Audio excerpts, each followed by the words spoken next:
you are, you won't miss a pitch with the SiriusXM app. Hear every game all season long. Download the SiriusXM app and search Blue Jays. Network.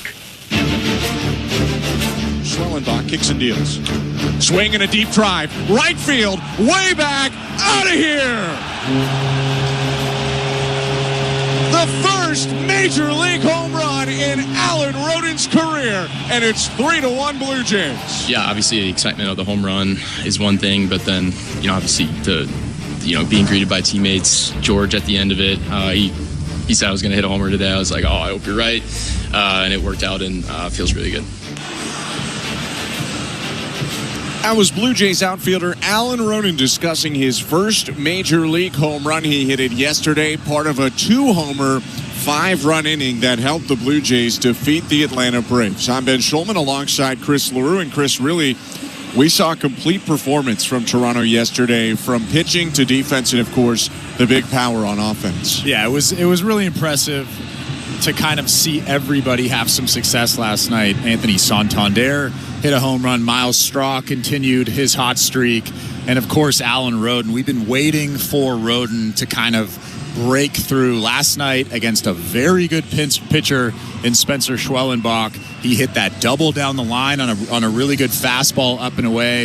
And then how about just hammering that breaking ball to right field? But it's not going to be any easier today against Spencer Strider. Another Spencer, and he's going to have to continue staying hot. Speaking of, let's get to today's lineups. Chris, who's in the lineup for Brian Snitker in the Atlanta Braves? Well, for those Braves, leading off is Michael Harris II. He's in center field. Batting second is Austin Riley. He's at third base. At first base is Matt Olson. He's hitting third. In the cleanup spot is Sean Murphy. He's doing the catching this afternoon. At second base, batting fifth is Ozzie Albies. Hitting sixth is Drake Baldwin. He'll be the DH. In left field, batting seventh is Brian De La Cruz. Batting eighth is Eli White. He's in right field. And batting ninth is Orlando Arcia. He's at shortstop. On the mound, making his first start since April 4th, 2024, is Spencer Strider. For the Toronto Blue Jays, leading off is Bo Bichette. He's at shortstop. Batting second is Vladimir Guerrero Jr. He's at first base. DHing, batting third is Anthony Santander. In the cleanup spot is Andres Jimenez. He's at second base. Doing the catching this afternoon is Alejandro Kirk. He's batting fifth. Hitting sixth is Alan Rodin. He's in left field. At third base, batting seventh is Ernie Clement. Batting eighth is Addison Barger. He's in right field. And batting ninth is Miles Straw. He's in center field. On the mound is Chris Bassett. Right-hander Chris Bassett, 1-0 this year, in 0.98 ERA in 18 and a third. As he warms up, let's take a look at the Bet365 standings. At Bet365, you can bet live in-game on game props, totals, and the money line. Download the app and find out why it's never ordinary at Bet365. 19 plus, play responsibly. Ontario only. As games begin being played today on a travel day for many teams, the Yankees lead the division at 10-7. The Blue Jays 10-8 in second place. Boston Red Sox are 9-10. They're in third. The Tampa Bay Rays 8-9, tied with Boston in terms of games back. Baltimore Orioles sit in fifth place after the loss yesterday. Baltimore 6-10. And the Atlanta Braves still at the basement of the National League East, 6 games back of the New York Mets. They are 5-12 are the Braves. Chris Bassett finishing up his warm-up pitches. He's about to get going. A guy who's relatively familiar with the Atlanta Braves. Of course, pitched that 2022 season with the New York Mets. Faced the Braves 3 times as a Met and once in his career as a Blue Jay. Well, he's been really good locating that sinker, locating that cutter. He's been one of the best in 2025 so far. Only 3 qualified pitchers have a better earned run average to start the season than Chris Bassett. Would have been 4 before Schwellenbach got hit around yesterday. It's just Drew Rasmussen, Tyler Mahle, and Chris Bubich that have a better ERA. His first pitch of the game fouled back by Michael Harris, and we're underway at 0-1. Time of the first pitch today, 1:08 Eastern. The roof closed once again. It's 5 degrees in downtown Toronto. Harris, left-handed hitting center fielder, faces an 0-1. Swing and a miss.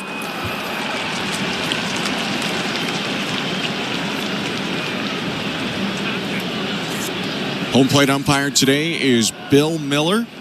Chad Fairchild at first, Ben May at second, Roberto Ortiz at third.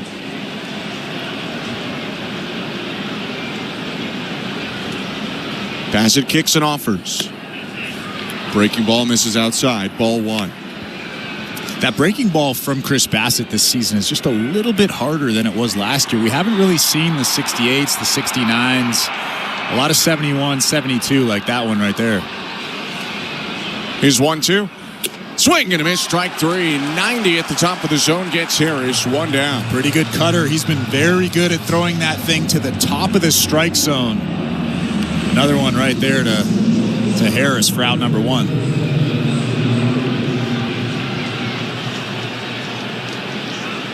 Bassett going to his right hip to communicate with his battery mate today, Alejandro Kirk. 1 out, base is empty. No score, top of the first. Austin Riley swings and hits the ball foul. 0-1. Braves wearing their Navy jerseys today. Gray pants. Blue Jays in their all whites. Chris Bassett has a bright powder blue glove. The wind and the 0-1. Riley hits it foul off to the right. 0-2. And how about that? Coming into Austin Riley has shown that he's still got a ton of pop in this series. Coming in with that fastball, that sinker right in on the hands. A good pitch. 2 hits and a home run for Riley yesterday. 3 home runs in the series.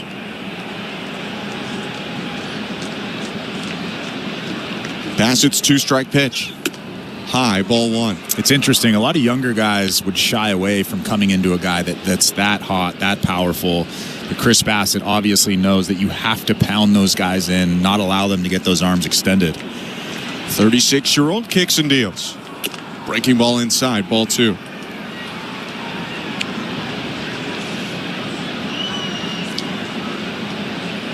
Bassett's major league career dating back to 2014, save for 2017 when he missed the year with injury.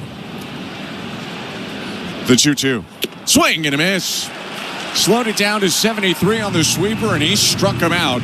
2 down. That was a beautiful sweeper. Austin Riley was expecting something hard, probably something hard in. He was way out in front of that thing for out number 2.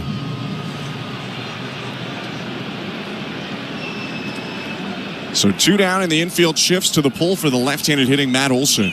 First pitch outside, ball 1. Chris Bassett's got the kitchen sink, mostly sinkers, curves and sweepers, cutters and splitters, 4 seams, maybe an occasional changeup or slider as well. It's pretty much everything you could offer. The 1-0. Swing and a miss, 1-1. Another elevated cutter. You can see the frustration on Matt Olson's face. Looks like a fastball, and then it kind of cuts in on the hands a little bit. A tough pitch. Olson knows Chris Bassett well. Teammates with the Oakland A's from 2016 to 21. 1-1. Hit foul to the left, 1-2. Bassett and Olson part of the last best Oakland teams with Matt Chapman and Marcus Semien. What a squad that was. Yeah, really good teams. The 1-2. Swing and a miss. Strike 3. How about punching out the side for Chris Bassett in the top of the first inning? A nice start to school day. No score. Braves and Blue Jays, middle of the first. Bo Bichette to lead off next. You're listening to Blue Jays Baseball, brought to you by your local family-owned Crown Rust Control Center. Streaming at sportsnet.ca and the Sportsnet Radio Network. At Crown Rust Control Center, protection runs deep because every Crown Rust Control Center is owned by a local family who cares beyond business. Your Crown Rust Control Center is 100% committed to their product, to you, to their community, which is your community. Protecting you and what matters to you is equally important as protecting your vehicle. Did you know spring's the best time of year to protect your vehicle from rust? For a special spring offer, find your local family-owned Crown Rust Control Center at crown.com. Timber Mart. Locally owned, proudly Canadian. Your home team advantage with the right materials and the right price. Project know-how that's brought together a wealth of plans and solid advice. Trust your team at your locally owned Timber Mart. Timber Mart always has plans to help you with your plans. Your home, your cottage, your garage, whatever needs your attention first, check the most visited spot on our website for ready-to-order plans to get the job done with Canada's Building Centre. Visit timbermart.ca. Breaking news coming in from Bet365. Must be 19 or older. Ontario only. Please play responsibly. If you or someone you know has concerns about gambling, visit connectsontario.ca. This is Toronto Blue Jays baseball. Springer charges the ball to left field. It's in the seats, and the Blue Jays are on the board. On Sportsnet 590 The Fan and the Sportsnet Radio Network. No score, bottom of the first inning. Blue Jays and Braves in a rubber match, and Spencer Strider returns to a major league mound for the first time in 376 days. Righties pitch to Bo Bichette, swing and a miss. 97 elevated, 0-1. Welcome to the Timber Mart broadcast booth. I'm Ben Schulman alongside Chris LaRue. Bo Bichette swinging at that first pitch. He knows that Spencer Strider's trying to get ahead with that four-seam fastball. Tried to jump all over it. Strider wiggling his hips back and forth into the wind and the 0-1. Check swing, liner foul. That pitch nearly hit Bichette, but it bounced off his handle into the backstop, 0-2. And those two swings from Bo Bichette really show how much life that four-seam fastball has from Spencer Strider through the strike zone. It's almost like it rises, kind of catches you off guard. High 90s fastball, slider, curve, and change. 0-2. Swing and a miss, strike three. Got him on the slider. That's vintage Spencer Strider, one down. For those who may not remember, Spencer Strider, 2023, one of Major League Baseball's best pitchers. Won 20 games to lead the majors, 20-5 record, 3.86 ERA in 32 starts. He struck out 281 batters in 186 and 2/3 innings. His pitch to Vlad Guerrero Jr., low ball one. Well, I hate to say this, but he's well on his way to besting that number. Well, he's thrown 4 pitches. Small sample size, Ben. Strider into the wind and the 1-0. Swing and a miss. This first inning is brought to you by Armstrong Bird Food. Armstrong Bird Food, the reason birds fly north, feeding Blue Jays since 1986. Visit ArmstrongBirdFood.com. Former Clemson Tiger Spencer Strider offers home. Called strike, 1-2. Strider had that great 2023 year. 2024 supplants Max Fried as the opening day starter, but then in his second outing has elbow discomfort, and that killed his whole season. The 1-2. Fouled back. Got internal brace surgery, the less invasive alternative to Tommy John surgery.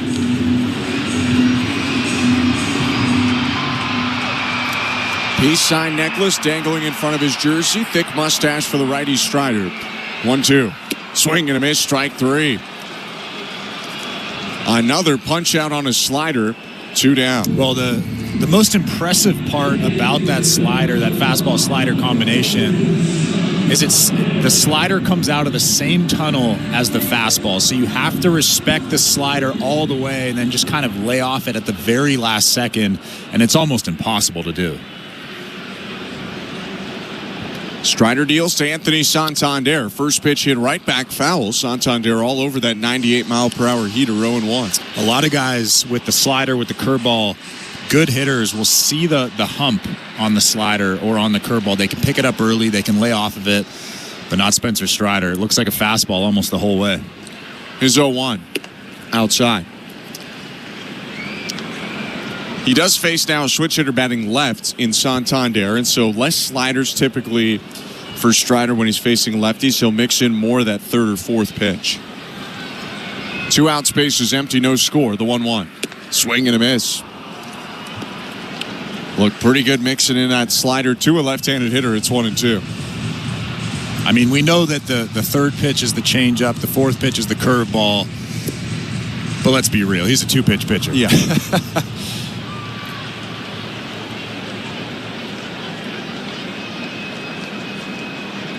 Waves off 3 signs, and now he nods. Strider kicks and offers in the dirt. Looked like the curveball that time. 2-2.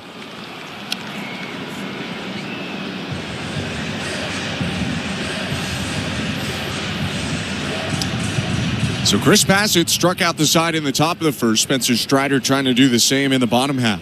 2-2, and his pitch to Anthony Santander. High, ball 3. Trying to elevate there with that four-seam fastball after bouncing the curveball at the back foot.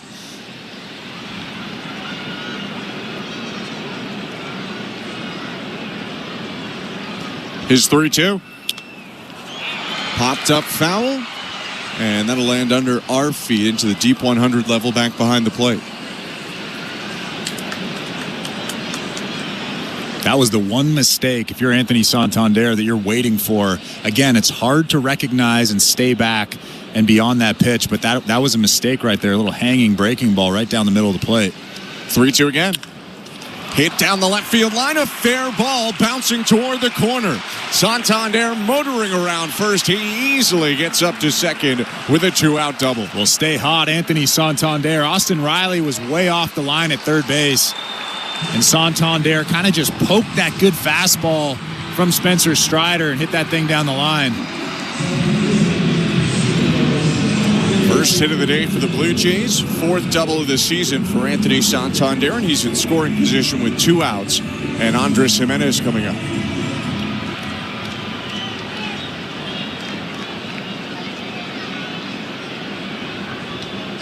Infield a little more straight up against another left-handed hitter. First pitch, called a strike.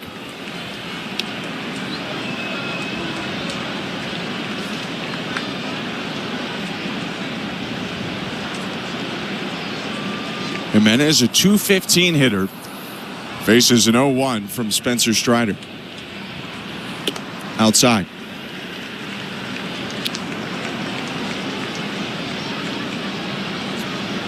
Before his return to the big leagues, Spencer Strider made 3 rehab appearances with AAA Gwinnett, had a 1.32 ERA and 27 strikeouts in under 14 innings.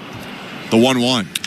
Swing and a deep drive right field. Actually now charging in is Eli White. He'll make the catch after the initial misread to end the inning. A 2-out double for Santander. He's left in scoring position, and it's 0-0 after an inning.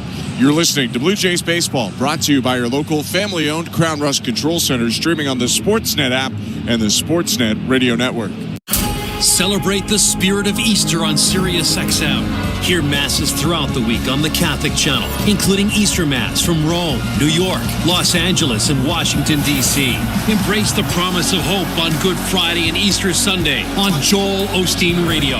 You are full of resurrection power. And celebrate the life of Jesus on the Billy Graham Channel. Plus, hear exclusive interviews, performances, and music for the occasion.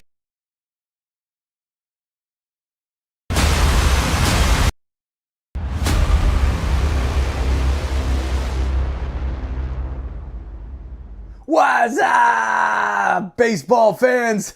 It's an interleague matchup today. The Toronto Blue Jays host the Atlanta Braves at the Sky Dome. Thank you for hanging out with us for the Toronto Blue Jays matchup. Go Jays, go! It's going to be a great game, and we are so thankful that you chose to hang out here on Toronto Sports Insider.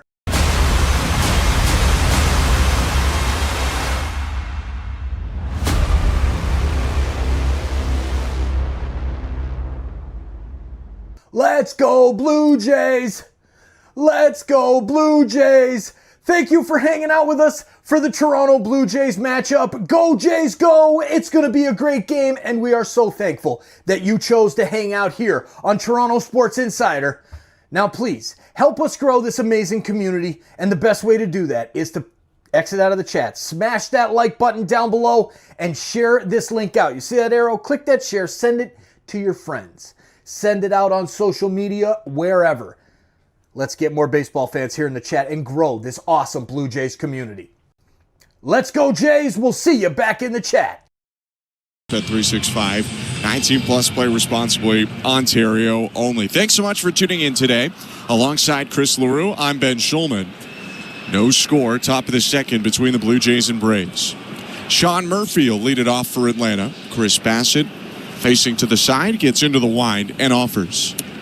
Breaking ball, called strike. Mentioned in the first that Matt Olson was a former Chris Bassett teammate. Sean Murphy a little less time with Bassett, but 3 years with the A's. They were together. 0-1 is down and away. 1 ball, 1 strike. And of course Murphy caught Chris Bassett, so he has a unique relationship with him even to Olson.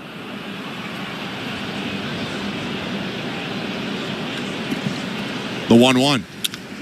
Hit on the ground left side of the diamond, picked up by Bo Bichette, the shortstop. Throw on to first, and there's 1 out. It's interesting that you mentioned that Sean that Sean Murphy caught Chris Bassitt because he pitched him a little differently than he normally would. Second inning, fourth batter of the game, he went curveball, sweeper, curveball. That's not how he would normally pitch somebody if you're the fourth batter of the game. So obviously there's a connection there, and he's expecting Sean Murphy to think something else. Murphy's set down, and with one out, here's Ozzie Albies, the switch hitter. The pitch. Outside, ball one. Bunch of these Braves will know Bassitt pretty well, though. Mentioned he threw against them 3 times as a New York Met in 2022. Last time he saw them was as a Blue Jay in 2023, and Bassitt threw a shutout with Toronto against Atlanta. Here's 1-0. Inside, 2 balls, no strikes.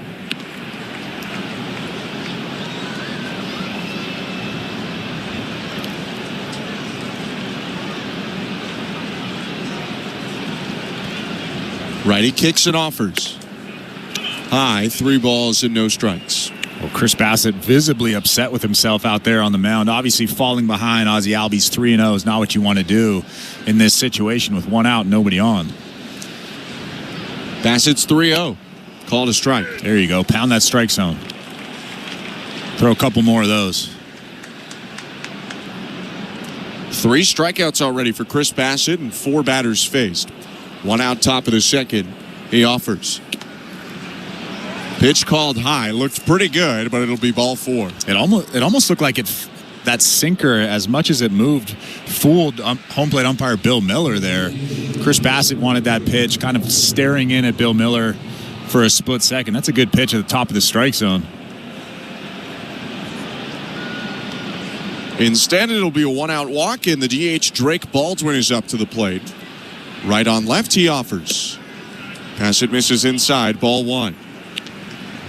We got our first look at Drake Baldwin yesterday, and it was impressive. He ended up with 2 hits and a walk.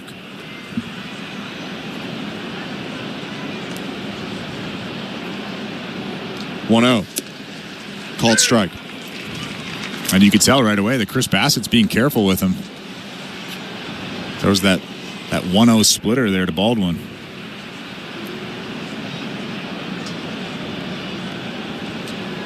Only out he made yesterday was that line out to deep center that was juggled and caught by Miles Straw. 1-1. High, 2-1. Ball that hit Straw in the glove, then the chest, then he caught it again.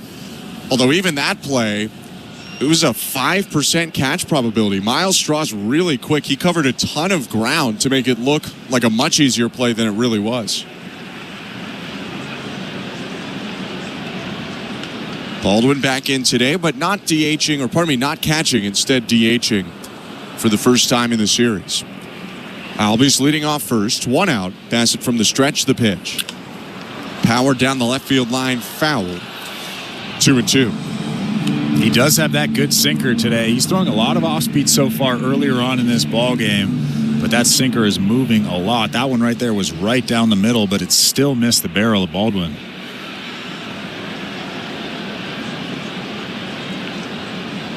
The 2-2.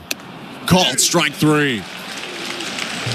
Snuck the sinker back in over the plate on the inside edge. 4th K today for Bassitt. Yeah, that was a beautiful sinker right there from Chris Bassitt. Right on cue. Started it at the front hip and had that thing come back over the inner third. What a pitch. What a sinker.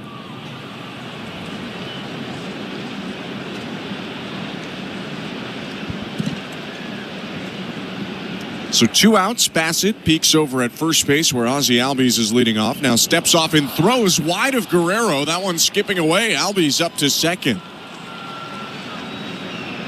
Bassitt tapping his chest saying, "My bad." It was just kind of a reset the clock throw, it seemed like. He didn't throw it all that hard, but he lobbed it high and wide of Vlad. Well, I think that's the problem. The arm speed wasn't really there, and Chris Bassitt just let that ball go a little bit higher than he normally would. That's really what happens when pitchers do that. You see that a lot when they're trying to throw to first base on a ground ball, try to lob it. They end up throwing it into right field. So a runner in scoring position after Bassitt's error, and the pitch to Brian De La Cruz. Down and away, ball 1. Now anything to the outfield really scores a run here. That's a big play in this ball game, especially with Spencer Strider on the mound. Bassett's 1-0. Called strike. De La Cruz appearing in a third straight game in this series. Second start of this series. Came in yesterday late as a pinch hitter. Playing left field today, the 1-1. Check swing, called strike. 1-2. De La Cruz didn't like that call. Chris Bassett liked that call, nodding his head. I tend to agree with Chris Bassett. That was a good pitch. No score, top of the second. Ozzie Albies on second base with 2 outs. The 1-2. Swing and a liner, center field. Coming in, Miles Straw. He'll make the catch to end the inning.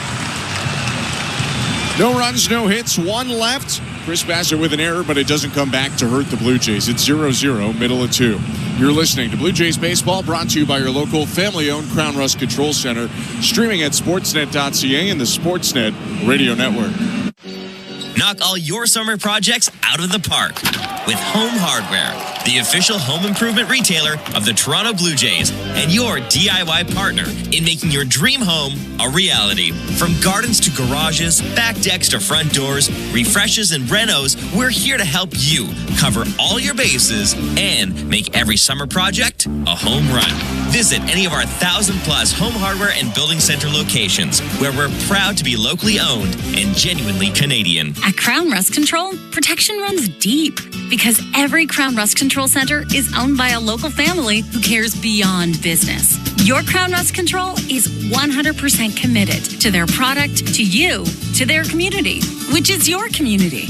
Protecting you and what matters to you is equally important as protecting your vehicle. Did you know spring's the best time of year to protect your vehicle from rust? For a special spring offer, find your local family-owned Crown Rust Control Center at crown.com. One of the best in the game at receiving the ball. He's about as good of a strike zone controller as the Blue Jays have. To a team of elite defenders, he is Captain Kirk, a game caller in unison with this pitcher. Does he ever have a knowledge of the strike zone? Framing pitches with precision and a steady hand. Kirk's done it again. Be one of the first 15,000 fans at the ballpark on Wednesday, April 30th to get your Alejandro Kirk bobble arm. For tickets, visit BlueJays.com. Lights up, let's go. But you got no confidence like me. Hi, this is Will Wagner, and you're listening to Toronto Blue Jays Baseball on the Sportsnet Radio Network. Work too hard, can you pay me? Welcome back to downtown Toronto. Blue Jays and Braves with a Wednesday matinee. It's a school day here in Toronto. Yellow buses outside the ballpark and lots of kids inside of it. 0-0 game. Spencer Strider's pitch to Alejandro Kirk is down and away, ball 1. You can see across the 500 level and other sections of the yard, big banners, schools having their school name, maybe their school team name on it as well. Now the 1-0. Kirk takes it in the dirt again. 2 balls, no strikes. Took a little bit longer to get to my parking spot today, Ben. I have to admit. It's a good day to walk. Spencer Strider out for his second inning of work. 26-year-old's pitch. Called a strike.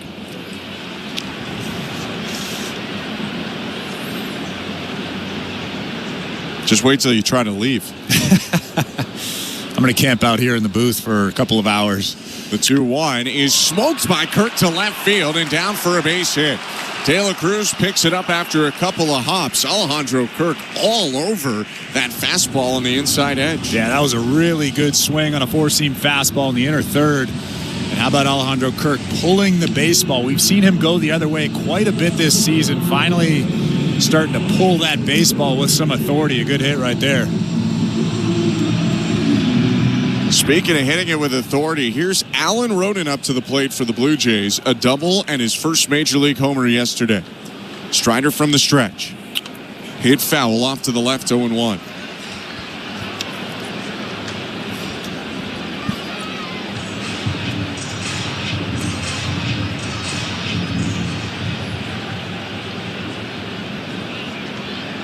Strider sets, looking beyond third, now looks to the plate.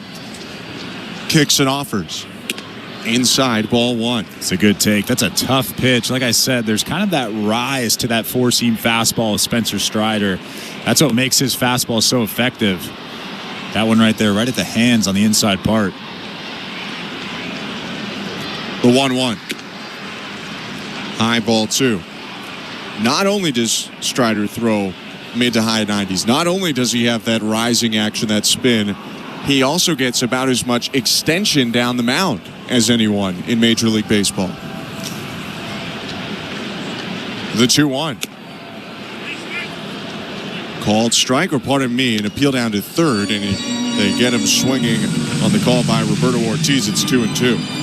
And Spencer Strider needs that extension because he's not that big. He's 6 feet tall. If you're a normal human, 6 feet tall is just fine, but as a big league pitcher, as dominant as he is, that's really not that tall. Ready's 2-2. And he hit Alan Roden on the side. Got him with something off speed. It was the slider at 85. Roden dumps the bat, heads down to first, and Alejandro Kirk up to second. And we've seen that a couple of times this year from Alan Roden, where that ball is coming right at him, and he doesn't even move. Hitting him right in the thigh. I'm moving out of the way of that baseball if it's coming at me. Alan Roden, high on base percentages constantly. And that's one way to get on base. He's on first, Kirk's on second, nobody out, infield in. Ernie Clement takes outside, ball 1. Corners especially pinched in, middle infield more at double play depth. Looks like the Braves are expecting a sac bunt. They backed up slightly after Clement didn't square on the first pitch. No score, bottom 2. Here's the 1-0. Just downstairs, 2 balls, no strikes.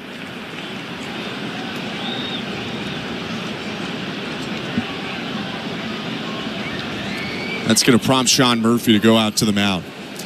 Talked with Brian Snitker yesterday, and people were asking him, how do you make the day normal for Strider? What can you do? And he said to a certain extent, it's just not a normal day for Spencer Strider, and it's going to be a big day for him physically, emotionally. Second time that he's had major elbow surgery, and the first time it's happened as a pro, and he's going to be super pumped and excited to be back. And there are a lot of eyeballs throughout baseball on this game right now. Just seeing if Spencer Strider's still that guy that he was in 23.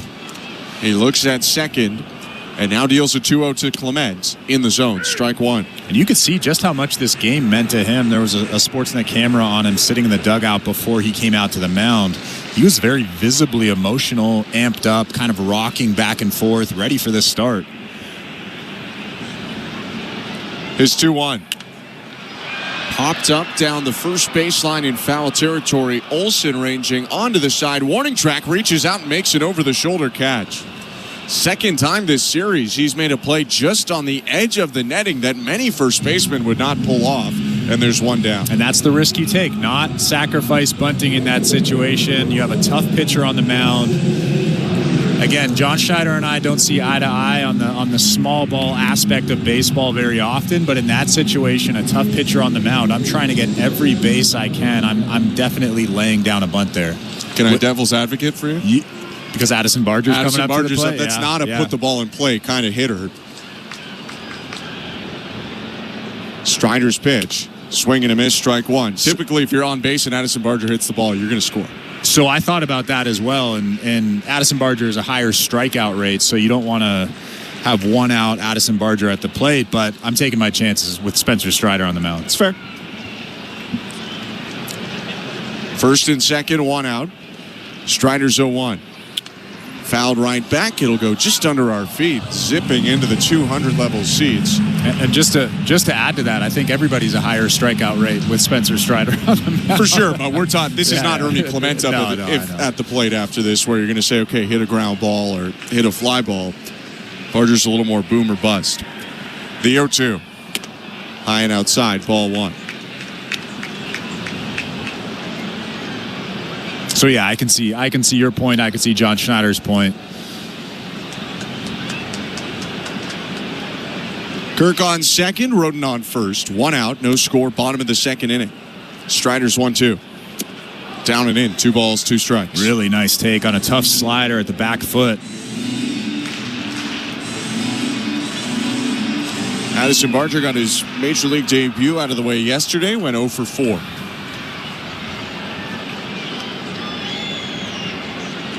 The 2-2. Popped up foul. It'll go back into the seats just near us again. 2 balls and 2 strikes. The count remains.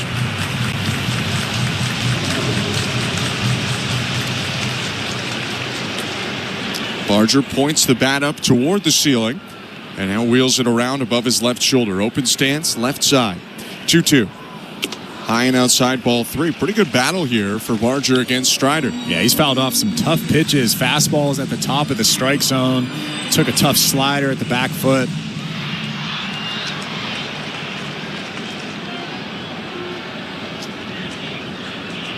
A look at second from Strider and his payoff pitch. Swing and a deep drive center field. Harris sprinting back at the warning track, makes the catch, and the runners retreat to their respective bases. Kirk back at second, Roden at first, 2 down.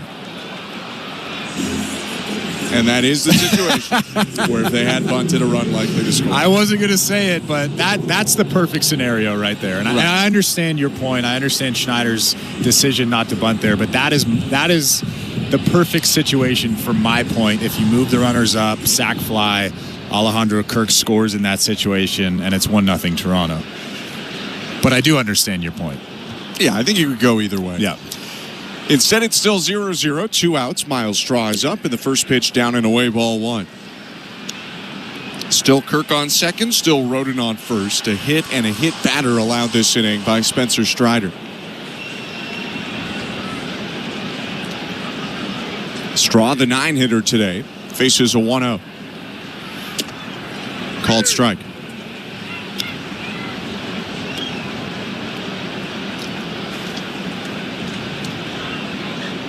A 1-for-3 day yesterday for Miles Straw, continuing to impress early on in the season. 11 for 29, near 380 average. 1-1. Fouled off to the right into the netting, 1-2.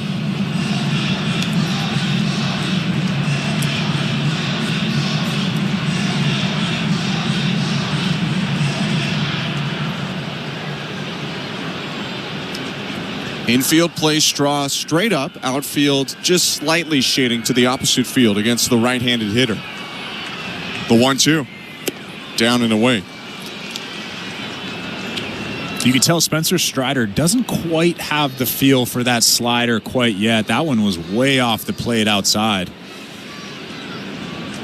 It's cost him some pitches. Already 42 thrown in an inning and 2/3. His 2-2 offering to Straw. Popped up foul into the seats. They'll do it again at 2-2.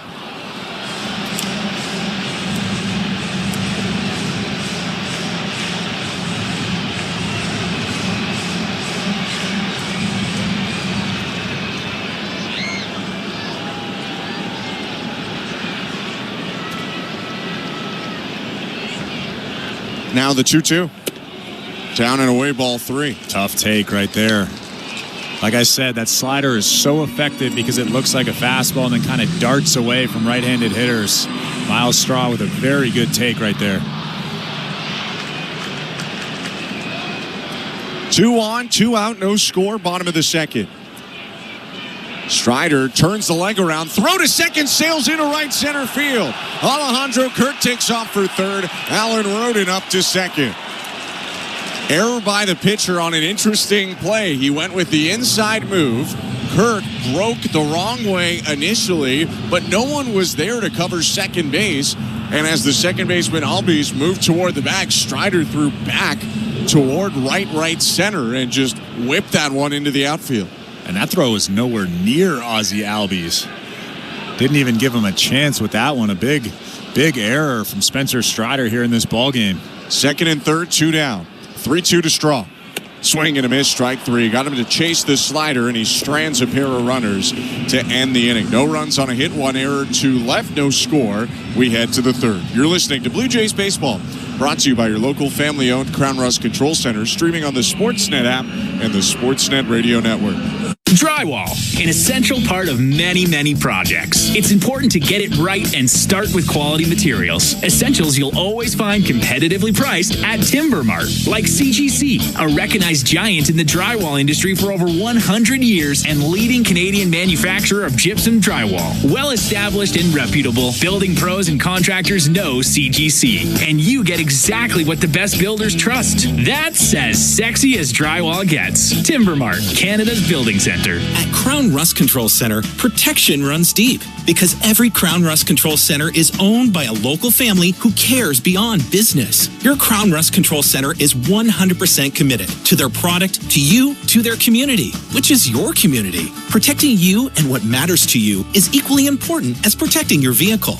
Did you know spring's the best time of year to protect your vehicle from rust? For a special spring offer, find your local family-owned Crown Rust Control Center at crown.com.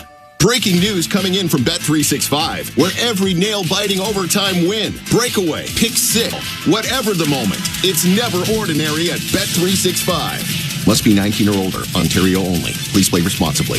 If you or someone you know has concerns about gambling, visit connectsontario.ca. This is Toronto Blue Jays baseball. The 0-2 pitch. Fastball. Strike three looking. On Sportsnet 590 The Fan and the Sportsnet Radio Network. Welcome back to Rogers Center for the third inning, brought to you by your local family-owned Crown Rust Control Centers in Kitchener and Waterloo. Crown is proud to be Canadian-owned and operated since 1986. So protect your vehicle from rust today at your local Crown Rust Control Center or visit crown.com. Crown, Canada's #1 rust protection. Alongside former Major League pitcher Chris LaRue, I'm Ben Schulman. 0-0 game, and Eli White takes a strike from Chris Bassett, 0-1. Only one base runner allowed so far for Chris Bassett. A walk in the second. His 0-1 to the 8-hitter. White takes it down low. 1 ball, 1 strike.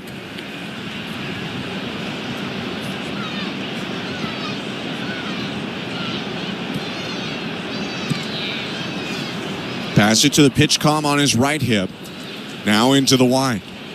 1-1.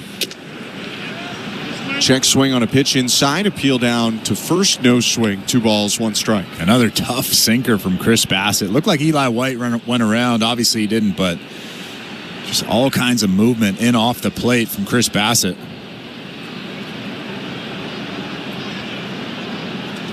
The 2-1.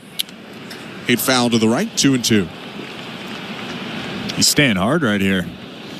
4 straight fastballs from Chris Bassett to start this at bat.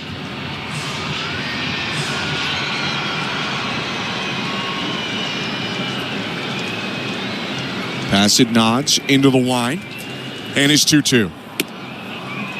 Missed high with a cutter. If you want to call that a fastball, that's 5 straight, 3-2. You can call it a cut fastball if you want. Lives in kind of that gray area between fastballs and breaking balls. Full count to the leadoff hitter, White. 0-0 game. The 3-2. Just outside, ball 4, and he issues a leadoff walk. Pretty good take right there from Eli White. A good at bat. That was a tough sinker just off the plate outside. You can see Chris Bassett nodding his head. Knows that he should have been at least a little bit more on the plate there with that one. White a little bit familiar with Chris Bassett. Was actually an A's draft pick, but then traded to the Rangers and played parts of a couple seasons with Texas, so he's seen Bassett before. Here's Orlando Arcia. First pitch, swing and a miss by the shortstop, 0-1. First time we've seen Arcia in the series. He's 5 for 24 on the year with a double and an RBI.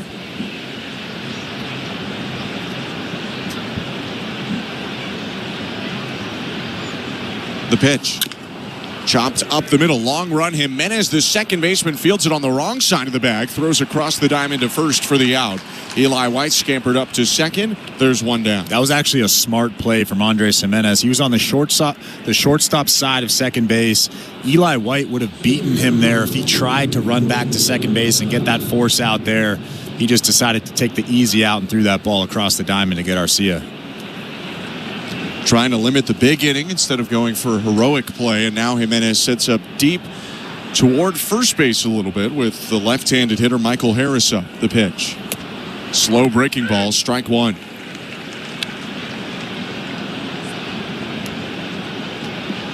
Second time through the order for Chris Bassett. Michael Harris struck out on a cutter in the first.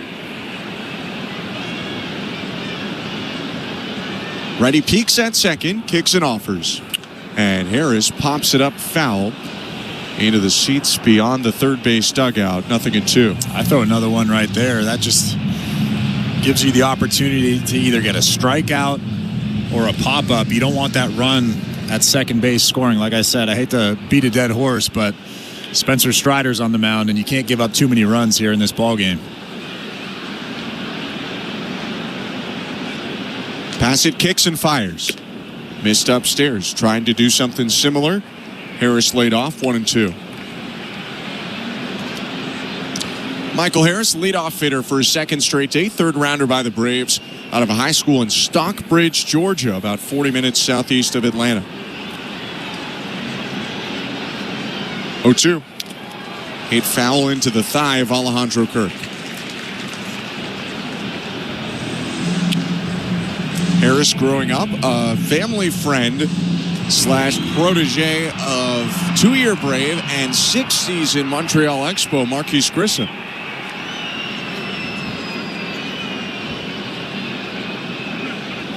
Trained and coached him in high school. It seems like the Braves, they really like to draft local guys, Georgia guys, Atlanta guys. It is one of the best talent pools in all of the U.S. as well. The 1-2. Called, strike 3. Bassett gets a bit of a break on a pitch about an inch off the plate. Harris set down 5 Ks for Chris Bassett. Well, that was a beautiful sinker. Alejandro Kirk did a great job framing that pitch, bringing it back maybe an inch or two. Michael Harris didn't like that call. He was shaking his head as that ball crossed home plate.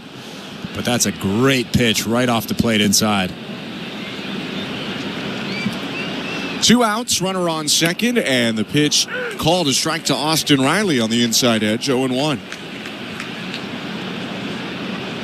Riley, not a Georgia guy, but not too far away. Grew up in Mississippi. Close enough. Drafted in 2015 by the Braves. Compensatory pick after the first round. 0-1.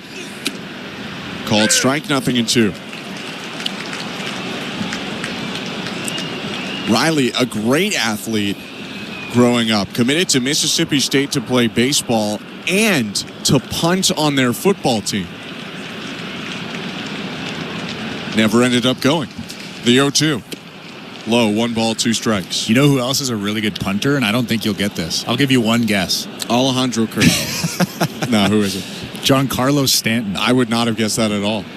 He's too big to be a punter. He boots that football. I've seen him do it. Riley, a pretty big guy himself. He's got a runner on second, 2 outs, no score in this game, top of the third, and Bassett steps off. By the way, Alejandro Kirk was an awful guess. It was not okay. Austin Riley, though, has punting in his blood. His dad, Mike, actually punted for the Mississippi State Bulldogs, who have a very solid football program and baseball program, and Riley could have been a part of both of them had he not signed with the Braves. The 1-2.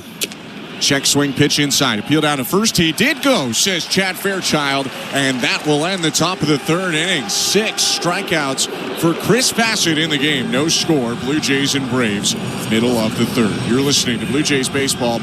Brought to you by your local family-owned Crown Rust Control Center. Streaming on the Sportsnet app and the Sportsnet Radio Network. Busted Open hits the road with live on-site coverage of WrestleMania 41 from Las Vegas. Beginning Thursday, April 17th, join Dave LaGreca, Mark Henry, Tommy Dreamer, and Bully Ray at special events in and around the city, including Circa Hotel and Casino, WWE World, and more. Big-time guests and the best pro wrestling takes in the world from the best in the business. Busted Open live in Las Vegas, only on Fight Nation, Channel 156. Every night after the final out, the Round Trip Roundup brings you the scores, highlights, and analysis from every game across Major League Baseball, all in less than 30 minutes. Swung on and missed, strike 3 and a no-hitter. It's the perfect way to get caught up on all the night's biggest home runs and best performances. And a high drive, deep right center. It's the Round Trip Roundup on MLB Network Radio every night on SiriusXM Channel 89 and every morning on the SiriusXM app. VSiN, the sports betting network, is back on SiriusXM. Go to channel 158 for informed wagering and fantasy advice from familiar voices like Gil Alexander, Paulie Howard, and Mitch Moss. Plus, SiriusXM mainstays Adam Shine, Rich Gannon, and the guru, John Hansen. We're getting you ready for the upcoming games with a finger on the pulse of the latest news and the moving lines and odds. VSiN, the sports betting network, is now on SiriusXM 158 and on the SiriusXM app. Jays fans, this is George Springer, and you're listening to Blue Jays Baseball on SiriusXM. George Springer, airborne, snatches it out of the sky. Sportsnet Radio Network. A pitcher's duel in downtown Toronto. No score between the Blue Jays and the Braves. Thanks so much for tuning in today. I'm Ben Schulman alongside Chris LaRue. Bottom of the third starts with a foul ball off the bat of Bo Bichette. Spencer Strider going second time through the order. And how about that? Bo Bichette swinging at another first pitch. That one was a four-seamer, actually a hittable four-seamer at the top of the strike zone. Strider winds and offers. Bichette checks his swing on a pitch down and away. Bo Bichette's turning into George Springer. Loves swinging at that first pitch. John Schneider said yesterday his greatest blessing can also sometimes be a curse. The 1-1. Bichette swings and lines the ball to left center field. That's down for a base hit. Bouncing onto the warning track. Bichette around first. He'll head into second. He's got a double for a second straight day. Well, when Bo Bichette sees that baseball and gets a pitch that he can hit, he normally hits it pretty hard, and there was no difference there. Smokes that thing in the gap for a leadoff double.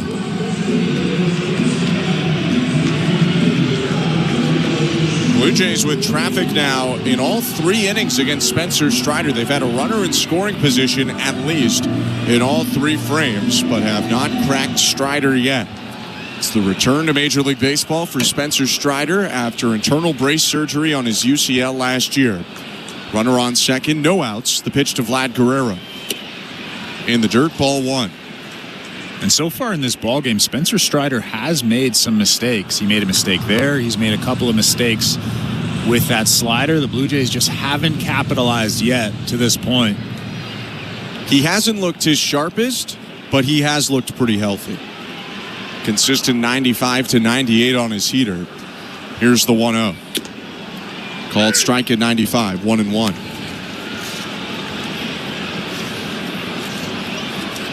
Second time going through this for Spencer Strider, who suffered a similar elbow injury in his time at Clemson. Here's 1-1. Down and away, 2-1. Fastball velo is just slightly down from 2023. 2023 averaged 97.2 with the fastball. In his rehab starts this year, 2025, he was 95.7. That'll eventually get back to 96.5, maybe 97. Here's 2-1. Hit on the ground up the middle, base hit into center field. Bichette getting the wave around third. Harris up with it. The throw to the plate is late, and the Blue Jays take a 1-0 lead on a Vlad Guerrero RBI single. It's a little four-seamer from Spencer Strider. Vlad didn't try to do too much with it, just hit that pitch where it was pitched. Right back up the middle for a big base hit and an RBI. And an automatic wave there from Carlos Fablis with how quickly Bo Bichette got off to the races. Big secondary, and right when that ball hit the ground, Bichette was gone. First time in the series that the Blue Jays strike first. They're up 1-0. Bottom of the third, nobody out. The pitch to Anthony Santander. Called strike. If you're at second base and that base hit or wherever that ball is hit is to the left of you, you automatically go to third base. And Bo Bichette did it perfectly there. The 0-1. Check swing, pitch down and away, appeal down to third, no swing, as Santander also pointed for the appeal. It's 1-1. Anthony Santander with a double in the first inning. Now has an extra base hit in 5 straight games and a hit in 7 games in a row. The 1-1. Foul tip, 1-2. They're a 93-mile-an-hour fastball from Spencer Strider, whose pitch count is above 50. That was another mistake right there, right down the middle with that four-seamer. Almost worked like a changeup because it was a couple miles per hour slower than Santander might have expected. The 1-2. Swing and a fly ball. Left field, pretty shallow. De La Cruz coming in, makes the catch, 1 out.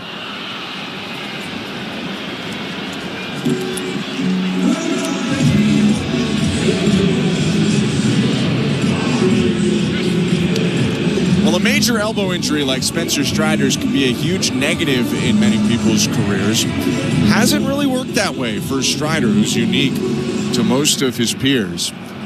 The first time he injured his elbow, in a way, really actually set him up to become the pitcher that he is today. One out, runner on first. Guerrero takes off on the pitch to Andres Jimenez. Throw down to second. Not in time. Pitch was called a strike. Throw went in there. It was close. But Vladdy with the head first dive. And for now, his first stolen base of the year. Well, the Braves are probably looking at this right now in the dugout. They haven't decided to challenge yet, and they will decide to challenge as Brian Snitker makes that earphone. Atlanta's challenging the safe call at second base. What do you think, Ben? You just saw the slow motion replay. I think he might be out. It's pretty close. I think the tough thing for Guerrero is that his right hand is extending out in kind of that swim move slide. But rather than the tips of his fingers hitting the base, his fingers are pointed up, and it seemed like his palm was the first thing to hit the base. That cost him fractions of a second, and I think the tag might have slapped down there. But it's really close, and the call on the field is safe. So in that respect, the Blue Jays have somewhat of an edge. But as we've seen so often, if the call on the field is safe and there's not definitive evidence, it might stay safe. But I tend to agree with you. From this slow motion replay, it looks like Vladimir Guerrero Jr. is out at second base. And he made a great swim move slide there to avoid After review, that the call on the field is overturned. The runner is out. Atlanta will retain their challenge. I think that was pretty obvious. Yeah, I think they had a clear look there. So the call overturned. Guerrero caught stealing. 2 down. A strike on Andres Jimenez with 2 outs. So on Spencer Strider, by the way, most guys, Tommy John surgery, that's not going to help. But when he hurt his elbow at Clemson, Tigers coaches said that he should go meet with a sports psychologist to help deal with it. And it really changed, according to Strider, the guy he was. His next pitch hit foul, 0-2. Changed his perspective and the way that he went about his craft.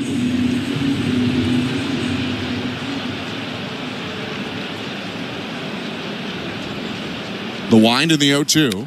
Fouled back. Clemson must have a lot of funding. When I had Tommy John at Winthrop, nobody sent me to any psychologist. Yeah. Well, the one that Strider worked with, he still works with today, Dr. Corey Schaefer.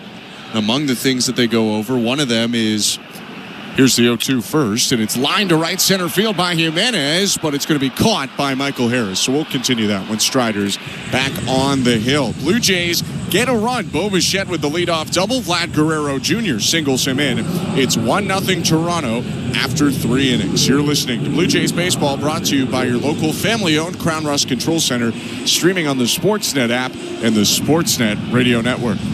The NBA playoffs are here, and every night on SiriusXM NBA Radio, we're breaking it all down. They pass it, they shoot it. Defensively, they have 0 weaknesses. After the games, your expert analysis of all the key moments. This was the type of game that every fan of basketball is begging for.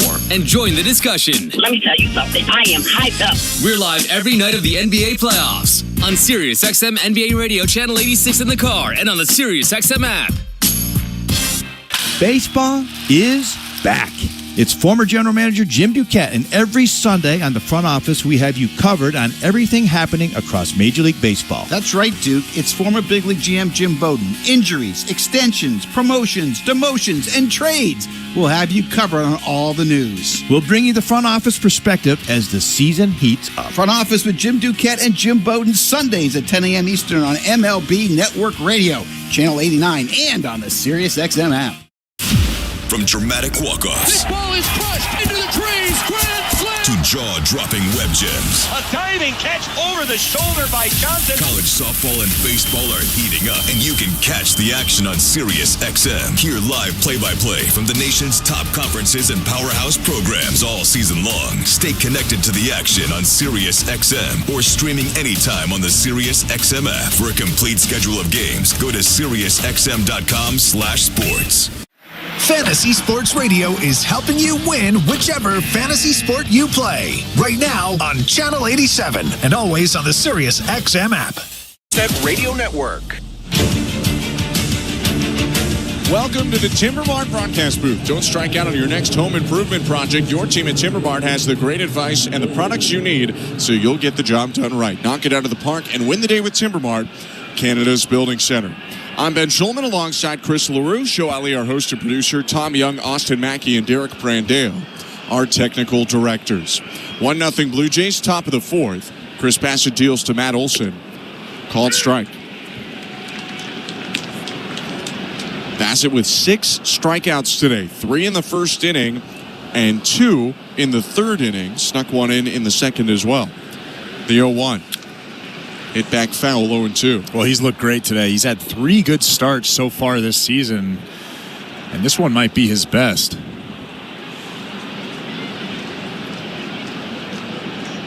Struck out his old teammate Matt Olson in the first inning on a cutter elevated. Got him to swing and miss. The 0-2. Went back up there, but didn't get Olson a bite. 1 ball, 2 strikes. Chris Bassett shaking his head. Him and Bill Miller actually had a conversation after the last inning, and I don't know if they're not on the same page, but that was a great sinker at the top of the strike zone. The wind and the 1-2. Foul back into the screen. This fourth inning is presented by Bet365. At Bet365, you can watch thousands of live games, build your own bet, and can even make a bet while the game's still being played. 19 plus, play responsibly, Ontario only.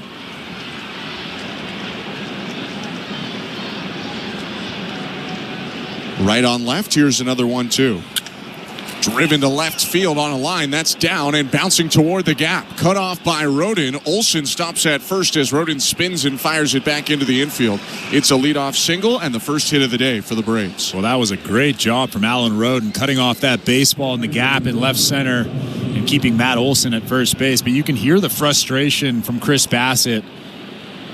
Probably going back to that missed call. Not a missed call because I thought it was a ball. It was above the strike zone, but obviously Chris Bassett thought that was strike 3. Bassett deals to Sean Murphy. Called strike 0-1.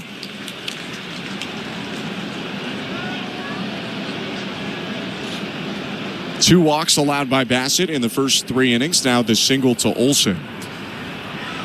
From the stretch, Bassett looks to the plate, deals. Swing and a high chopper charging in from short. Bichette, gloves on the turf, rifles to first in time for the out. Guerrero with a snap throw back to second, but Olson back in safe. 1 down, Olson up to second on the 6-3 putout. That was a nice play from Bo Bichette. I'm glad he decided to go across the diamond and get Sean Murphy at first base for the sure out instead of trying to get Matt Olson at second base. But Vladimir Guerrero Jr. with the heads-up play, throwing behind Matt Olson at second, seeing if he's paying attention over there. Not exaggerating, that ball might have bounced 20 feet in the air off of the chopper. Bichette ran in and caught it almost like a pop-up underhanded. 1 out, runner on second, and the pitch to Ozzie Albies, called strike. Pardon me, no it wasn't. Chris Bassett's not going to like that one. Oh boy. Bit of a chuckle from Ozzie Albies, who taps the plate and looks out to Bassett.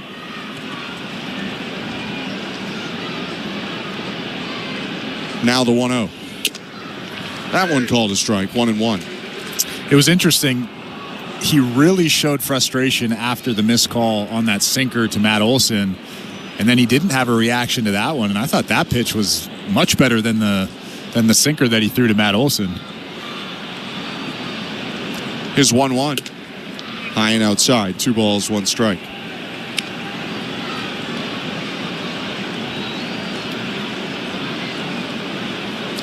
Bassett trying to keep the Blue Jays in front, 1-0. Matt Olson on second, Bo Bichette playing behind him, pounds the glove, the 2-1. Breaking ball, backdoors Albies, called strike, 2-2. Great pitch right there, just breaking out that really slow breaking ball.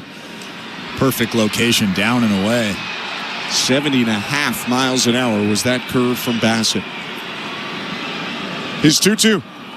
Slow breaking ball lifted to shallow left. Rodin charging forward, makes a one-handed catch, 2 outs. Well, you could tell that Ozzie Albies just wasn't comfortable with that slow breaking ball. Took the first one, and he was actually shaking his head after that pitch crossed over home plate, and then was way out in front of that second one.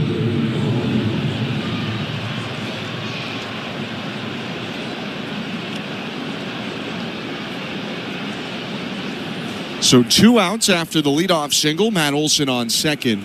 1-0 Blue Jays, top of the fourth. Bassett sets, looks out at second, and pitches to Drake Baldwin. Called strike.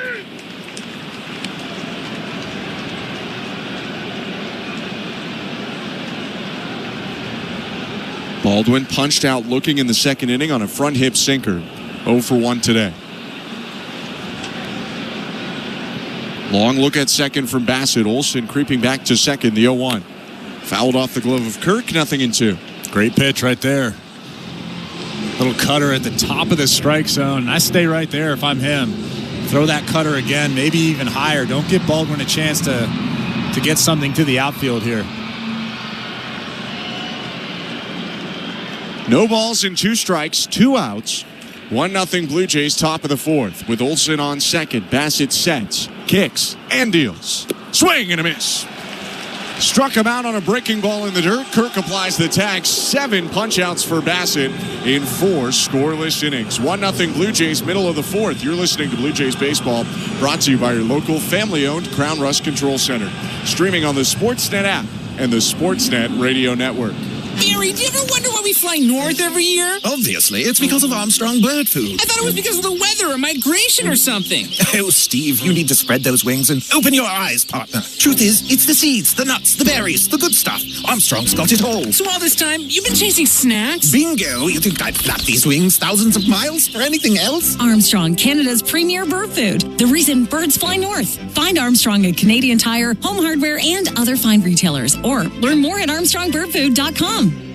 Knock all your summer projects out of the park with Home Hardware, the official home improvement retailer of the Toronto Blue Jays and your DIY partner in making your dream home a reality. From gardens to garages, back decks to front doors, refreshes and renos, we're here to help you cover all your bases and make every summer project a home run.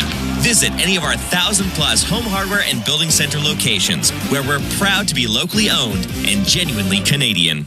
Breaking news 5. Must be 19 or older. Ontario only. Please play responsibly. If you or someone you know has concerns about gambling, visit connectsontario.ca. For this life I cannot change. Hidden hills, deep off in the main. This is George Springer, and you're listening to Toronto Blue Jays Baseball on the Sportsnet Radio Network. Welcome to the Timber Mart broadcast booth. Alongside Chris LaRue, I'm Ben Schulman. Bottom of the fourth inning, and the Braves leading the Blue Jays 1-0. Alejandro Kirk leads off. The pitch from Spencer Strider, high and outside. Ball 1. Kirk, Alan Rodin, Ernie Clements to hit this inning for Toronto. Strider in his 4th inning since UCL surgery deals a 1-0, and it's called a strike, 1-1. It's been a bit of a mixed bag so far for Spencer Strider. 1 earned run in 3 innings. A couple strikeouts early. The 1-1. Low 2-1. But the command and velocity hasn't quite been where it was at least a couple of years ago when he was healthy. Yeah, and that's expected, I would imagine. He's just 12 months off of surgery. 2-1 pitch. In the dirt, ball 3. Internal brace surgery, a more popular alternative now to Tommy John than a couple of years ago. Supposed to be a little bit less of a layoff, so you have guys coming back sooner from UCL injuries. The 3-1. Called strike, 3-2.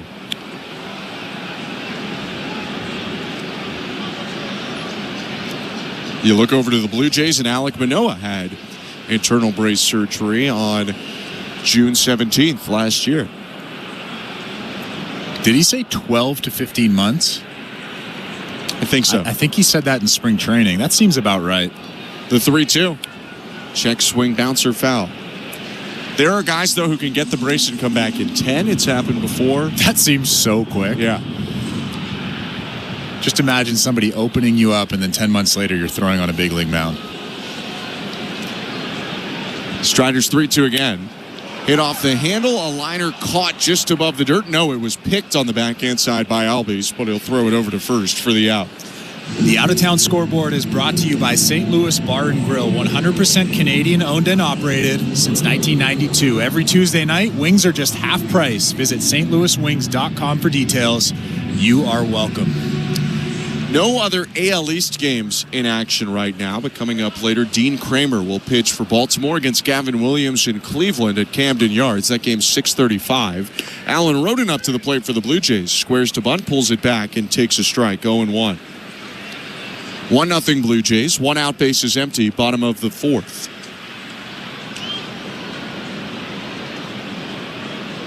The wind in the 0-1. Down and in. I'm going to be watching that Giants-Phillies game. Robbie Ray and Aaron Nola. It's a pretty good one. Yeah, that's a good one. Ray's 3-0 with a 2.93 right now for the Giants.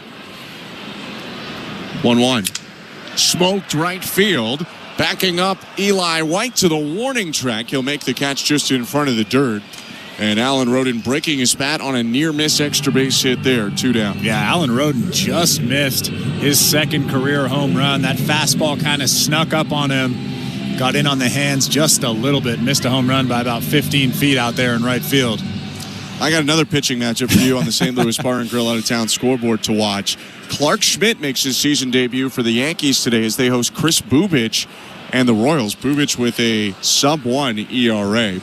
Spencer Strider's first pitch to Ernie Clement fouled off, 0-1. 2 outs, bases empty, 1-0 Blue Jays, bottom of the fourth. The 0-1. High, 1 ball, 1 strike.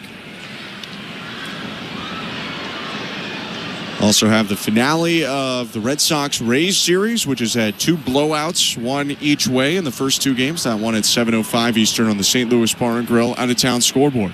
1-1 to Clement. Popped up foul back behind the plate. That one will get into the 500 level, whereas some of the kids from school day are. It's 1-2. I'm sure the Blue Jays are okay with the Sox and the Rays beating up on each other. Those teams, in terms of games back, tied for third in the AL East. Red Sox with a slightly better win percentage. And now the 1-2 cut on and missed. Strike 3. Ernie Clement goes down. A 1-2-3 inning for Spencer Strider. And we go to the 5th with the Blue Jays up 1-0. You're listening to Blue Jays Baseball, brought to you by your local family-owned Crown Rust Control Center.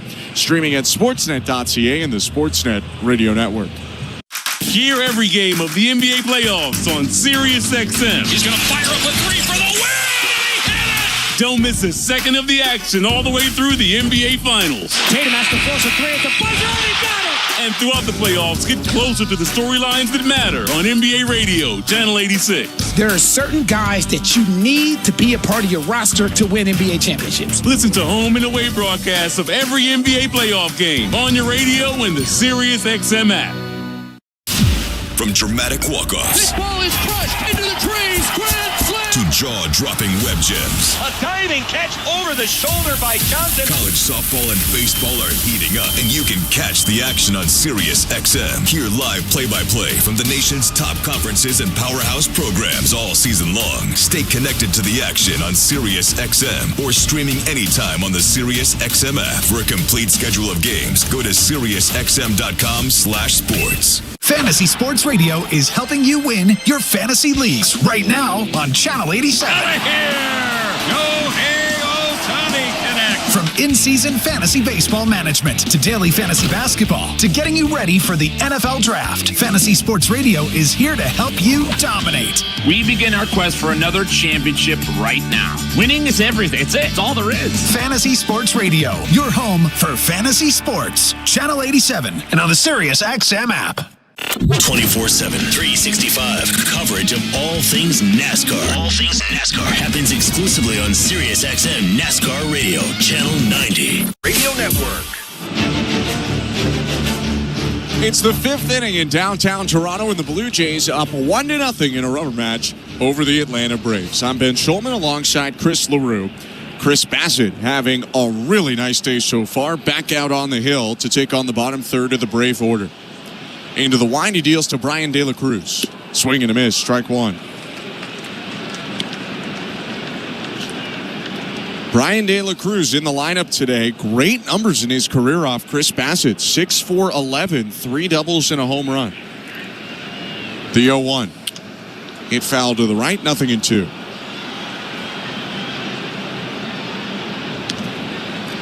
They would have matched up in the time where Bassett was a Met and De La Cruz was a Marlin.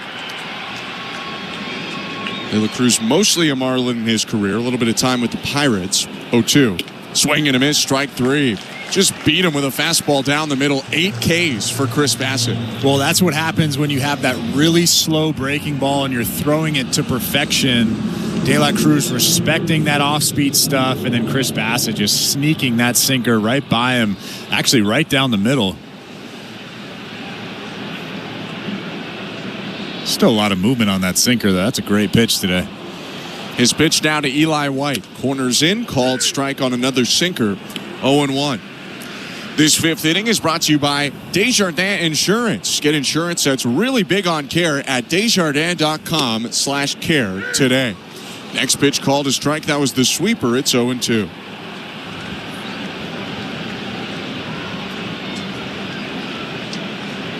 Offering. Fouled off of the glove of Kurt. Couldn't hold on to it. The slow sweeper had White out in front. Still no balls, 2 strikes.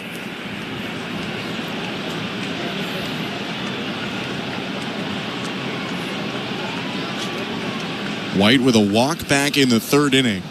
Super utility player gets the start in right field today. Another 2-strike pitch. Hit foul over the screen into the 200 level behind home plate.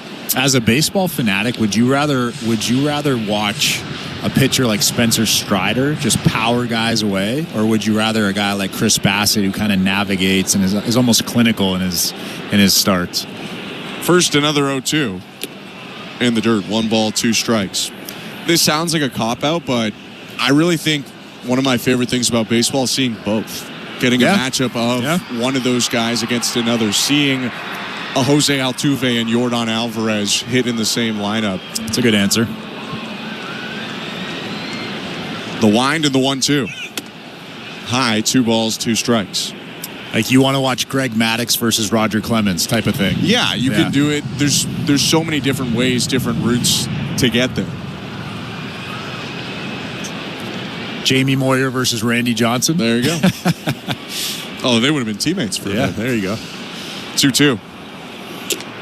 Down and away, ball 3.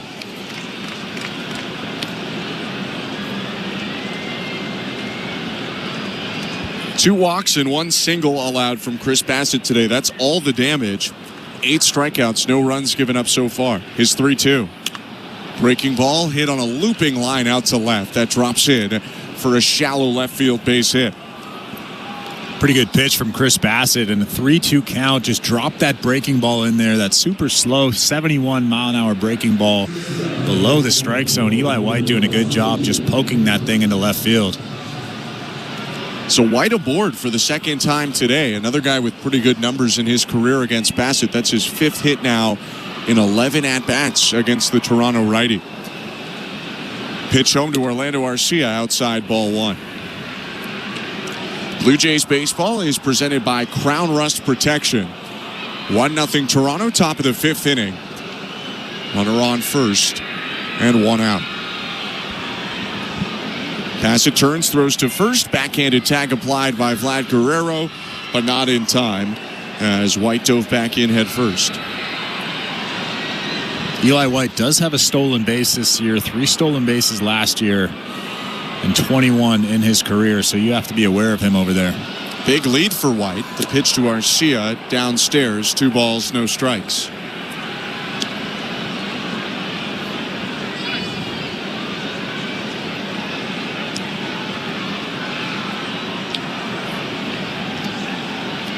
Chris Bassitt up to 75 pitches with 1 out in the top of the 5th inning. He can go about as deep pitch count wise as anyone, though, on this Blue Jays team. Next pitch, White takes off, and it's lined to left field, down for a base hit. White had to wait to make sure it dropped, so he remains at second. It's a single for Arcia. Back-to-back hits for the Braves, who have 2 on with 1 out.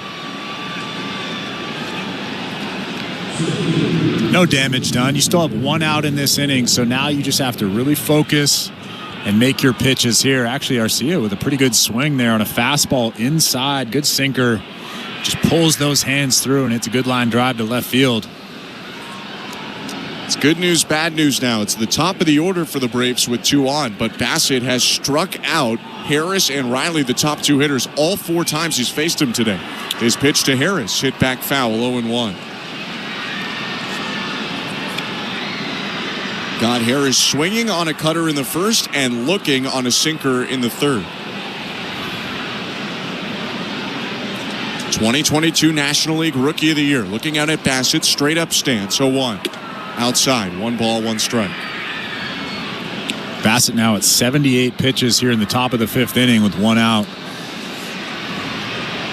Spencer Strider, the opposing pitcher, at 74. Strider also the runner-up in 2022 when Harris won it Rookie of the Year. 1-1. Swing and a miss. Got him to chase outside. That was a rare splitter from him today, 1-2. And that had a lot of downward action to it. That's one of the best splitters I've seen him throw.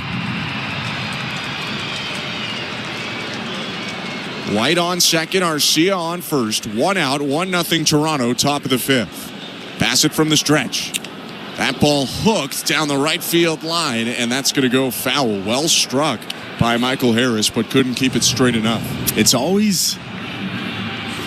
It's a difficult pitch to throw out of the zone and then in the zone. You want to stay away from that. You want to go in the zone and then out of the zone, never backwards. Chris Bassett kind of did the backwards one there. Another 1-2 in that pitch, high and outside. Check swing by Harris, but he didn't go. 2 balls, 2 strikes.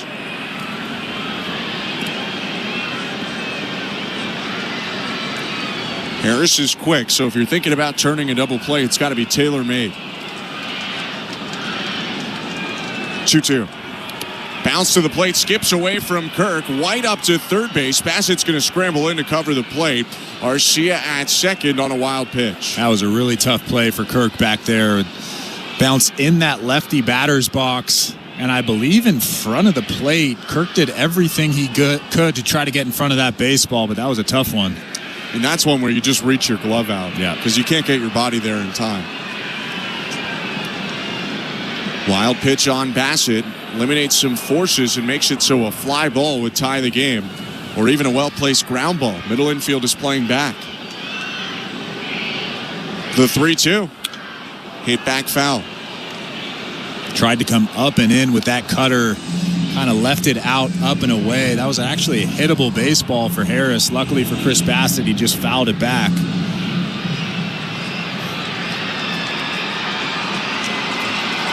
Second and third for the Braves. 1-0 Blue Jays, top of the 5th. With 1 out, another 3-2. Swing and a miss. Got him to chase a curveball well off the plate outside. 2 down. Yeah, that's a big, big pitch for Chris Bassett. Almost a pitch that I'm sure Michael Harris will go look at the iPad and think, I should not have swung at that pitch. But Chris Bassett got lucky there. 2 outs in this inning now. Perhaps Harris thought it was the sweeper that would run a little more east to west back over the plate, but it was the curve that stayed out there. 9th K for Bassett. Second and third, 2 down, and his pitch to Austin Riley. Outside with the aforementioned sweeper, ball 1. And you can be careful to Austin Riley, although Matt Olson's standing in that on-deck circle, so pick your poison, I guess. Riley on an 8-game hit streak, 0 for 2 today with a pair of strikeouts. A hotter hitter this season than Olson, but Olson has a hit today. The 1-0. Riley takes up top, ball 2.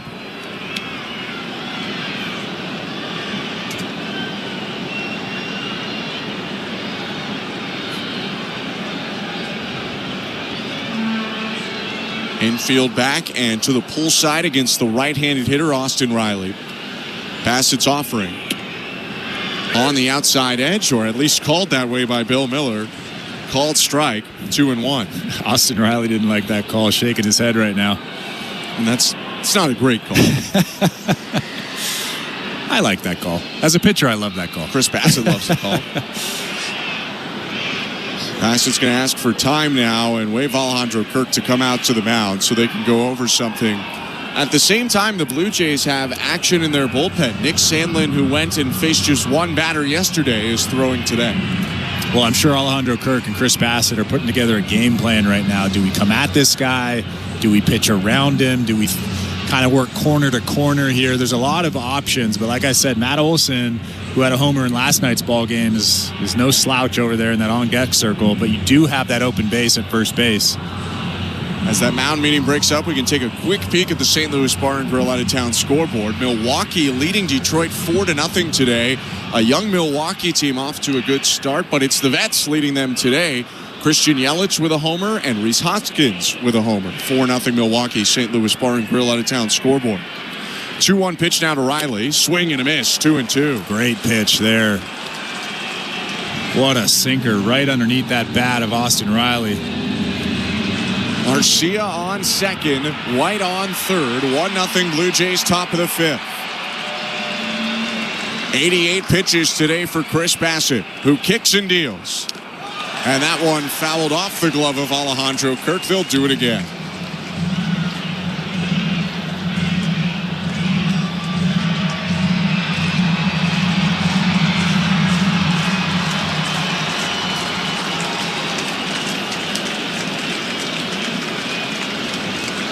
Another 2-2. Swing and a miss. He got him. 10 strikeouts for Chris Bassett in 5 scoreless. The Blue Jays take a 1-0 lead to the bottom of the fifth. You're listening to Blue Jays Baseball, brought to you by your local family-owned Crown Rust Control Center. Streaming on the Sportsnet app and the Sportsnet Radio Network. Rory McIlroy on his knees. He's won the Masters. When the sports world is talking, nobody gives you more perspectives than the experts of SiriusXM. Hear instant reaction on Mad Dog Sports Radio. He had to get off the deck to win this tournament. And expert golf analysis on Channel 92. It was the most heart-stopping, thrill-a-second Masters I can ever recall. Live sports talk when you need it on SiriusXM and the SiriusXM app. That is why we fall so much in love with sports. Your home for golf's biggest events is PGA Tour Radio. It's a Grand Slam roar at Augusta National. Rory McIlroy, he's the 6th in the history of the game to enter golf's greatest group. Deep down, I always believed that I had the game to win here at Augusta. You know, it was touch and go at times today, but thankfully I was able to get the job done. PGA Tour Radio, Channel 92 in the car and on the SiriusXM app. It's soccer's most thrilling league. Only the Premier League can make you feel like this. And now every match is on the SiriusXM app. Can you believe it? From the title race. This is remarkable. Keeps this title charge on track, surely. To the relegation fight. The impossible may still be possible. Hear every English Premier League match on SiriusXM FC 157 and the SiriusXM app. Just search for your favorite club. Fantasy Sports Radio is helping you win whichever fantasy sport you play. Right now on Channel 87 and always on the SiriusXM app. Sportsnet Radio Network. Bottom of the fifth inning, 1-0 Blue Jays. And welcome to the Timbermark broadcast booth alongside former Major League pitcher Chris LaRue. I'm Ben Schulman. Spencer Strider deals home, and the first pitch taken inside by Addison Barger, ball 1. 8-9-1 for the Blue Jays this inning. Barger, Straw, Bichette. The 1-0. Swing and a miss.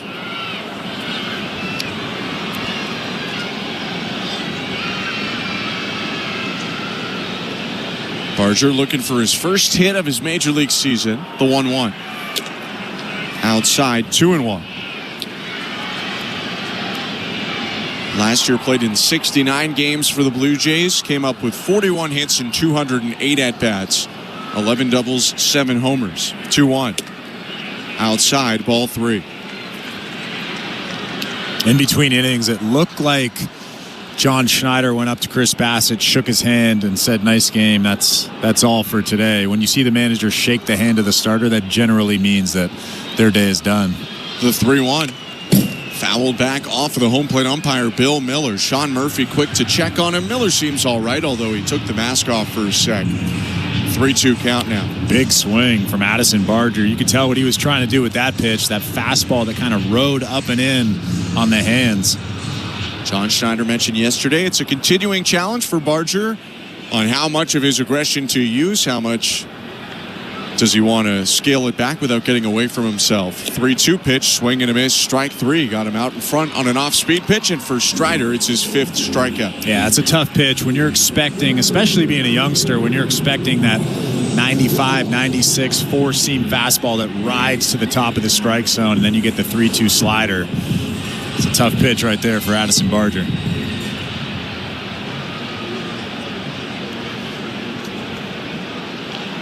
New baseball for Strider, who rolls one back to the first base dugout of the Braves. And now Miles Straw up to the plate. 1-0 Blue Jays, bottom 5, the pitch. Up and in, ball 1. Miles Straw currently on an 8-game hit streak, third longest of his major league career. Has won 10 and won 11-game streak as a big leaguer. 1-0. Called strike, 1-1.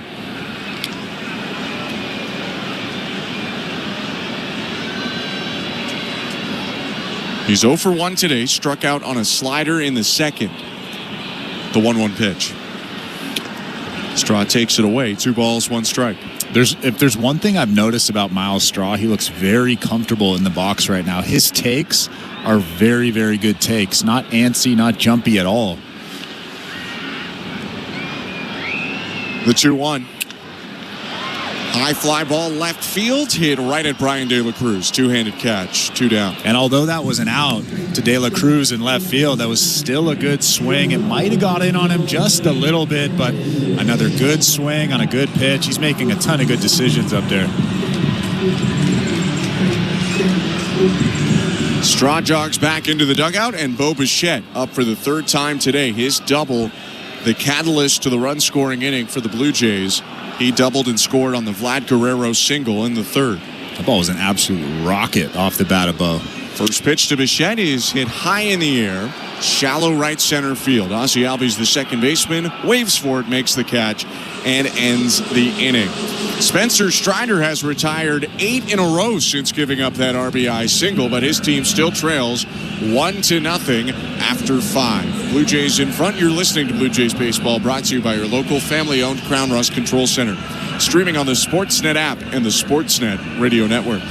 Enter Night Mode. It's a stylish Friday night in the city. Every Friday home game.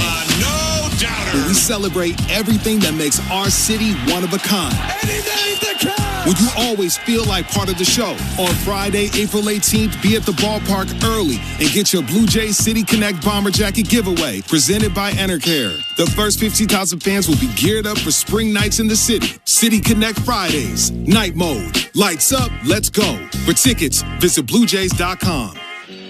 Knock all your summer projects out of the park with Home Hardware, the official home improvement retailer of the Toronto Blue Jays and your DIY partner in making your dream home a reality. From gardens to garages, back decks to front doors, refreshes and renos, we're here to help you cover all your bases and make every summer project a home run.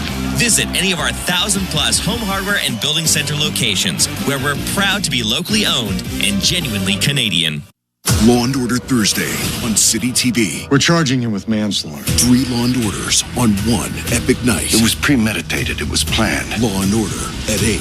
He told me to is not a legal defense against murder. SVU at 9. Covering his ass, I'd start thinking about your own. Followed by the new season of Law & Order Toronto Criminal Intent at 10. Nothing justifies murder.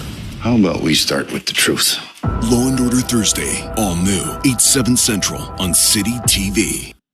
This is Toronto Blue Jays baseball. Bichette powers the ball to left field. Going back, Peralta. It's out of here. On Sportsnet 590 The Fan and the Sportsnet Radio Network. Welcome back to Rogers Center. Top of the 6th inning. Rubber match between the Blue Jays and the Braves, and it's a pitching change for Toronto, brought to you by Home Hardware, the official home improvement retailer for the Toronto Blue Jays. Locally owned, genuinely Canadian. Brendan Little, the lefty, is on, trying to protect the 1-0 lead for Toronto. Alongside Chris LaRue, I'm Ben Schulman. Left on left, Little deals to Matt Olson. First pitch strike, 0-1. We saw Brendan Little yesterday. He came in, pitched a scoreless inning, around a walk. He struck out 2. The 0-1. Down and in, 1 ball, 1 strike. Good pitch right there. Down and in to Matt Olson with that good fastball. We've talked about this a lot with Brendan Little, but the biggest thing when he comes into close ball games like this, he has to throw strike 1. obviously threw strike one to Matt Olson. 1-1.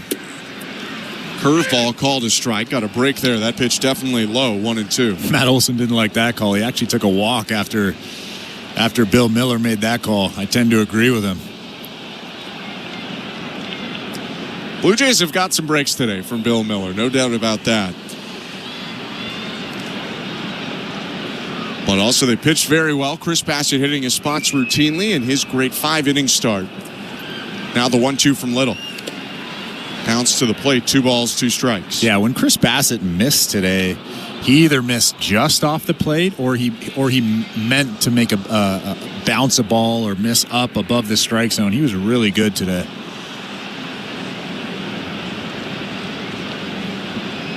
2-2. Swing and a miss, strike 3. Got him to wave at the curve, down and away, 1 out. And when Brendan Little is throwing strikes, when he's attacking hitters, that's really what he can do. Big lefty out of that bullpen. 11th appearance of the season for Little, who's got a 3.38 ERA across 8 innings coming into today. He's punched out 12 and walked 3, make it 13 punched out now in 8 1/3. His pitch to Sean Murphy, swing and a miss by the right-handed hitting catcher, 0-1. That'll tell you how good your curveball is. Little awkward swing from Sean Murphy on that curveball down below the strike zone.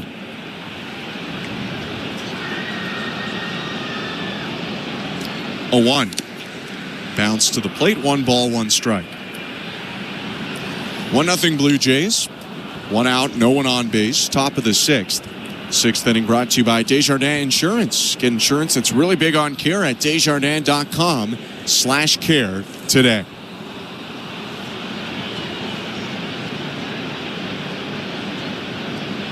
The 1-1. Low, 2-1.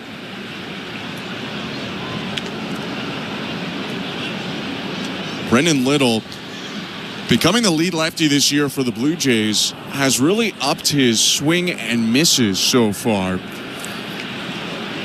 2-1. Downstairs 3-1. Coming into today, when batters swung the bat, they missed 55% of the time. That's among the top couple pitchers in all of Major League Baseball. His 3-1. Called strike, 3-2. And you could see why. When he gets on top of that fastball, it has the downward action to it. You don't really see that very often from fastballs. Take a look at Chris Bassett. I'll talk about that after this pitch. 3-2. Outside ball 4, and he walks Murphy. 1 on, 1 out. But if you look at Chris Bassett's fastball, that sinker, it has the horizontal movement, more of the run. If you look at Brendan Little's fastball, it has the vertical drop to it. It's so hard to hit when he gets on top of it. That's why guys are swinging and missing as much as they are. Little more of a true sinker. Bassett a little bit more of a 2-seam fastball. Chris Bassett with 5 scoreless innings today. Now Little in, and he'll turn around the switch hitter Ozzie Albies to bat right. The pitch. Swing and a miss. And you just don't see big leaguers swing and miss on fastballs as much as they do when Brendan Little is throwing that sinker. Murphy off first base with 1 out. The 0-1. Swing and a miss again. That was a pretty awkward wait from Albies at a fastball in the dirt. 0-2. It's almost like they're swinging at a changeup. That's how awkward those swings are. But if you look at the radar gun and it's 94, 95 miles an hour, it's pretty impressive.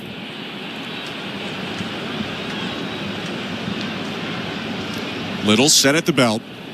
Rocks and deals. Bounced it to the plate off the side of Kirk. Murphy takes off for second. He'll get in there without a throw on the wild pitch. Kirk frustrated with himself that he couldn't keep that ball in front of him. That's a big run, standing out in scoring position now. That one hit him in the chest protector, but it was another breaking ball bounced well in front of the plate. I mean, they haven't given him the easiest of wild pitches to block so far. 1 out now, Murphy in scoring position. 2 peaks back from Little in the pitch.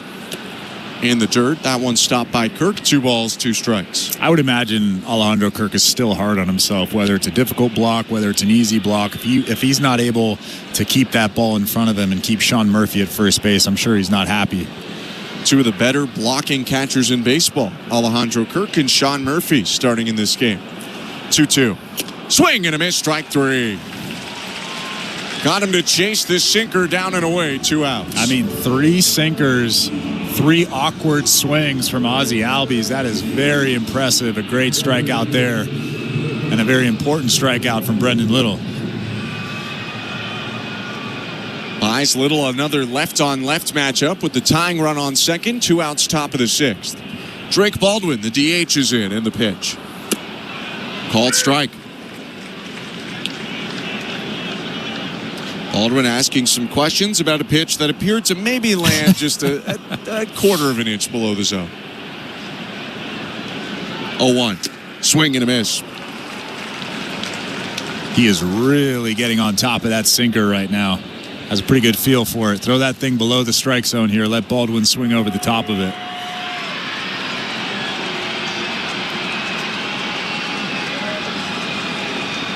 Little sets at the belt, looks at second. The 0-2. Bounce to the plate off the mask of Kirk. It rolls away a little bit, but not enough for Sean Murphy to advance from second. And again, a high degree of difficulty on a ball bounced at Alejandro Kirk. Yeah, I'm actually surprised that Sean Murphy didn't go from second to third. That ball got a decent distance away from Alejandro Kirk. Hit his mask, actually. He squared up to it. It just hit him in the face, rolled to the left. Maybe Murphy, not wanting to risk the third out at third base, decided to stay at second. 1-2 pitch. Called strike 3. Brendan Little with 3 strikeouts around a walk. Keeps it 1-0 Blue Jays, middle of the 6th. You're listening to Blue Jays Baseball, brought to you by your local family-owned Crown Rust Control Center. Streaming at sportsnet.ca and the Sportsnet Radio Network. 80s neon blossoms are in full bloom on the SiriusXM app, featuring feel-good hits from icons like Cyndi Lauper, Whitney Houston, and Michael Jackson. To the timeless breezy beats of the B-52s, Blondie and more. This exclusive 80s on 8 springtime mix will have you walking on sunshine all season long. Just search Neon Blossoms on the SiriusXM app.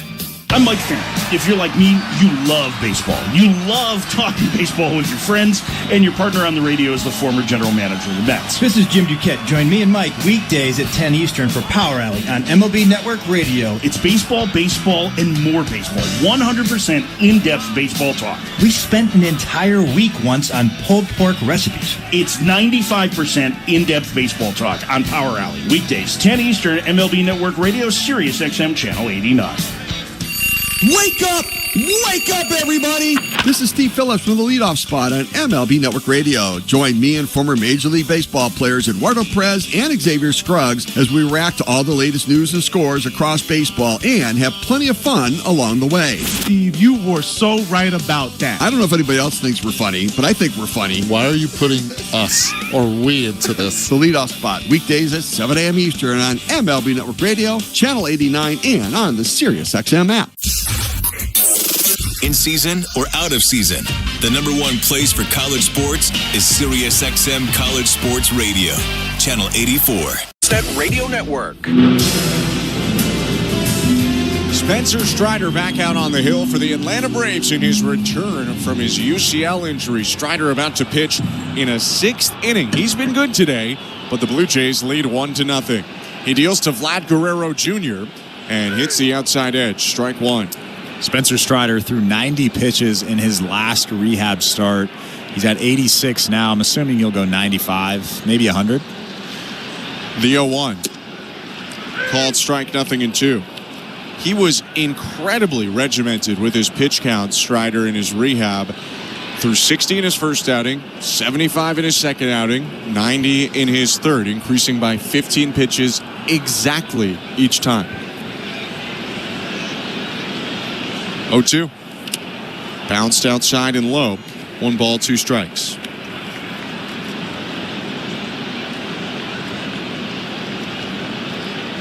There is action in the Braves bullpen. Southpaw Dylan Lee is warming up. 1-2 pitch. Inside, 2-2. He still has pretty good velo on that fastball. That last one was 96 miles an hour, 89 pitches. Now for Spencer Strider. This could be his last batter. His 2-2. High ball 3. With the lefty Lee warming up, it's Brian Snitker's choice. Does he want to turn around Santander to hit right or keep him batting left? But you figure by Andres Jimenez, the lefty Lee is going to be in there.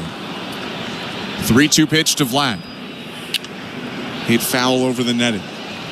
Well, both of Anthony Santander's home runs this year have come from the left side, so I'd flip him around.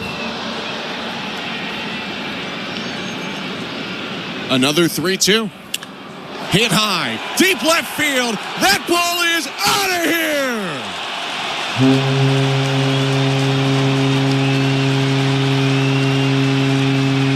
First home run of the season for Vladimir Guerrero Jr. And the Blue Jays double their lead 2-0.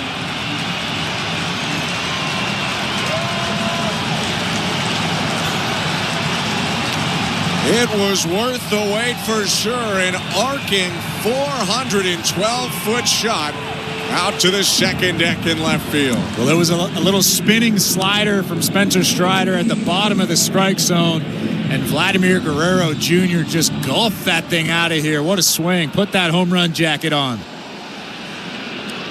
Vladdy high-fiving down the dugout as Anthony Santander comes up. He will face Spencer Strider. Here's the pitch. High ball 1. That's a big run, too. Goes from 1-0 to 2-0. Blue Jays trying to win this series after losing the first game 8-4. 1-0. Outside 2-0.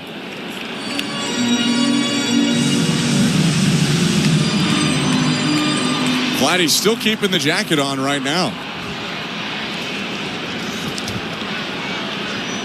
Standing at the edge of the dugout as the 2-0 misses upstairs to Santander, ball 3, and you figure this is just about it for Strider. 95 pitches, and the on-deck hitter is the lefty swinger, Andres Jimenez. The 3-0. Swing and a miss. 3-1. Well, could you tell that Anthony Santander had the green light there?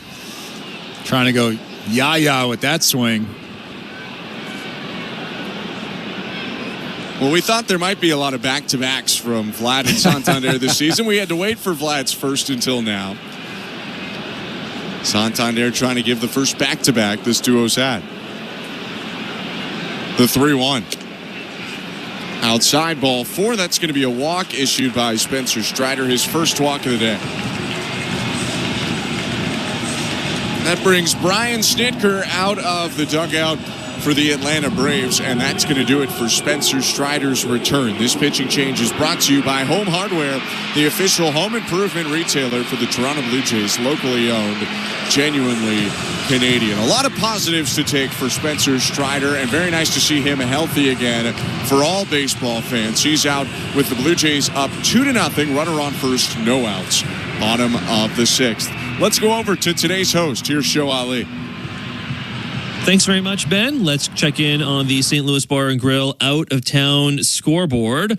Let's start in the NHL, where the regular season is winding down. Only a handful of games remain in the regular season for all teams. The Stanley Cup playoffs beginning on Sportsnet this weekend, which means, of course, many of the playoff matchups have been officially set. 15 of the 16 spots have been decided entering play today.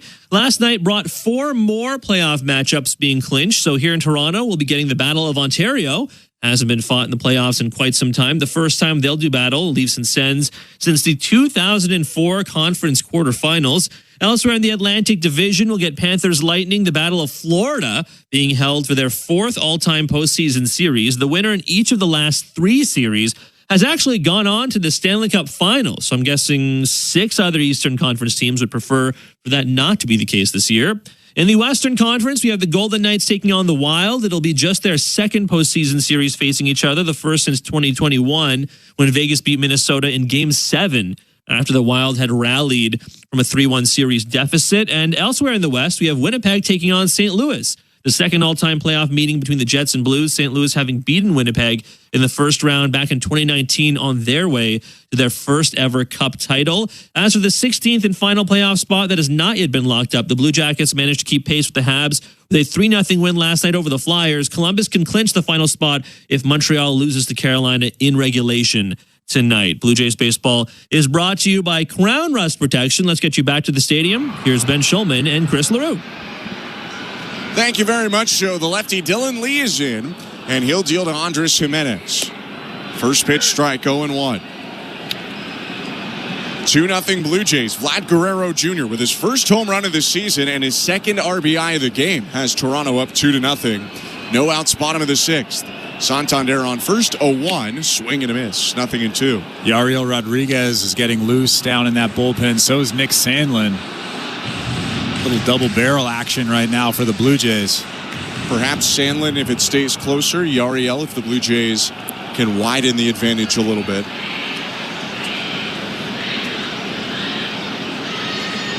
Bearded lefty Lee stares at first base, kicks and fires home. And the 0-2 is a broken bat roller to second base. Charging in Albies, flip over to second to get Santander. That's the only out they'll get. Pretty impressive they even got that out. One down, Jimenez at first on a fielder's choice. Yeah, that was a nice play from Ozzie Albies. I actually think that he thought that he didn't have a chance at Santander at second base, but he was able to get that big lead runner. We contacted an out produced by the lefty Dylan Lee, making his 8th appearance of the year in 6 2/3. He's got a 4.05 ERA. Lee offers to Alejandro Kirk and hits the zone at the knees. Strike one. Does Dylan Lee kind of have a Chris Sale look to him, or is it just the beard? I think it's just the beard. Yeah. He's a little wider than Chris Sale as he steps off and throws to first. Jimenez back with a dive. Pretty built left-hander. Dylan Lee's been with the Braves since he debuted in 2021. Made 2 appearances in October of that year and then was on the playoff roster. Even got his start as an opener in the World Series with the Braves winning the World Series that year. 0-1 pitch outside, 1-1. There's a big hole on that right side right now. Ozzie Albies is shaded towards second. And then Matt Olson is holding on Andres Jimenez at first base. We've seen Alejandro Kirk go the other way a lot. Left on right, the 1-1 pitch with 1 out. Never mind, it's a throw over to first as Lee fooled me, but not Andres Jimenez, who got back in standing up.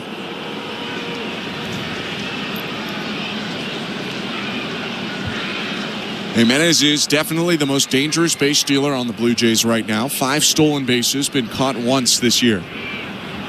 Pretty healthy lead at first, held on by Olson. And running out from behind the plate is Sean Murphy.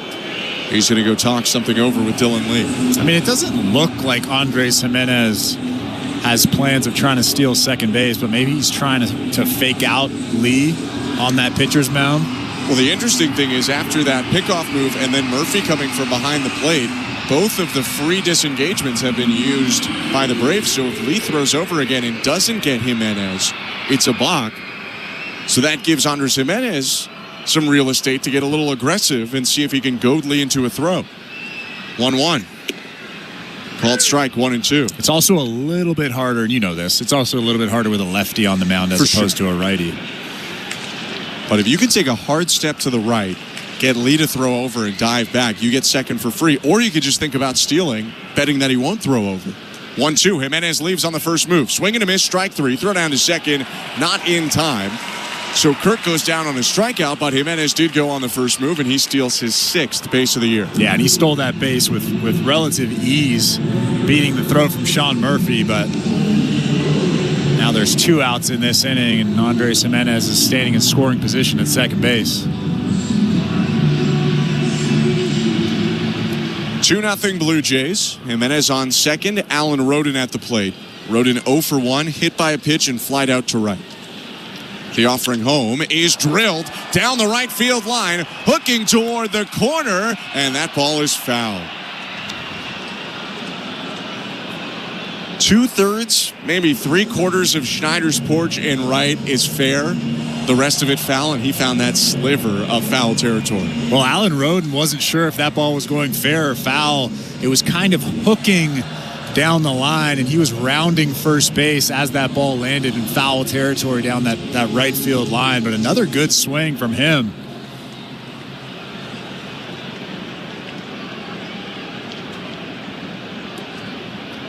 .271 hitter in his rookie season.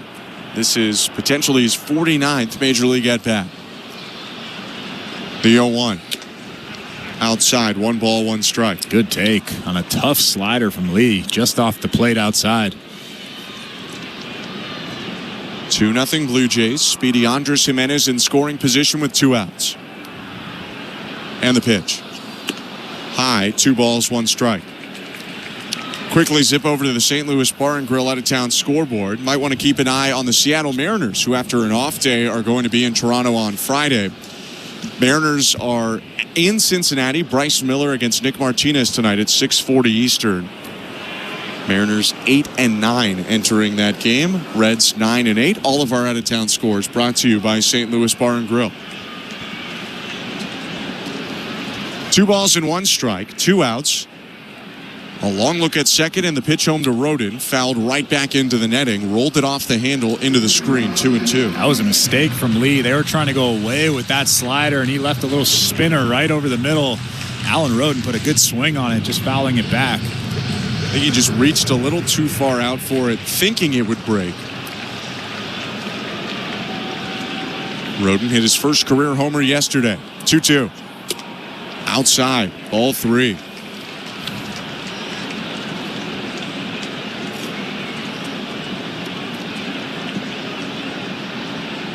Lee came in after the solo shot from Vladdy and the walk from Santander, a fielder's choice and a strikeout. Now it's 3-2. Popped up foul back behind the plate and towards the official score today, Roger Lajoie. Still 3-2. So the Braves have seen Alan Rodin go deep in fair territory, go deep in foul territory. I think if I'm Lee here, I'm probably being careful with him as well. On deck hitter is Ernie Clement, runner on second, 2 outs, 3-2 Blue Jays. The pitch. Downstairs, ball 4. Alan Rodin takes a walk and the inning continues. Good at bat. Fouled off a couple of tough pitches, took some tough pitches, and then just spat on that mid-90s fastball from Lee for a walk. And here comes Ernie Clement.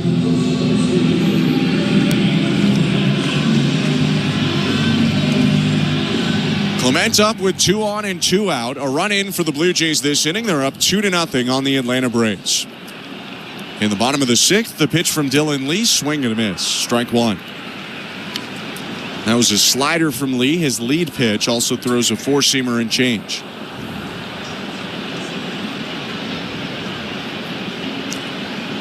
Southpaw rocks and deals. And hits the zone to get ahead 0-2. It's interesting that Lee has that mid-90s fastball. Pretty good life on it, and he leads with the slider. Pitching backwards often. There's 2 straight sliders to start. Now he might rev it up with the heater. His 0-2. Fastball roped down the left field line. That's going to bounce foul. Ernie was right on that fastball at the top of that strike zone. Lee tried to sneak it by him there, but that was a good swing from Ernie Clement.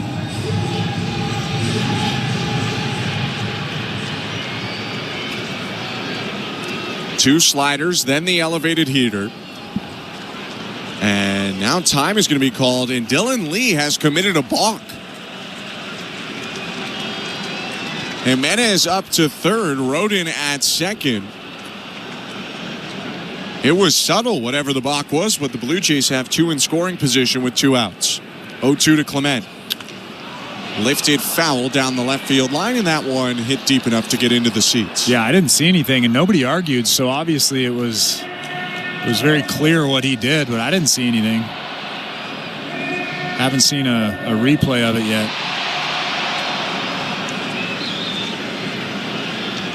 A single likely scores 2 with runners off on contact. 0-2. Swing and a miss, strike 3. Lee went with the changeup and gets Clement to strand a pair and end the inning. But the Blue Jays add to their advantage. Vladimir Guerrero Jr. with his first home run of the season. It's 2-0 Toronto after 6 innings. You're listening to Blue Jays Baseball, brought to you by your local family-owned Crown Rust Control Center. Streaming on the Sportsnet app and the Sportsnet Radio Network. Timber Mart always has plans to help you with your plans. Your home, your cottage, your garage, whatever needs your attention first, check the most visited spot on our website for ready-to-order plans to get the job done with Canada's Building Centre. Visit timbermart.ca. Sportsnet Plus is the streaming home of the Blue Jays. Oh, what a catch!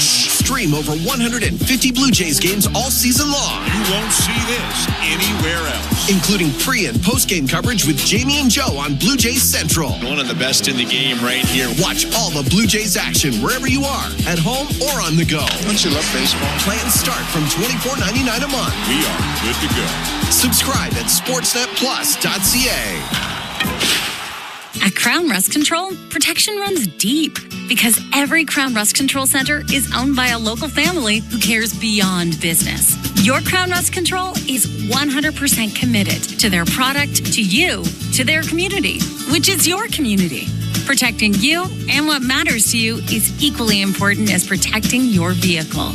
Did you know spring's the best time of year to protect your vehicle from rust? For a special spring offer, find your local family-owned Crown Rust Control Center at crown.com. Timber Mart is Canada's building center. Your home team advantage with the right materials and the right price. Project know-how that's brought together a wealth of plans and solid advice. Trust your team at your locally owned Timber Mart. Find your location at timbermart.ca. Hey, this is Dalton Varsho. You're listening to Toronto Blue Jays baseball on the Sportsnet Radio Network.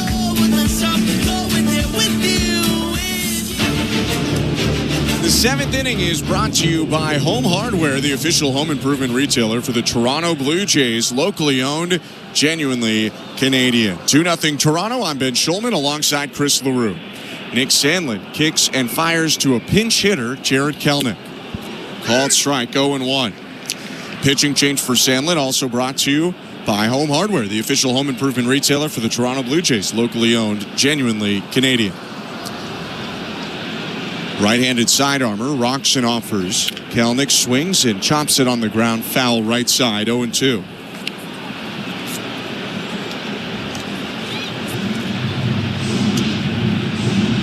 Blue Jays used Sandlin yesterday for one batter, struck out Nick Allen swinging to end the seventh.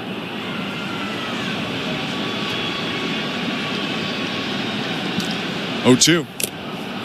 Fouled off. Still no balls, 2 strikes. Pretty good split finger there from Sandlin. Sandlin's had a pretty good year so far. 8 ball games, a 2.84 ERA, 6 1/3 innings, 7 strikeouts. And it is an interesting decision to pinch hit and bring a lefty in to face Sandlin because he was more effective against lefties last year with that splitter.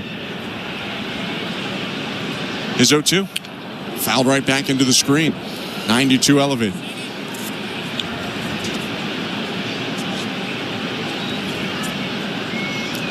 Braves going to Kelenic, though, who is on the fat side of a platoon, a left-handed hitter who's going to come in, face right-handed pitchers. 0-2 again.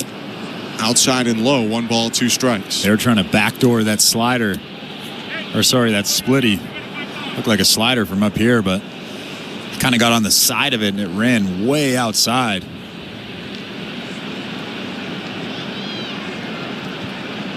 Sandlin sets, and the 1-2. Fouled off of Kirk and the right ankle of Bill Miller, the home plate umpire. Still a ball and 2 strikes. Jimmy Garcia's getting loose down there in that Blue Jays bullpen now. And with that off day tomorrow, John Schneider really can use whoever he wants down there in that bullpen. Stayed away from Garcia yesterday. Another 1-2. Hit on the ground right at the second baseman, Jimenez. Down to a knee, picks it up, throws to first. 1 out.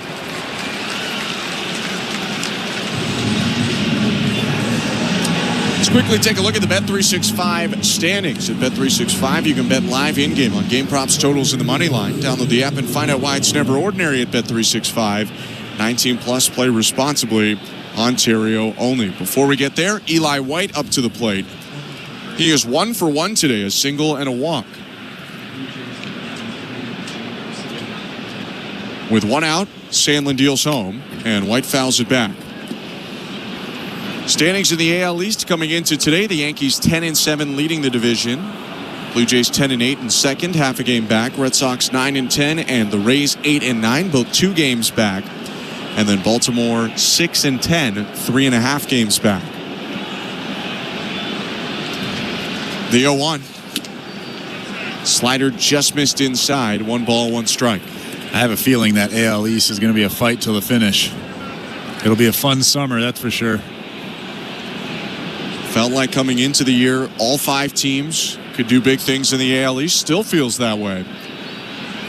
The 1-1. Hit on the ground right side. Dive by Jimenez. It's past him into right field. A base hit.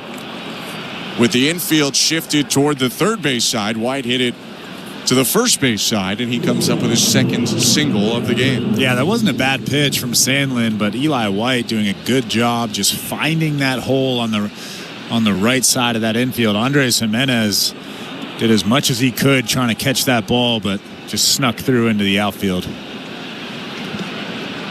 So 1 out, a runner on first. Orlando Arcia at the plate. Sandlin's pitch. Swing and a deep drive foul down the left field line, 0-1.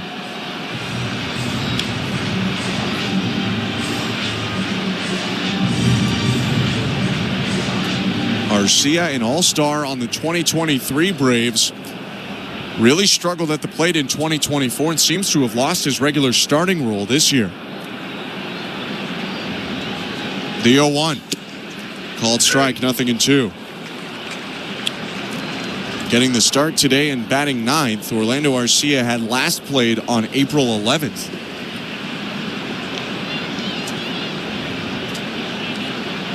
One out and a runner on first.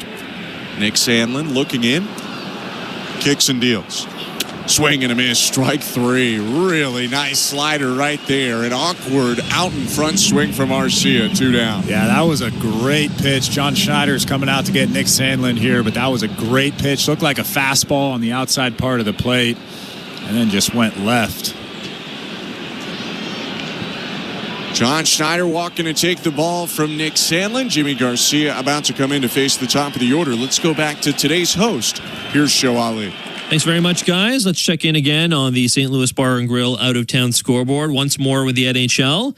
The regular season winding down. 1 or none games remain for all teams in the regular season. The Stanley Cup playoffs beginning on Sportsnet this weekend. 15 of the 16 spots have been decided entering play today. The 16th and final spot that has not yet been locked up is being battled out between the Blue Jackets and the Canadiens. The Jackets managed to keep pace with the Habs with a 3-0 win over the Flyers last night. Columbus can clinch the final spot if Montreal loses to Carolina in regulation and the Jackets beat the Islanders in regulation tomorrow. However, a single point gained for the Habs tonight means the final playoff spot will go to Les Habitants. Sunday was the final day of the regular season over in the NBA, which means the playoffs await. And first of all, the play-in tournament is ongoing right now until Friday, and then the playoffs themselves begin in earnest on Saturday. We did have the 7 seeds locked up last night in the play-in. The Orlando Magic throttling the Atlanta Hawks. 120-95 was the final score. So the Magic will be on their way to take on Jason Tatum and the Boston Celtics in the first round. That'll be 2 versus 7. And then in the Western Conference, the other 2 versus 7 matchup will be Steph Curry and the Warriors taking on Fred VanVleet and the Rockets. The Warriors narrowly edging the Grizzlies 121-116. The losers of last night's games have the night off. The Hawks will take on the winner of tonight's Heat-Bulls game on Friday. And in the West later on tonight, we have Mavericks-Kings. The winner of that game will take on John Morant and the Grizzlies. That'll also go on Friday as well. Blue Jays baseball, as always, is brought to you by Crown Rust Protection. Let's get you back to the action down at the Rogers Center. Here's Ben Schulman and Chris LaRue. Thank you, Show. A pitching change for the Blue Jays brought to you by Home Hardware, the official home improvement retailer for the Toronto Blue Jays, locally owned, genuinely Canadian. Jimmy Garcia into the ball game. 2 outs, top of the 7th, 2-0 for the Blue Jays over the Braves. John Schneider goes to Jimmy Garcia with the top of the order up, tying run at the plate, represented by Michael Harris II. The pitch. Breaking ball, called strike. Jimmy Garcia has been really good this season. Still hasn't given up an earned run. 8 innings, 4 hits, 10 strikeouts for the big righty. Now out from home plate is Bill Miller, walking near the front of the dirt circle. Not exactly sure why. I think Jimmy Garcia had a wristband on or something, and he had to take it off and put it in his back pocket.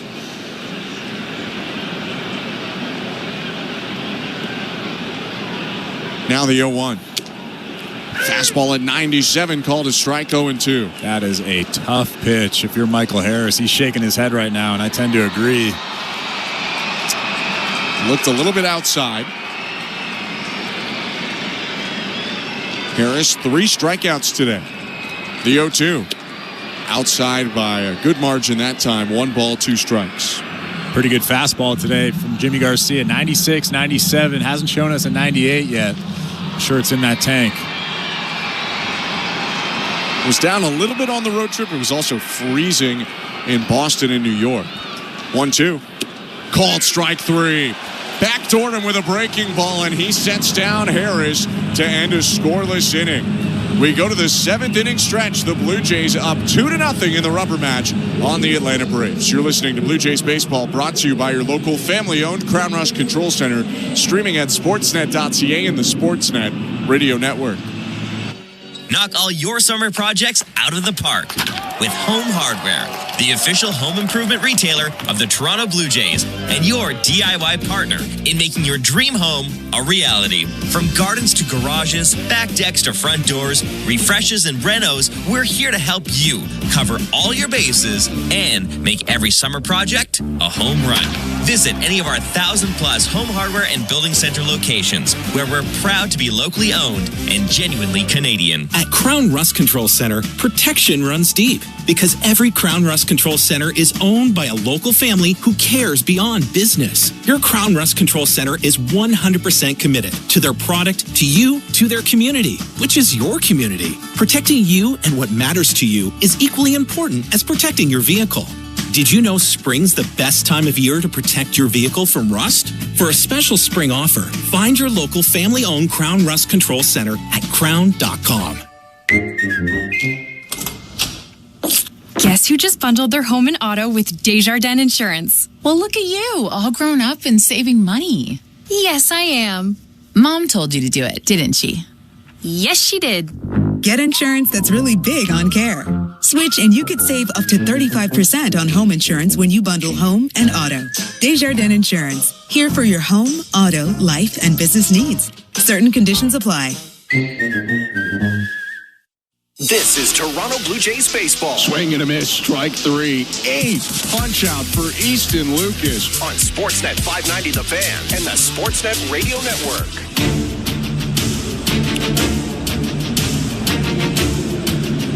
Welcome back to Rogers Center in downtown Toronto, where the Blue Jays lead the Braves 2-0.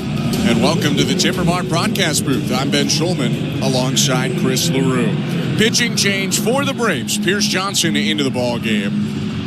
He comes on with 8-9-1 to hit for the Blue Jays. Addison Barger, Miles Straw, and Bo Bichette. Johnson, the righty, rocks and offers, and Barger takes a strike, 0-1. This pitching change brought to you by Home Hardware, the official home improvement retailer for the Toronto Blue Jays, locally owned, genuinely Canadian. Johnson's 0-1. Swing and a high fly ball, medium depth center field. Harris over to his left, now walking forward, makes the catch. 1 out.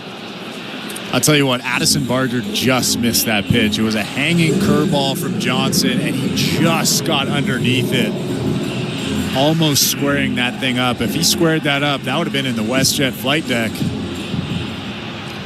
The tantalizing power of Addison Barger that has him up right now with Nathan Lucas on the paternity list. 1 out, and the pitch here to Miles Straw. Called strike. Pierce Johnson, a veteran, 2012 43rd overall pick by the Cubs. Pitched only 1 game with Chicago, but time with the Giants, Padres, Rockies, and now 3rd season with the Braves. His 0-1. Downstairs, 1 ball, 1 strike.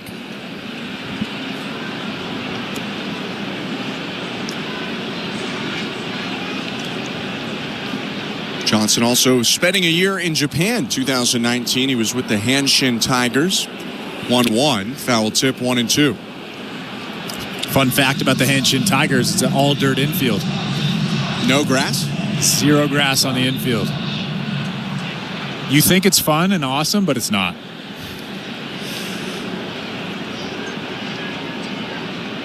The 1-2 pitch. Down and away, 2-2. Johnson parlayed his season with Hanshin into a multi-year contract with the Braves. Spent 2020 to 2022 with San Diego before joining Colorado in 23 and being traded to the Braves at the deadline that year. 2-2. Just high. Check swing, appeal down to first, no swing, full count. Well, that looked like a strike on the pitch. Just clipping the top part of that strike zone at 95. A good pitch from Johnson. Long hair for the right-handed pitcher. He kicks and offers and misses up top, ball 4. A walk there for Miles Straw with 1 out. Another good AB from him. Like I said in his last at-bat, he looks very comfortable in that batter's box. Not antsy, not jumpy. On tough pitches, it's kind of like a statue in that batter's box. Looking pretty good up there. Straw gets a word from first base coach Mark Budzinski. 2-0 Blue Jays. 1 out, 1 on, bottom of the 7th. The pitch to Bo Bichette. Called strike. Pierce Johnson's got a mid-90s fastball. Pairs that with a curveball. And every once in a while, he'll throw a cut fastball that's low to mid-90s. The 0-1. High. Bichette ducks out of the way of the heater. 1 ball, 1 strike. There was that cut fastball. Johnson left it arm side high, kind of running past the face of Bo Bichette. You can hear the crowd.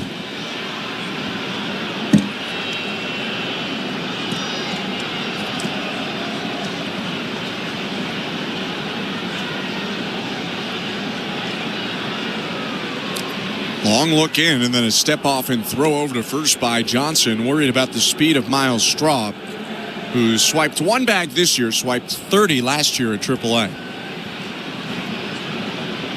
I wouldn't mind if he took off at some point during this at-bat. Try to get in a scoring position with 1 out here.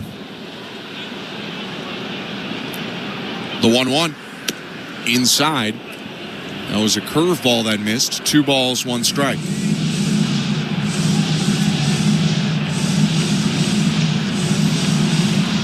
Johnson, another one of these guys like a Tommy Nance who has a power curveball. Brendan Little has it too, mid-80s. 2-1. Missed inside with that curve again, 3-1. I mean, years ago you would have never seen a curveball above 75, maybe 77. And now guys in the mid to high 80s with some curves. Impressive curves too. I like Tommy Nance. The 3-1. Straw takes off, pitches high and outside. No, it's called a strike, so that means the throwdown not in time and a stolen base for Straw. Throw wasn't even close. It actually skipped into center. Stolen base for Straw. He's on second and now a full count. That pitch looked like it was ball 4, but instead called strike 2. Wow, Straw got a great jump. Sean Murphy actually tried to throw Straw out from his knees. He overthrew Ozzie Albies out at second base, but an easy stolen base for Miles Straw. So a full count, 1 out. Bichette still at the plate. Runner on second. The pitch is hammered down the left field line. Base hit rolling into the corner. Straw will jog around third and come in to score. Bichette jogs up to second. An RBI double. It's 3-0 Blue Jays. Well, that's why that stolen base is so important. If Miles Straw doesn't steal that bag, he's probably at third base right now. But instead, the Blue Jays have a 3-0 lead. We're in the bottom of the 7th inning with 1 out. Second double of the game for Bichette, 8th of the season, as he continues to round into form. He hammered that baseball down the line. 3-0 Toronto, 1 out. Bichette on second. The pitch to Vlad Guerrero Jr. Up and in, ball 1.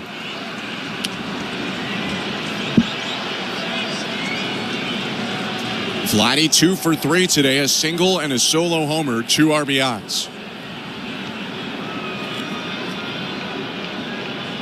1-0.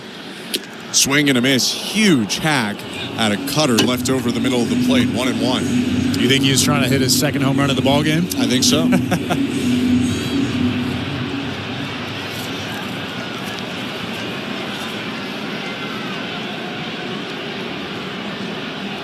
1-1 pitch. Called strike. Fastball on the outside edge, 1-2. How was that cutter off the plate outside? Vlad didn't like that call, but it's a pretty good pitch.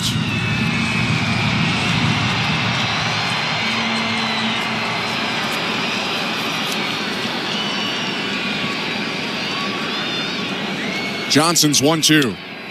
Hit away, foul. Curveball on the outside corner. Guerrero crouched down, reached over, and poked it away. And Yariel's still warming up in that bullpen. If the Jays can score a run here, maybe a couple, I'm sure Yariel will be in this ball game.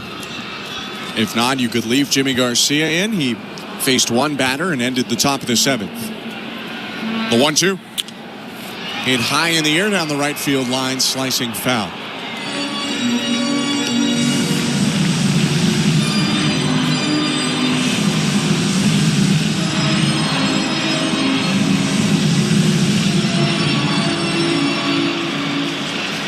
Bo Bichette leading off second, no one close, keeping him close to the bag. One out, the 1-2. Outside, 2 balls, 2 strikes.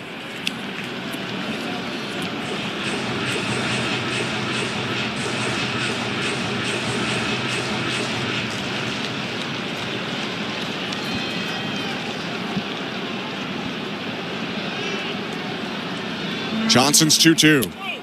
Down and away, ball 3. Good take there on a tough curveball, down and away, just off the plate outside. Action in both pens. Yariel Rodriguez to the left, Daysbel Hernandez to the right. Payoff pitch. Outside, ball 4. After falling behind 1-2, he fouled off a pair, took 3 straight balls, and Vlad Guerrero Jr. has a walk. He's on for a 3rd time today. And here comes Brian Snitker, but that was a great at-bat from Vladimir Guerrero Jr. When he's struggling, he'll offer at that curveball or that slider off the plate, but when he's on like he is right now, he takes it and takes his walk. A reminder that this copyrighted broadcast is presented by authority of Rogers Blue Jays Baseball Partnership and may not be reproduced or retransmitted in any form, and the accounts and descriptions of this game may not be disseminated without the express written consent of Rogers Blue Jays Baseball Partnership or the Sportsnet Radio Network. First and second, 3-0 Blue Jays with 1 out in the bottom of the 7th. Let's go back to today's host with this pitching change. Here's Show Ali. Thanks very much, guys. Let's check in again on the St. Louis Bar and Grill out-of-town scoreboard. Let's continue checking in on the NBA. And, of course, for the fans of the association, the play-in tournament is what you can watch between now and Friday. The playoffs begin themselves on Saturday. From last night, the 7 seeds got locked up in the play-in. The Orlando Magic thumping the Atlanta Hawks. 120-95 was the final score in favor of Orlando. So the Magic will be on their way to take on Jason Tatum and the Boston Celtics in the first round. That's 2v7. And in the Western Conference, we also had Steph Curry and the Warriors narrowly edging the Grizzlies, 121-116 the final. They now have a date with the Rockets in the first round. The losers of last night's games have the night off. Tonight, the Hawks will take on tonight's game, a winner, Heat Bulls on Friday. And in the West, we have Mavericks Kings tonight. The winner of that game will take on Ja Morant and the Grizzlies on Friday as well. For the non-playoff teams, Black Monday came this past week across the league, so a number of changes being made. In Phoenix, the Suns firing head coach Mike Budenholzer after just 1 season. Last year, Budenholzer accepted the Suns' job on a 5-year, $50 million contract. This year, the Suns ranked as the 3rd worst team in the NBA in defensive efficiency. And in New Orleans, the Pelicans firing Executive Vice President David Griffin. Hall of Famer Joe Dumars is a front-runner to become the lead basketball exec in New Orleans. Blue Jays baseball, as always, is brought to you by Crown Rust Protection. Back to the Dome we go. Here's Ben Schulman and Chris LaRue. Thank you, Show. 3-0 Blue Jays. A run in this inning. And Toronto with first and second, 1 out. Daysbel Hernandez in. His pitch to Anthony Santander. Cut on and missed. Strike 1. This pitching change is brought to you by Home Hardware, the official home improvement retailer for the Toronto Blue Jays, locally owned, genuinely Canadian. 0-1. Hit off the end of the bat, foul, 0-2.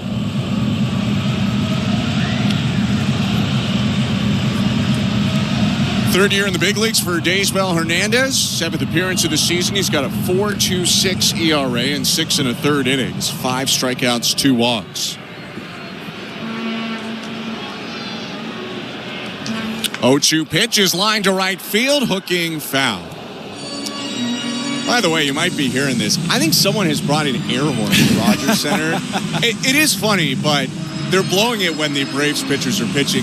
That person really does need to stop doing that. It isn't totally fair to the game. I'd imagine there's a search on for them right now. 0-2. Low 1 ball, 2 strikes. And I didn't hear it that pitch, so maybe they're on it. That's more of a soccer thing, isn't it? Like the Vuvuzelas in the 2012 World Cup. I mean, maybe that's what it is, but not really sure you're allowed to do that. Next pitch hit on the ground up the middle, fielded by Arcia at short. He steps on second, throws to first, and that will end the inning. The Blue Jays get one on the Bo Bichette RBI double. It's 3-0 Toronto after 7. You're listening to Blue Jays Baseball, brought to you by your local family-owned Crown Rust Control Center, streaming on the Sportsnet app and the Sportsnet Radio Network. The NBA playoffs are here, and every night on SiriusXM NBA Radio, we're breaking it all down. They pass it, they shoot it. Defensively, they have 0 weaknesses. After the games, your expert analysis of all the key moments. This was the type of game that every fan of basketball is begging for. And join the discussion. Let me tell you something. I am hyped up. We're live every night of the NBA playoffs on SiriusXM NBA Radio, Channel 86 in the car, and on the SiriusXM app. Every night after the final out, the Round Trip Roundup brings you the scores, highlights, and analysis from every game across Major League Baseball, all in less than 30 minutes. Swung on and missed, strike 3 and a no-hitter. It's the perfect way to get caught up on all the night's biggest home runs and best performances. And a high drive, deep right center. It's the Round Trip Roundup on MLB Network Radio every night on SiriusXM Channel 89 and every morning on the SiriusXM app. VSiN, the sports betting network, is back on SiriusXM. Go to channel 158 for informed wagering and fantasy advice from familiar voices like Gil Alexander, Paulie Howard, and Mitch Moss. Plus, SiriusXM mainstays Adam Shine, Rich Gannon, and the guru, John Hansen. We're getting you ready for the upcoming games with a finger on the pulse of the latest news and the moving lines and odds. VSiN, the sports betting network, is now on SiriusXM 158 and on the SiriusXM app. And it's gone! Jays fans, this is John Schneider, and you're listening to Blue Jays Baseball on SiriusXM. There's the exclamation point for all assembled here at Rogers Center. Sportsnet Radio Network. Welcome to the Timbermark broadcast booth. Alongside Chris LaRue, I'm Ben Schulman. Show Ali, our host and producer. Tom Young, Austin Mackey, and Derek Brandeo, our technical directors. 3-0 Blue Jays. Jimmy Garcia to Austin Riley, and he misses down and in to start the 8th. 1-0. Blue Jays had Yariel Rodriguez up, but stick with Garcia in a 3-run game. 1-0. Inside, 2 balls, no strikes. Meanwhile, you look to the other side, and this is a familiar feeling for the Atlanta Braves, trailing 3-0. Garcia kicks, offers home, and Riley fouls it off. 2-1. They had a big offensive day, first game of the series, 8 runs scored. Yesterday they scored 3, and 2 of them in the later stages of the game. Today they don't have any. It's just been an oddly inconsistent offensive start. 2-1 pitch, swing and a miss, 2-2. And after that first game, Austin Riley actually said this lineup is built to do damage. I would agree with him with the first 4 or 5 hitters of the lineup, but then after that it gets kind of soft. If you're going to be a playoff team, you probably need to add a couple more. 2-2. Swing and a miss. Strike 3. Riley goes down. 1 out. How about that? Just blowing that fastball by him at 97 right down the middle. Here it is. We have talked about it. I mean, the first 2 ads you make are you add Marcell Ozuna right back to the 4 spot. Right. He's just about the best hitter in baseball. And then you put Ronald Acuna Jr. in there. And all of a sudden you have guys like Albies or Harris hitting 6 or 7. First pitch to Matt Olson, called a strike, 0-1. But Matt Olson is hitting 206 right now. He was one of the best hitters in baseball in 2023. What are they going to get out of a guy like him? 0-1. Downstairs, 1-1. But I think they'll just have to find a way to not fall off a cliff until those guys come back and are able to they're able to be that team that they were supposed to be. They didn't put Ozuna on the injured list while he wasn't here, so hopefully for them he's back next series. 1-1 pitch outside, 2-1, dealing with hip inflammation, but he passed all the tests back in Atlanta. Ronald Acuna Jr. also passed some tests that he had to get going on rehab, so he hasn't played yet, but he will soon. 2-1 pitch from Garcia lands in there, 2-2. Just dotted that fastball down and in to Matt Olson. If you're the Braves, though, you can't dig too deep of a hole. Entering today, 5-12. There's still time to turn it around, make the playoffs, but you really want to win your division. 2-2. Called strike 3. 3 strikeouts in 3 batters for Jimmy Garcia. 2 down. Just filling up that strike zone with that good fastball. It's almost like Matt Olson was expecting something off speed there. I mean, what more do you want? With 2 strikes on you, that's a hittable pitch. 97 down in the strike zone. Garcia in the set is pitched to Sean Murphy. Downstairs with 96, ball 1. And of course, with Spencer Strider back, that's a huge boost to this ball club. You know, Chris Sale hasn't pitched the way that Chris Sale did last year. If he gets halfway there, they're a better team. 1-0. Called strike 1-1. But they've had more than enough nights where they've pitched well enough to win games and haven't hit well enough to be in a spot to do it. And this is, at least so far, another one of those days. Down 3-0 of the Braves. Swing and a miss at the 1-1. It's 1-2. And as much as you'd love in Ozuna and Acuna, Harris, 4 strikeouts and 4 at-bats today. Riley, 4 strikeouts and 4 at-bats today.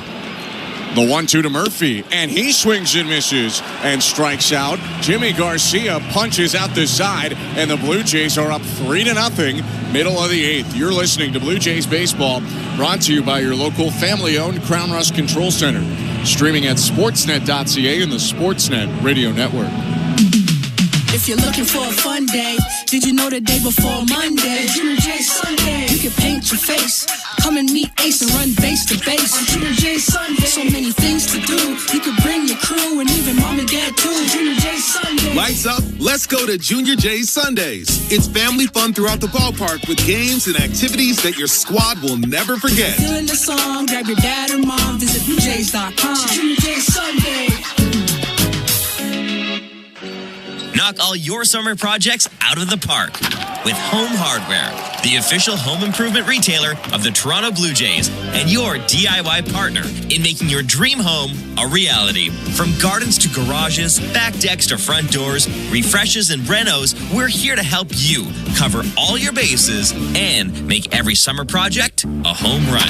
Visit any of our 1,000+ Home Hardware and Building Center locations where we're proud to be locally owned and genuinely Canadian.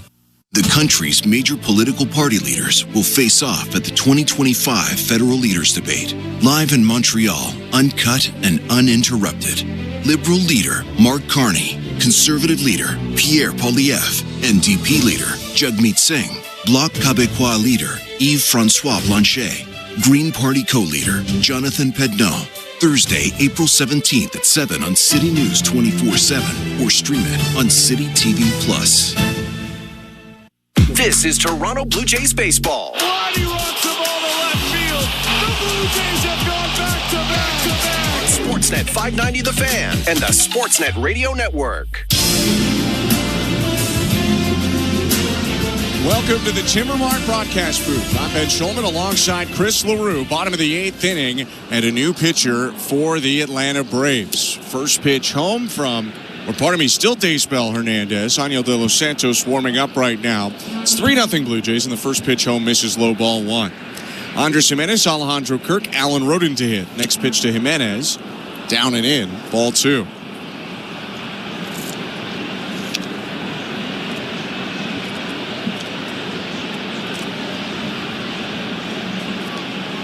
Right-hander Hernandez, a 2-pitch guy, slider and 4-seamer. Next pitch called a strike, 2-1.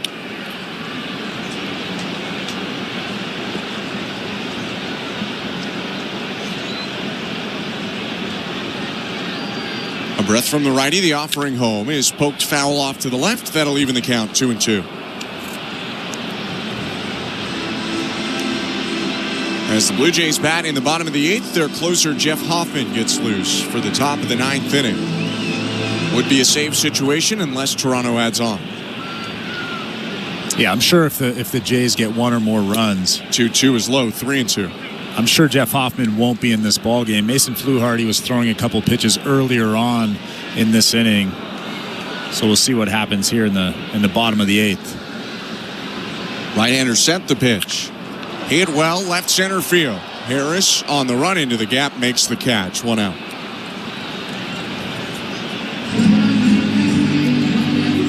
Some may have seen that Jeff Hoffman had a emphatic reaction to his outing against the Baltimore Orioles, a team that decided not to give him their original contract offer after some questions about the physical that he had with them. Pitch now to Alejandro Kirk with 1 out. This is down and away, ball 1. Well, the other team to do it was the Atlanta Braves. The Braves and the Orioles both had issues with Hoffman's physical that the Blue Jays did not. 1-0. Inside, 2-0. And so far, it's really worked out for the Blue Jays. Really has. The 2-0. Called strike, 2-1.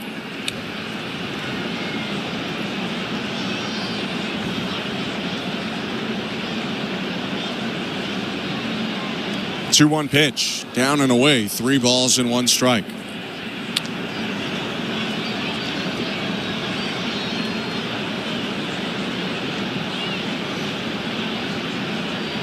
Righty Hernandez in the set, his 3-1. Called strike, 3-2.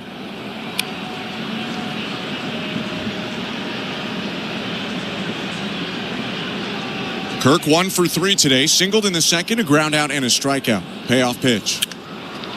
Hit in the air, right field. Backing up to the warning track, Eli White, and he'll make the catch just in front of the wall. Little off the end of the bat. Still, Alejandro Kirk almost got that out to right. Yeah, I thought for a split second that ball would sneak out of here into that Braves bullpen in right field. It was a pretty good fastball, 97 down and away from Hernandez. And as we've seen so often this season, Alejandro Kirk just takes it the other way. Just missing a home run out there in right field. Hernandez, a Cuban right-hander, signed with the Braves in 2017. Pitches to Alan Roden. It's bounced to second. Albies up with it, throws to first, and ends the inning. We go to the 9th. The Blue Jays leading the Braves 3-0, looking to close out a series win. Don't go anywhere. You're listening to Blue Jays Baseball, brought to you by your local family-owned Crown Rust Control Center, streaming on the Sportsnet app and the Sportsnet Radio Network. From the roots of Motown and R&B to the groovy rhythms of the 70s. Music icon Smokey Robinson is delivering his very own channel of 60s and 70s soul hits and stories of his career. Hey, it's Smokey Robinson.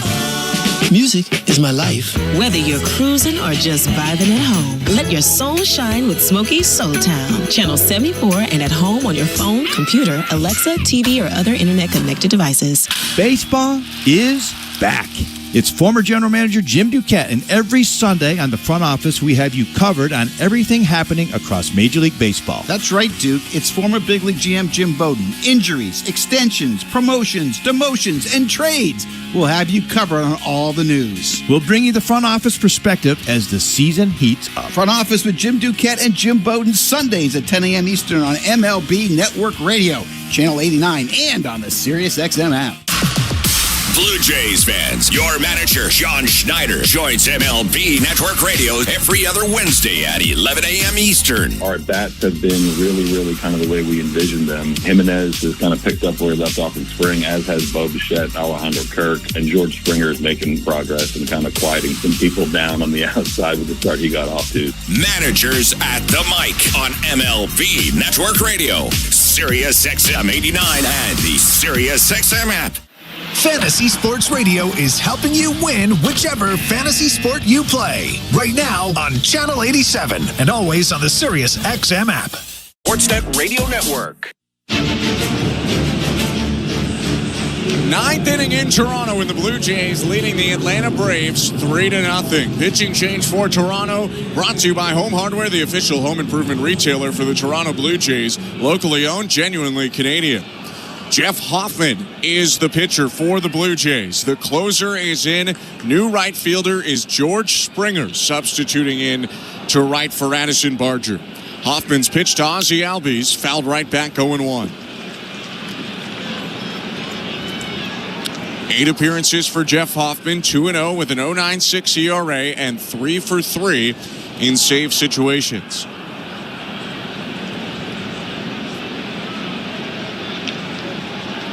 Here's 0-1. High at 97, 1 ball, 1 strike. And Hoffman's got that high strikeout rate as well. 13 strikeouts in his 9 1/3 innings pitch. Just 5 hits. Righty's 1-2. High again. Pardon me, that was a 1-1. It's now 2 balls and 1 strike. Welcome to the Timber Mart broadcast booth. Alongside Chris LaRue, I'm Ben Schulman. Blue Jays on the precipice of some club history right now. 2-1 from Hoffman. Called strike 2-2. With the Blue Jays 18 team punch-outs today, they have tied their franchise record for strikeouts in a 9-inning game. One more here would break the record. 2-2. Hit on the ground, foul, right side. We'll do it again. 2 pretty good split fingers right there to Ozzie Albies. I wouldn't be surprised if he comes back with something hard. But he's got that split finger working right now. Hoffman set at the belt. His pitch. Lined right side. Running catch by Jimenez as he covered the 4-hole and stumbled while grabbing it. 1 down. And how about that play from Andres Jimenez? Almost in the perfect position in that hole on the right side of the infield, but what a play. Ranging to his left for out number 1. A big out in this inning. 1 down, and Drake Baldwin up to the plate. Another guy batting left for the Atlanta Braves. The pitch. Low ball 1.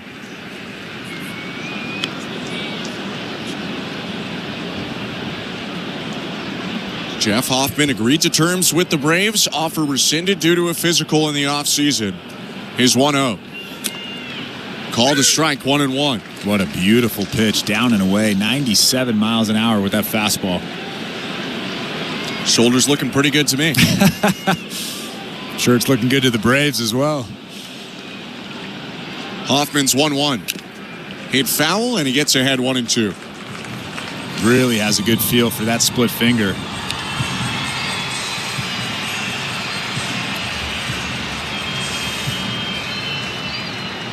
Fastball, slider, splitter for Jeff Hoffman, the right-hander. In the set, third base side of the rubber. Here's 1-2. Check swing liner foul, third base side. They'll do it again.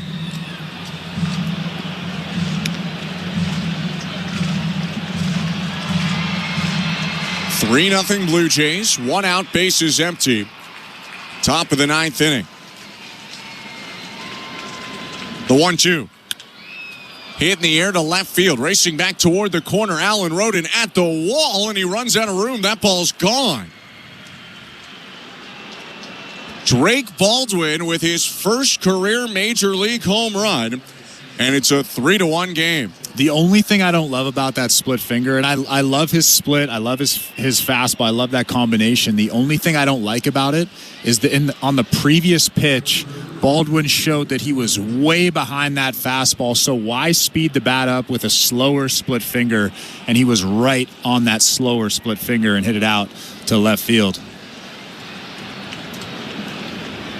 So the Braves finally on the board. A bunch of homers for Atlanta in this series. And Baldwin's first career. Now Hoffman gets ahead of Kelenic, 0-1.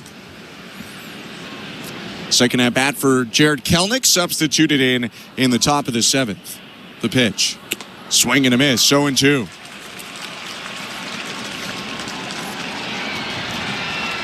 Only the second run allowed this season by Jeff Hoffman. Both of them have been allowed when the Blue Jays were up multiple runs in a save opportunity.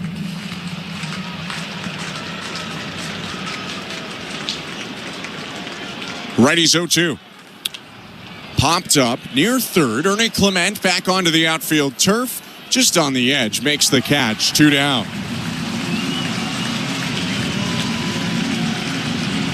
Blue Jays an out away from locking this one up, and stick with us because post-game Alan Roden is going to join the show to talk to us about the series overall. Blue Jays up 3-1 right now on the Braves. 2 out, spaces empty, top of the 9th. Hoffman deals to Eli White. Called strike.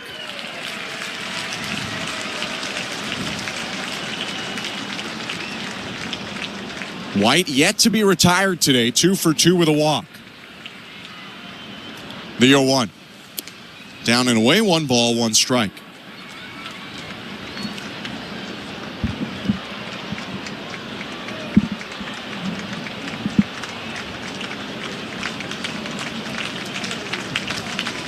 Hoffman's 1-1. In the dirt, 2 balls and 1 strike.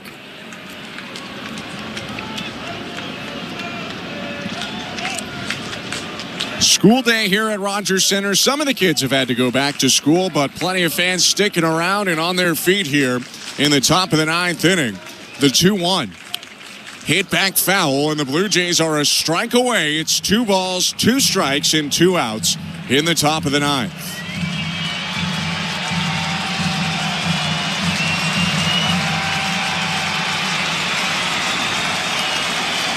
Hoffman sets at the belt.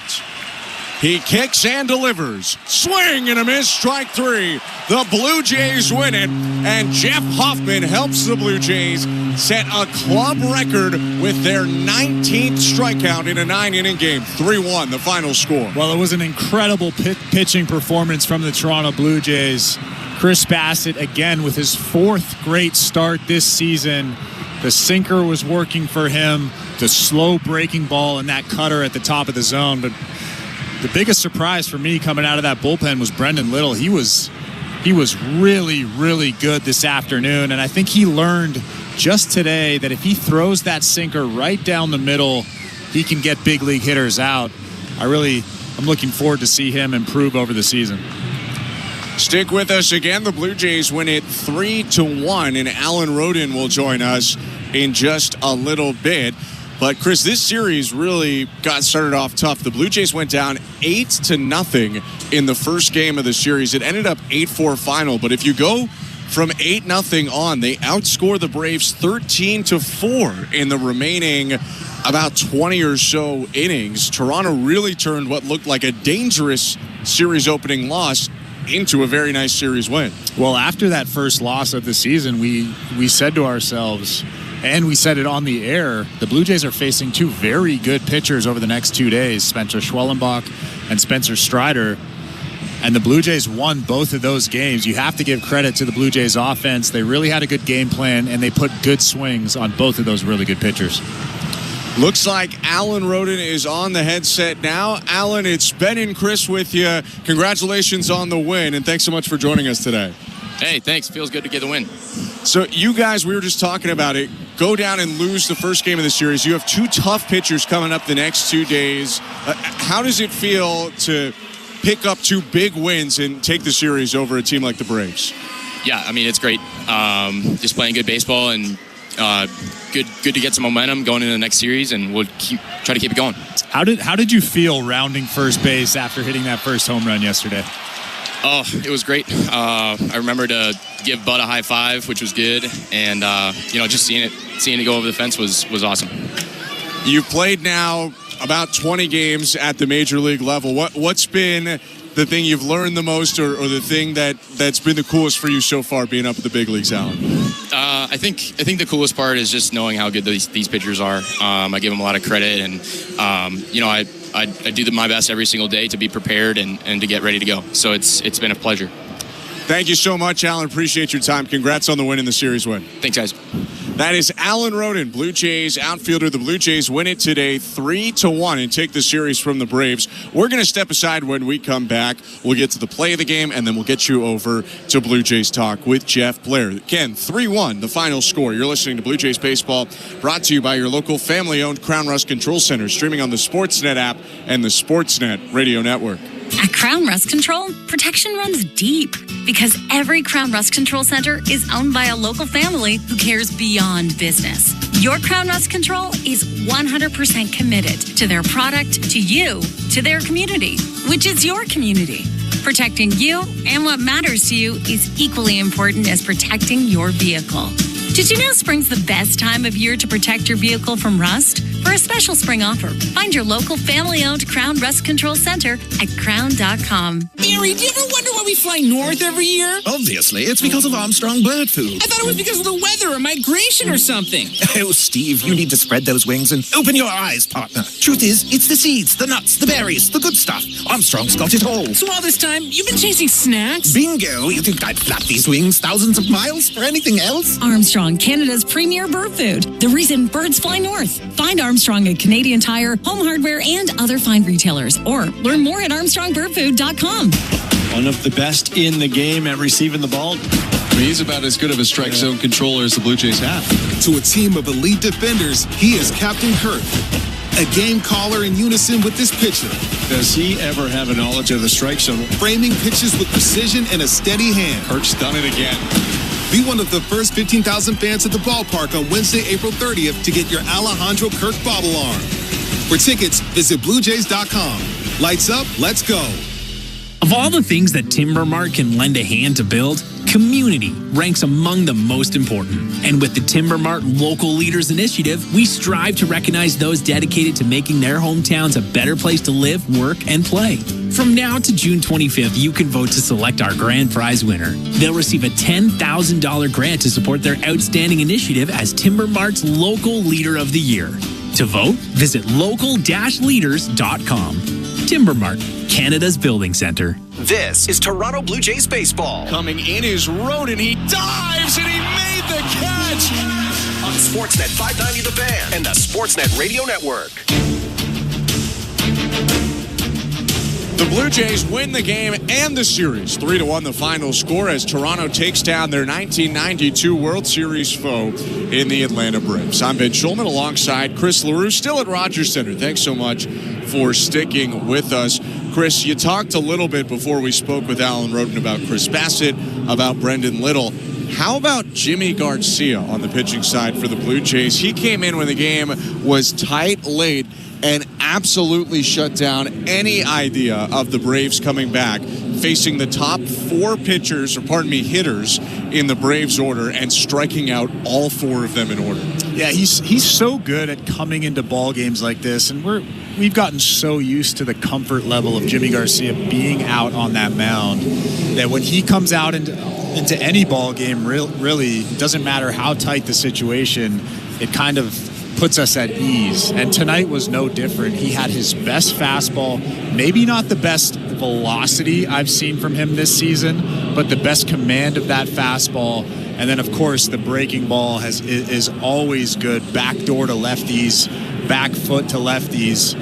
He's just a breath of fresh air out there whenever he comes into a ball game, and tonight was no different. Garcia helped bridge to Jeff Hoffman, who ended up getting the save for the Blue Jays today. On the other side, Spencer Strider returning after over 370 days away from Major League Baseball. And there were some ups and downs, but I think both you and I thought, Chris, today a pretty successful re-debut for Spencer Strider. Yeah, look, Spencer Strider struck out 281 guys in 186 innings in 2023. Did he look like that guy? No, but is this a stepping stone to becoming that guy again? Of course. This was his first game in a little over a year. I think April 4th was his last start in the big leagues. So to look like that 12 months after surgery is very, very impressive. We saw him up to 97 miles an hour with that four-seam fastball. I have no doubt in my mind that he's going to turn into the guy that he was before. The Blue Jays did get to him a little bit, though, just enough to do what they needed to do to win. First, it was Bo Bichette in the third inning with a double before Vlad Guerrero Jr. hit an RBI single. And then in a 1-0 game to lead off the sixth, Vlad stepped up to deliver today's play of the game. Another 3-2. Hit high, deep left field. That ball is out of here.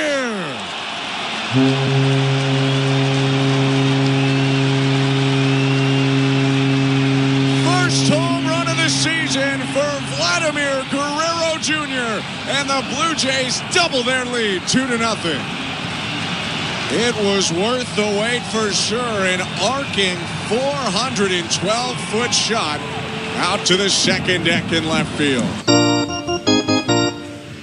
Spencer Strider made some mistakes today. Like I said, he doesn't quite look like his old self yet. And that was one of those mistakes. He left that hanging breaking ball on the inside part of the plate to Vladimir Guerrero Jr., and he absolutely hammered it. You said it during the broadcast. It was worth the wait. That was a pretty swing. Bo Bichette had a nice day as well after scoring on the earlier Vlad single. Bichette came up with his second double of the game to drive in run number 3, and the Blue Jays would go on to win 3-1 over the Atlanta Braves. Atlanta with a run on 5 hits, 1 error, 7 left. The Blue Jays with 3 runs on 6 hits, 1 error, 6 left. Both teams' errors committed by their starting pitchers. Chris Bassett picked up the win. He's 2-0 and exits the game with the top qualified ERA in Major League Baseball at 0.77. Spencer Strider with the loss is 0-1. Jeff Hoffman 4 for 4 now in save opportunities. A 2-hour, 43-minute affair in front of over 25,000 on a school day in Toronto. The Blue Jays pick up the win, 3-1 the final. Toronto now 11-8. The Atlanta Braves 5-13. Blue Jays have a day off. Then they will return on Friday as Bowden Francis is scheduled to take the hill at 7:07 against the Seattle Mariners here in Toronto. That'll be an Apple TV broadcast. So if you want to hear the Sportsnet call, come here to the Sportsnet Radio Network. We hope you can join us then, and appreciate you joining us today. For Tom Young, our technical director, Austin Mackey and Derek Brandeo alongside him, Show Ali, our host and producer, and my partner, Chris LaRue. I'm Ben Schulman. Have a great rest of your day. Stick around and give us a call. Blue Jays Talk with Jeff Blair starts right now.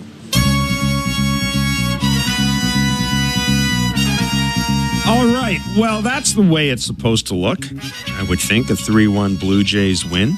I mean, 19 strikeouts, which is a club record in a 9-inning game. I'm not necessarily saying that you expect 19 strikeouts all the time, but, seeing Vladdy hit a home run, seeing Bo drive in a run and hit a couple of doubles, seeing the top of the order come through, that's the way I would suggest the 2025 Blue Jays are supposed to look. And, this is the way we're supposed to look. My friend Kevin Barker joining me on Blue Jays Talk. The number is always 416-413-3959. Leave us a voice note. And hello to those of you watching us as well on Sportsnet TV. Good to have you back. Thanks for having me back. I'm going to try and get through this real quick, because we want to move on here and talk about some baseball. But I did want to just thank everybody for, all their kind wishes and support. And it's been one of the tough couple of days that I've ever had in my entire life. And I couldn't have gotten through it without everybody here at Sportsnet, and the fans of the Blue Jays have reached out and just sent condolences and just been a part of me trying to get through this and supporting me and my family. So I just wanted to say that really quick before I start to tear up, that I really, really appreciate it. And me and my family could not have gotten through it without everybody. So I just want to say that I really appreciate it, and just thanks for your prayers and helping me get through it. So thanks a lot. Yeah, it's great to have you back. And I know there are a lot of people out there saying, thank God we just don't have to listen to Blair. Oh, you were great, dude. But you know who we want to hear from? The manager, John Schneider. Is really good, as is Jeff Hoffman. Bullpen was great. Didn't think that ball was going to leave in the 9th, but Pete and I were kind of looking at it in the 8th after Jimmy, and we were kind of like, that's a whole lot of K's written down. Tough lineup, really good day. You miss seeing a Vladdy swing like that? Yeah, that was nice. That was nice. I think that hopefully gets him going. He's been close. He's been swinging the bat really well, and got a hanger there, 3-2. That's kind of what we've been missing a little bit between last night and today. So hopefully Vlad can get on a roll. John, what was the reaction in the dugout to Vladdy's home run? About time, kind of just joking with him, but I think everyone was pretty happy, as was he. He was kind of leading the jokes at himself a little bit, but it's nice to see that from him. And what made Bassett so good today? I think a good pitch mix and really good location with everything. You know, that's kind of when he's really good. Kept him guessing, kept him off balance. You know, tight spot there in the fifth against Riley and made big pitches. Out Harris too, really, with second and third. So I think just kind of keeping him in between a little bit, and he had a really good fastball today. John, our cameras, if you can clarify this, it looked like Chris had convinced you that he would stay, and then all of a sudden our cameras saw you shaking his hand a little bit afterwards. Like, what was the thought process? And he was at 90 pitches, I think, at that point. Yeah, it was a tough one. He initially, you know, kind of did, you know, I feel great, I feel good. It was a 30-pitch inning. We got an off day tomorrow, and it's 90 pitches. I think if it was a little bit less stressful, you know, you let him go there. You know, he's coming off the neck thing, which I said we weren't worried about, which we still aren't. But I think that last inning kind of made the decision. And it's tough, you know. I just told him, you can hate me right now, but this is good for you and us in the long run. He totally gets it. But that was a tough one because he can go over 100. I didn't think today we needed to. With Vladdy hitting like you said, it was a hanger, the slider out. Did the first inning strikeout on the 2-pitch slider maybe sort of prime the pump for him to be expecting that there? I think he just reacted to a mistake pitch, really. You know, that kind of happens as starters get deeper into games. So, yeah, I think he had a pretty good plan and kind of just reacted to a pitch that was up. You know, Strider can strike out a lot of guys as well. And I think he just left a pitch up there to Vlad. And with Bo, a couple of doubles today. He's got 8 in the first 3 weeks of the season. He and Vlad helped with that rally yesterday as well. Are you seeing the same things from him that you've always seen from a healthy Bo? Yeah, I mean, I love how hard he's hitting the ball. You know, he hit the ball really, really hard today, and he kind of looks like himself. You know, it was tough first at bat, obviously, with the fastballs in and the slider, but whenever Bo's hitting the ball that hard, we're obviously very encouraged. It means he's taking the right swing and swinging at the right pitch. John, given all the areas you know you can improve in, what does it tell you that win put you into three-way tie for the best American League record? It's nice. You know, I feel like everyone's kind of doing their part. Our pitching has been really good, and you know, we've really leaned on them quite heavily. But it is it's nice. You know, I think that it says a lot about the guys in the room where they're playing to win, and they don't really care who does it. You know, it's been the bottom of the order a lot of nights. Last couple of nights, it's been Bo, Vlad, and Tony, which is cool. So starts with pitching, but I think it is nice to kind of, you know, stack the wins up a little bit.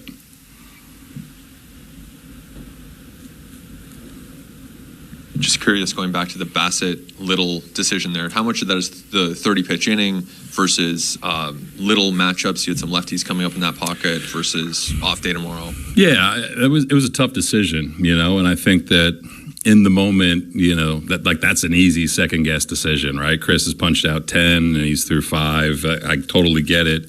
I think just, you know, kind of at that spot, you know, you're using a little bit of feel. And it's, you know, there's going to be outings where Chris is going to go more than that. And, you know, it's definitely a tough spot for sure.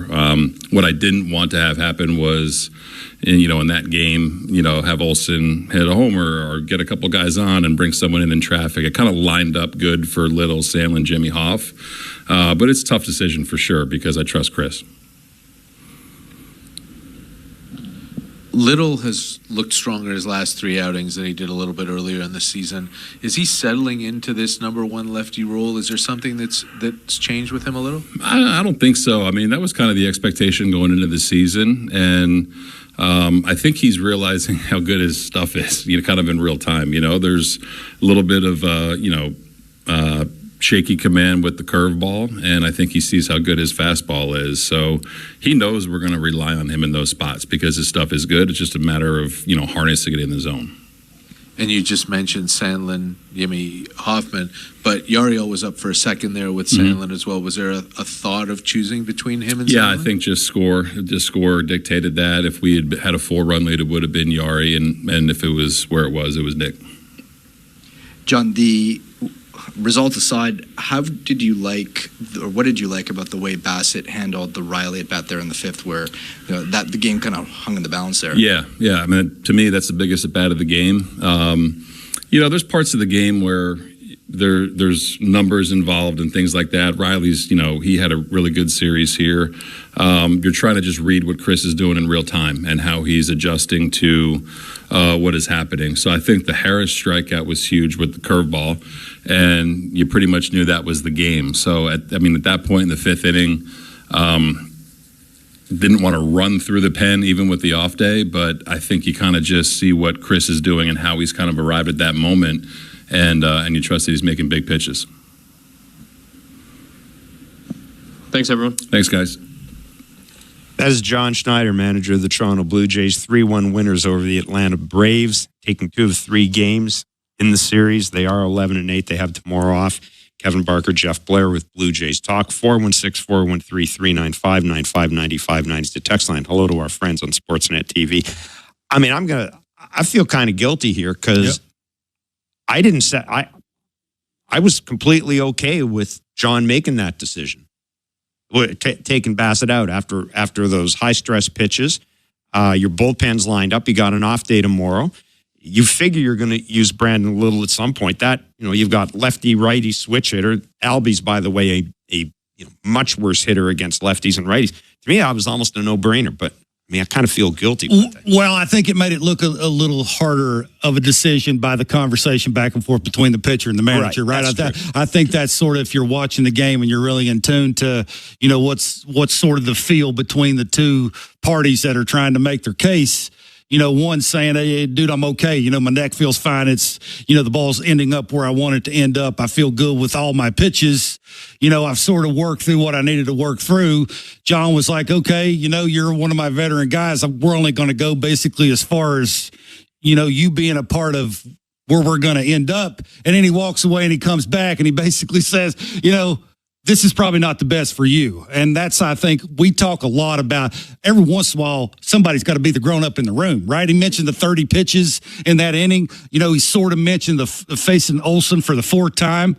And let's face it, it worked. If it didn't work, you would probably come on here yelling and screaming because we've seen Little not be, the best all the time. And I was the one that said I'd rather see him in the 6th inning than I would the 8th inning. And the way they had their guys lined up, it was Jimmy always getting the 8th inning, and that's sort of that part of the lineup coming back around. So John had thought it through. He was letting his eyes tell him, and I'm sure there was some khakis rolling their eyes going, what, Phil? What are you talking about? But that's a manager knowing sort of what he's looking at and knowing what it just looked like the inning before and knowing how he had his bullpen lined up and where they were at in the inning and just trying to give that part of the lineup a different look. And it worked out. Would you like to see Little be a little bit more competitive with both pitches? Absolutely.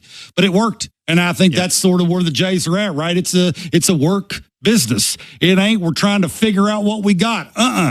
They seem to know what they got. So they're going to run that dude out when they think is the best time to run him out. And I don't know if you can argue when it works. How can you yell and scream about it, Jeff? No, listen, it worked. Listen, people will probably light us up for this, and that's fine. But I think John Schneider's had a really good month. This team is 11-8. He has stuck with a lineup that really, for the most part, until maybe the last three or four games, the top of the order hasn't come through for him. Everything else has been working. The guys at the bottom of the order have been getting up, getting in position. I think John Schneider's had a really good month. We'll go to the phone lines, but let's hear first from Chris Bassett. You guys, which is a new club record. What's that like for you to be part of that, but also see the relievers who came after you and had those performances? Yeah, back end of our bullpen, I'll take against anybody's. It's something that I haven't really experienced. No offense to anybody, but since the Oakland days with Trine and Trevino kind of doing their thing. So, it's pretty easy for us as starters to, so to speak, it's a race to 5 innings, maybe 6, and then it's going to be really hard for us to lose a game. Chris, can you walk us through the Riley at that? Yeah, I think he's truly one of the best hitters in the world. All right, we've got some audio issues with Chris Bassett. And that's always a shame because I was sitting here thinking, this is sweet. Chris Bassett being interviewed. We don't have to do. We got it back. They fixed it. Look at that. They fixed it. All right. Well, back to Chris Bassett. Quality of hitter that he is. Did you try to convince Schneider to let you stay out for the 6th? Yeah, I did. But I I mean, I know there's some like pushback from people about Schneid's pitching decision, but yeah, I had a neck issue last start, and now it was kind of just we want to make sure we're like completely out of the woods, so to speak, and it doesn't flare up or something stupid. So we kind of had the idea that 90 was going to be the max tonight, but I mean, the way that I felt, I was like, I'm good, but I always want more, and then he has to be what's smart for the club, and obviously, I know he did the right decision. Were you wearing a neck warmer before this game also? For what? Yeah, I mean, like I said, we're just making sure that it doesn't become an issue. Like every day, I've been getting better and better and better. It's just, yeah, it's like a crick. Yeah, just 4 seasons beds. Coming out. Oh, sorry. Go ahead. Coming off the field early, you had a lengthy discussion with Bill Miller. Was there anything special, or was it just? No, I mean, like obviously, LB's zone is a little different, so I was just kind of just trying to feel for kind of where he was at, and that was pretty much it. It's just trying to understand the strike zone a little bit more. Obviously, I think umpires do an unbelievable job. One of the hardest, if not the hardest job in the world, honestly, when it comes to difficulty, how good guys are, how good their stuff is, and then literally we want to complain about a half an inch. So, yeah, I was just trying to understand his zone. Clearly you understood it. Yeah, I mean, I agreed with that. I went and looked back at the pitch that I was mad about, and I mean, it's a 50-50 call, and it's hard for me to get mad at that. How do you feel about where you guys are at as a team at this point? Yeah, I'm really, really happy with, I mean, the quality opponents that we've been facing this month. It's essentially a World Series contender every single night. So, yeah, I think we're just kind of reaping the seed, so to speak, that we sowed in the offseason of just getting together with the front office, changing some things up analytically that we wanted to change. But, I mean, I give all the credit to the front office of not just the team they built, but the changes that we made in the offseason, how open they were to just talking and listening to us. Yeah, and I think everyone, for the first time, I would say, since I've been here, I feel like everyone's really, really comfortable with how everything's working. So it's a fun feeling coming to the yard and just truly thinking you're the best team and you're the team to beat, so to speak. Kind of a better balance than what it might have been before. I just think we struggled a little bit of getting on the same page, and I think instead of talking about it, I'd say it's probably the players' fault, but instead of talking about it, we just more so, I would say, complained about it in the past. And I think the lack of success last year obviously made a lot of people mad. The way that 2023 ended probably made a lot of people mad, but I think we put that all to the side and just we're a much better team from top to bottom. As far as you personally, I know you were disappointed with last year, but to be standing here 3 weeks into the season leading the major leagues in ERA, how does that feel? Yeah, I give all the credit to, honestly, the pitching coaches. Graham coming in is instrumental for us. I know he hasn't pitched a lot, but adding Scherzer is more than a lot of people, I think, give credit to. He's just so smart when it comes to talking to all of us and what we're doing right and what we're doing wrong.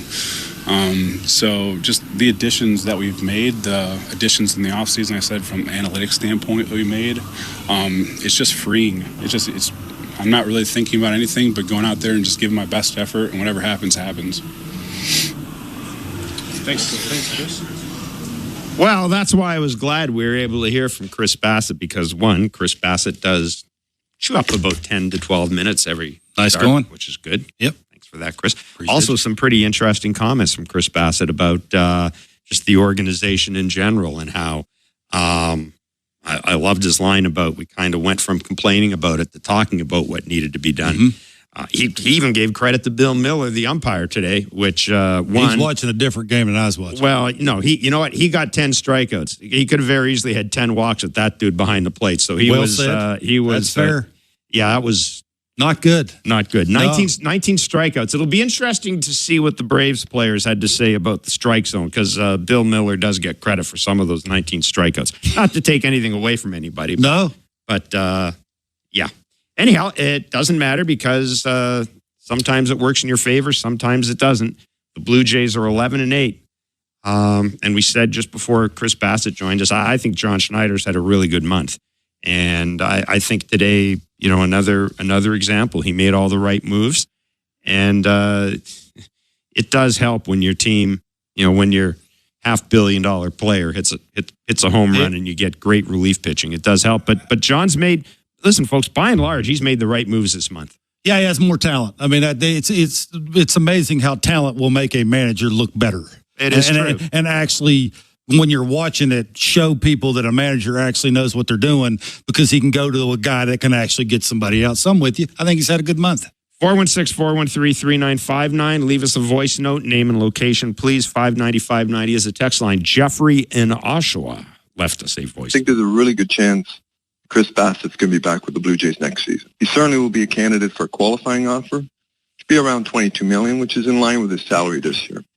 At his age, I think few teams will be willing to give him that in a multi-year deal and also give up a draft pick. You could also see the Jays offering him a one-year extension with a mutual option. Either way, I really think he'll be back, which would be a great thing for the organization.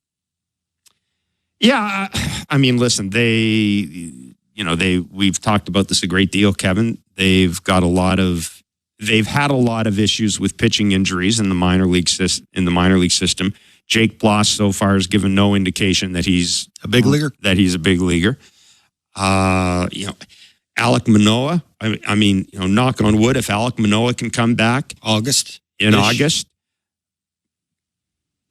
mean, I wouldn't be averse to having a discussion with Chris Bassett about coming back. He likes it here. Mm-hmm. He and his wife are really involved in the community and really kind of involved in the life of the team. Mm-hmm. I'm going to be polite when I say this. It wouldn't be a priority for me. I need to get younger in the starting rotation because I've also got Kevin Gossman but I'd have the discussion. I'd have the discussion. A year and an option, I would be fine with that. What if he performs at 36? He's giving you 30-plus starts 3 years in a row. What if he gives you a high 3 ERA, gives you 30 starts? Again, I 37 in February. If we want to have a conversation about a 1 year contract with a vesting option, we can do that. But I wouldn't go out and give him a 3-year contract. Absolutely. You're sort of seeing that play out a little bit with Max, right? At the age and, what it could look like and everything's got to go right with just Chris seeing him last year to seeing him now, right? I mean, when he's got the fastballs moving in all kinds of different directions and can elevate it and be a tough take, this is the Chris you're going to get. Again, for me, it's performance driven. If he performs, I'll have a conversation with him because good pitching don't grow on trees. Mm-hmm. And there's a lot of things the Jays have to worry about. And again, it just gets back to that. It'll be intriguing to see if the front office comes back. There may be a whole different front office that wants to have a whole different looking team.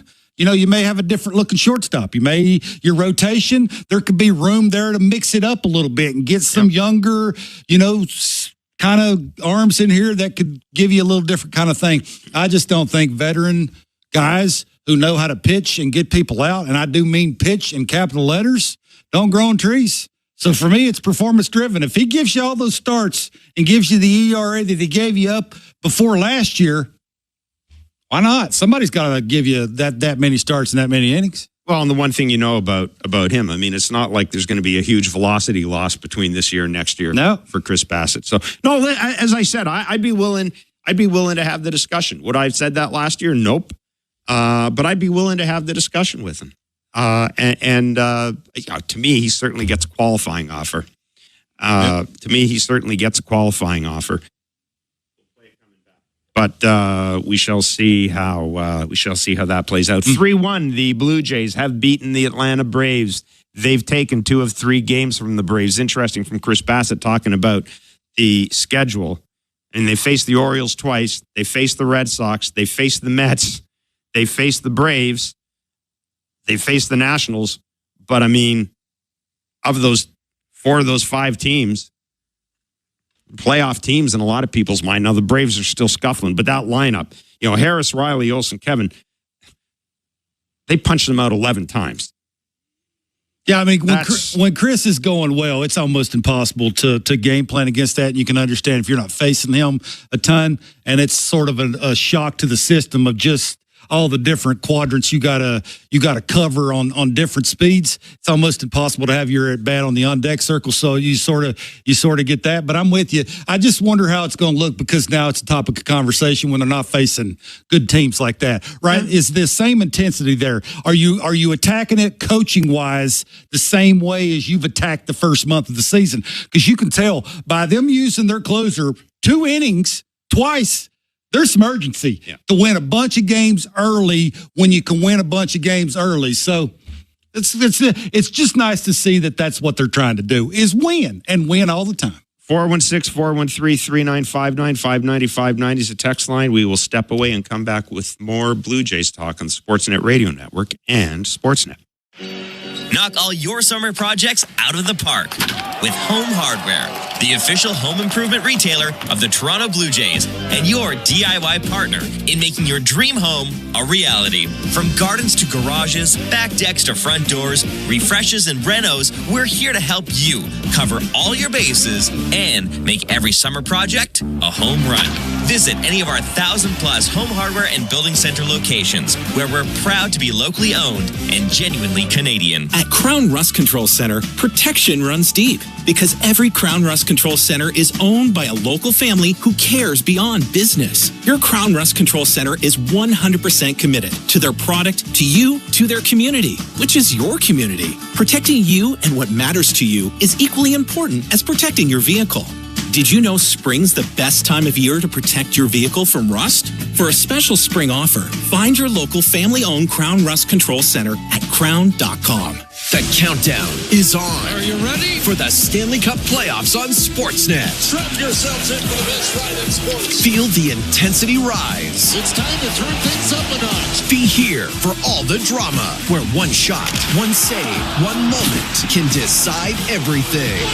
See who will raise hockey's ultimate prize. Let's get this thing going. 16 teams, one champion. The Stanley Cup playoffs begin Saturday on Sportsnet. Here for the Cup. Barry, do you ever wonder why we fly north every year? Obviously, it's because of Armstrong bird food. I thought it was because of the weather or migration or something. Oh, Steve, you need to spread those wings and open your eyes, partner. Truth is, it's the seeds, the nuts, the berries, the good stuff. Armstrong's got it all. So all this time, you've been chasing snacks? Bingo! You think I'd flap these wings thousands of miles for anything else? Armstrong, Canada's premier bird food. The reason birds fly north. Find Armstrong at Canadian Tire, Home Hardware, and other fine retailers. Or learn more at armstrongbirdfood.com. Enter night mode. It's a stylish Friday night in the city. Every Friday home game.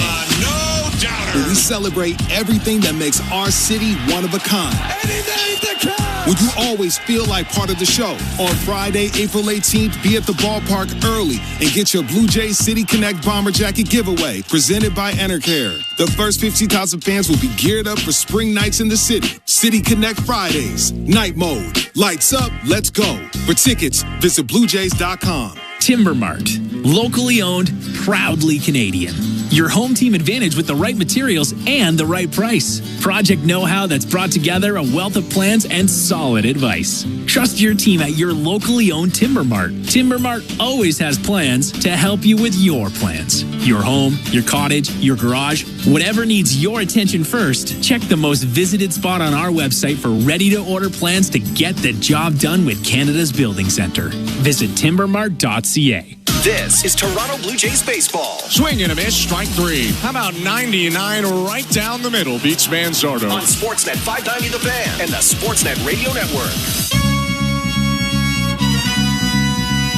Just kind of reaping the seed, so to speak, that we sowed in the offseason of just getting together with the front office, changing some things up analytically that we wanted to change. But I mean, I give all the credit to the front office of not just the team they built, but the changes that we made in the offseason, how open they were to just talking and listening to us. And I think everyone, for the first time, I would say, since I've been here, I feel like everyone's really, really comfortable with how everything's working. So it's a fun feeling coming to the yard and just truly thinking you're the best team and you're the team to beat, so to speak. Well, that is Chris Bassett, today's winning pitcher. So better lineup, better back end of the bullpen, and better analytics. Wow. Give them the World Series right now. I'm just kidding. 3-1 the Blue Jays have beaten the Atlanta Braves. It is amazing how winning will make you talk. Well, I mean, even as we said, congrats to Bill Miller for one of the best umpired games ever seen. Look, what's he got to say? Listen, if I got 10 strikeouts in a game, I might buy the umpire dinner. I might be buying him. Now, give him credit with the breaking ball speed and the way he used it and the counts that he used it in and the elevated fastball with different movements. I just don't know how a hitter ever hits that. Like, that's the difference between when I played and now is the fastballs and the movements and the different speeds on the different fastballs. I just don't know how you cover all of it. And they're throwing them for strikes. So now you have to cover them. So now I got to go north and south and east and west. How do you do that, Jeff? You may not. I don't think you do. Time now for a look at the AL East, brought to you by Bet365. You can download the Bet365 app for today's baseball odds and find out why it's never ordinary at Bet365. 19 plus, play responsibly. Ontario only. The Blue Jays, with today's win, are 11-8. Everybody else so far has been idle. Who in this? Who of this? Right here. This Over pairing? here. You called me. How many wins did you call? 18 wins in the first 31. I'm 7 away. It's happening. And then you're going to owe me dinner, something big.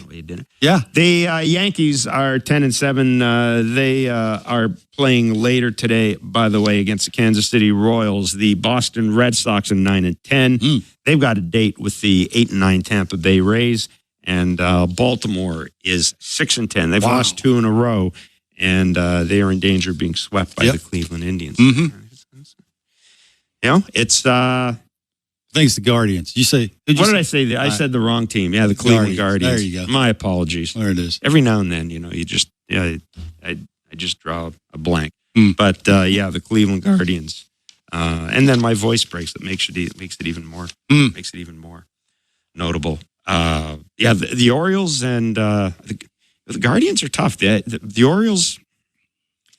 Yeah, I don't know. I think that says more about the Orioles than it does the Guardians. You watch the Guardians, the division they play in. That will sort of warrant a conversation around them. But I think them playing outside of that, it'd be a little tough just by the lack of runs that they're going to score. They got some good players, and you want to watch some of them. But I don't think muscling up. And again, you've said this quite a few times. The American League is not the greatest anymore. So, everybody I think's got a chance. Everybody. I do mean everybody almost. Not everybody, but almost everybody. We spent the last couple of weeks kind of talking about this. Which American League team scares the hell out of you? Everybody says the Rangers. Do they?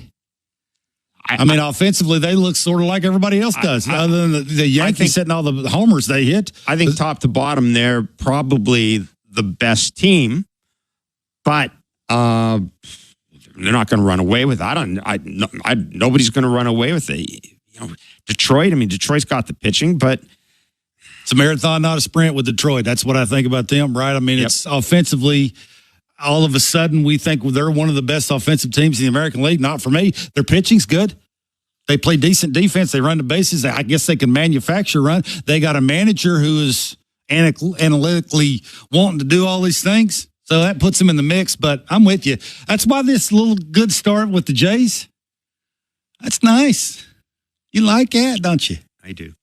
I wouldn't. Especially since I'm the only one here predicting they'd go to the playoffs. I said meaningful games in September. Louise in Moncton left a message for us. I've noticed that on a lot of balls in the dirt, that a lot of those have been going to the backstop when Kirk is catching. Is this something that is easily corrected? Because it happens a lot. Thanks for this, Louise. I'm just going to pass this over. I'm going to pass this over to Mr. Barker. Why are you doing that to me? Well, the only thing I remember is who would you rather have blocking a slider from a righty? Explain that. Well, we heard the president, right, when they came out and wanted to give the deal, and they gave the deal, and the comment was, who would you rather have blocking a slider from a right-handed pitcher with a runner on third in the ninth inning? And I would have sort of combated that and say every starting catcher in baseball should be able to do that, right? And I think you're starting to see when you give a guy that amount of money, who a lot of people were scratching their head going, why are you in such a hurry to do it when balls are not blocked, that quite frankly, you're pushing the button knowing it's coming, and the effort, quite frankly, all the time is not there.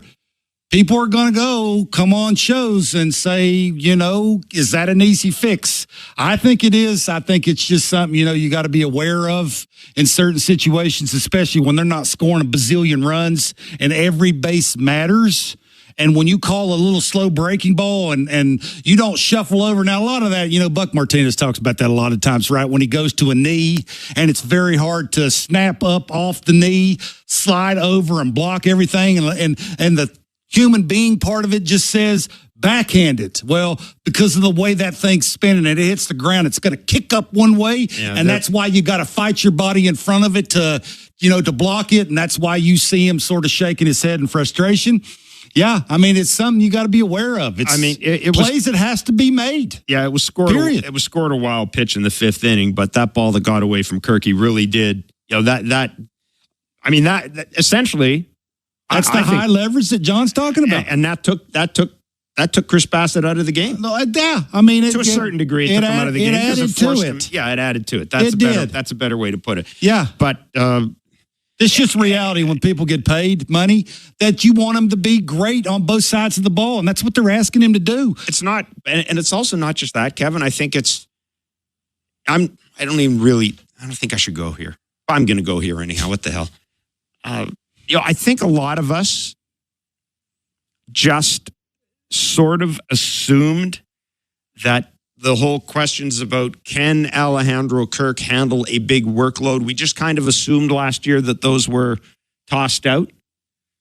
I know you and Caleb and other people and during spring training were saying, hey, I mean, there's, pump the brakes. Let's wait and see. There's a big difference here between 90 games and 115-ish. Exactly. Yeah, that's a lot. So if this continues, I think you're going to see more and more people, bring that up. Now, I'm not going to get into the whole contractual thing because, as I will say repeatedly, that contract isn't going to prevent the Jays from doing anything. That's not the point. But it's that's not the point. It's an irrelevancy. It's an irrelevancy. Huh. It's. We can sit here and say whether or not it was the smartest baseball decision in the history of the game or not, but it's an irrelevancy. It's done.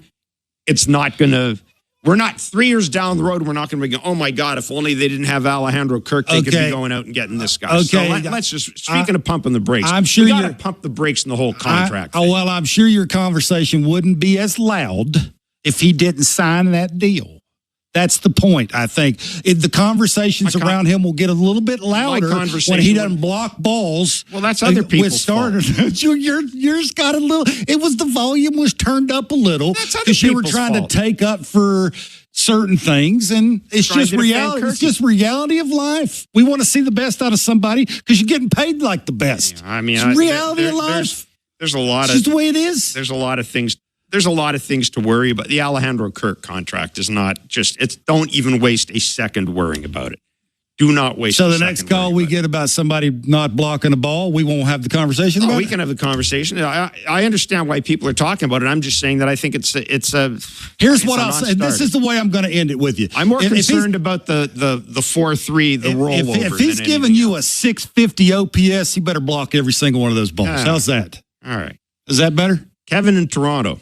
I was wondering, at what point should the Blue Jays make a lineup change? Should they wait for Varsho to come back and then switch the order for a few guys, or should they be more proactive and do it right now?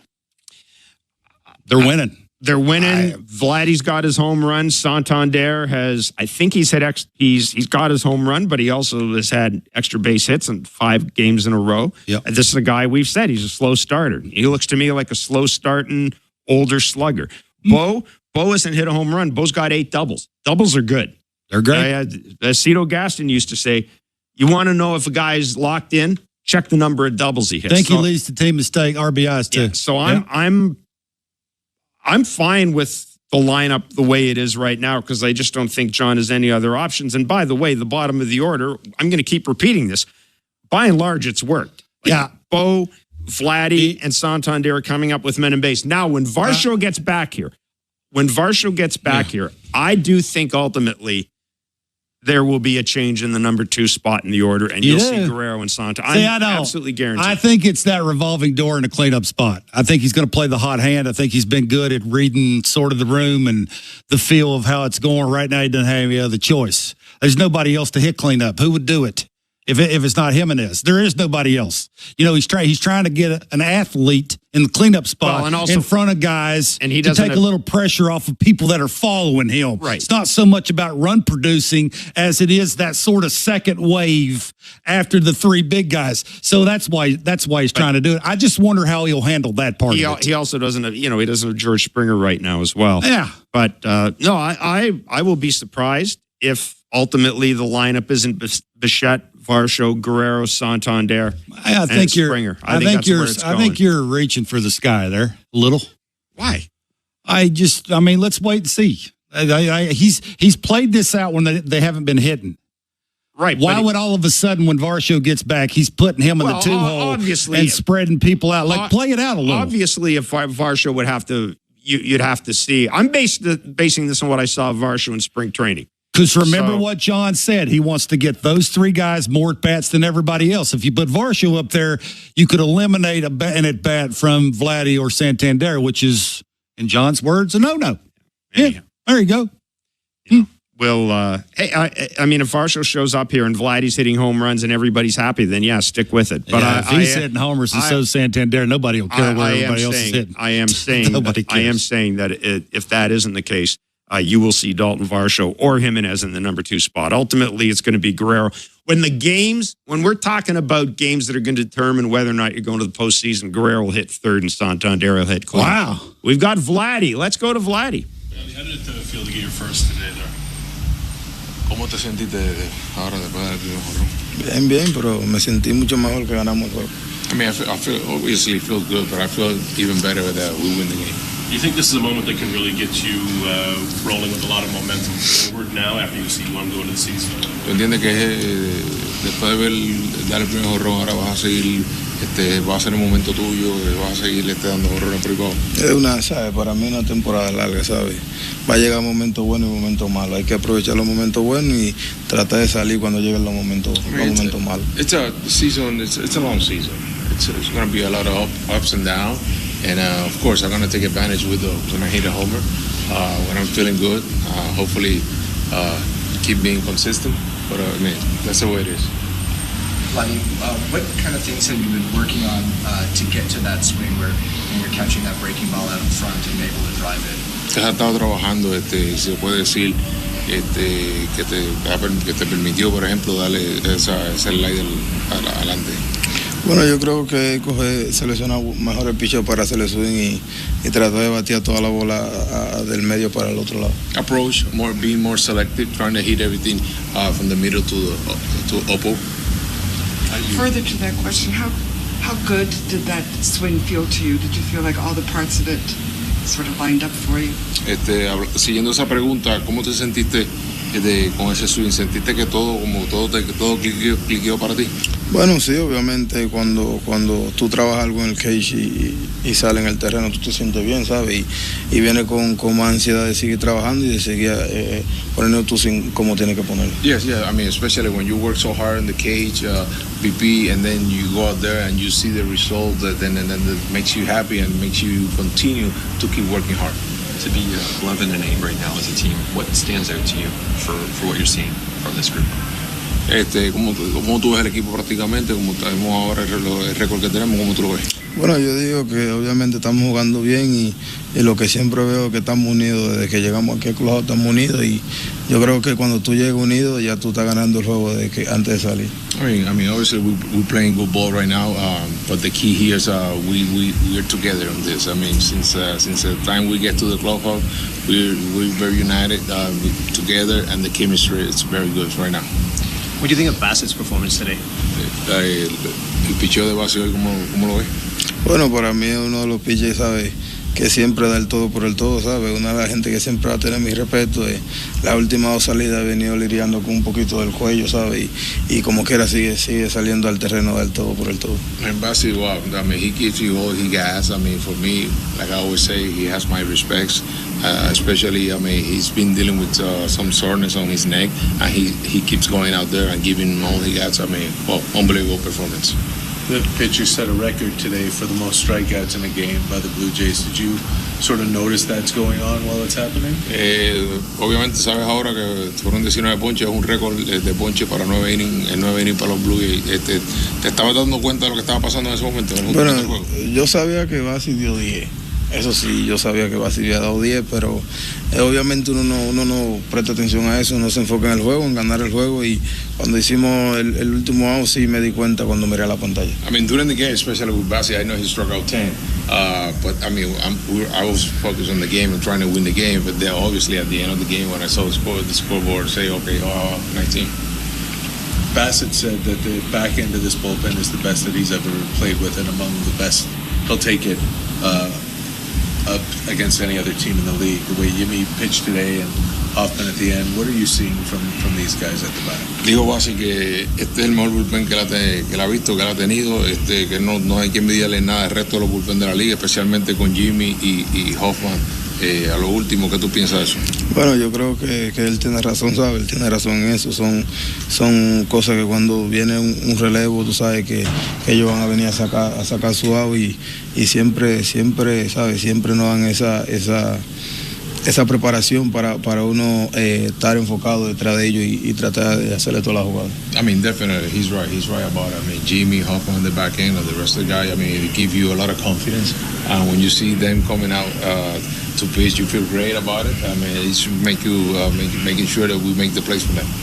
Were they teasing him in the dugout after the home run, or was he leading the jokes?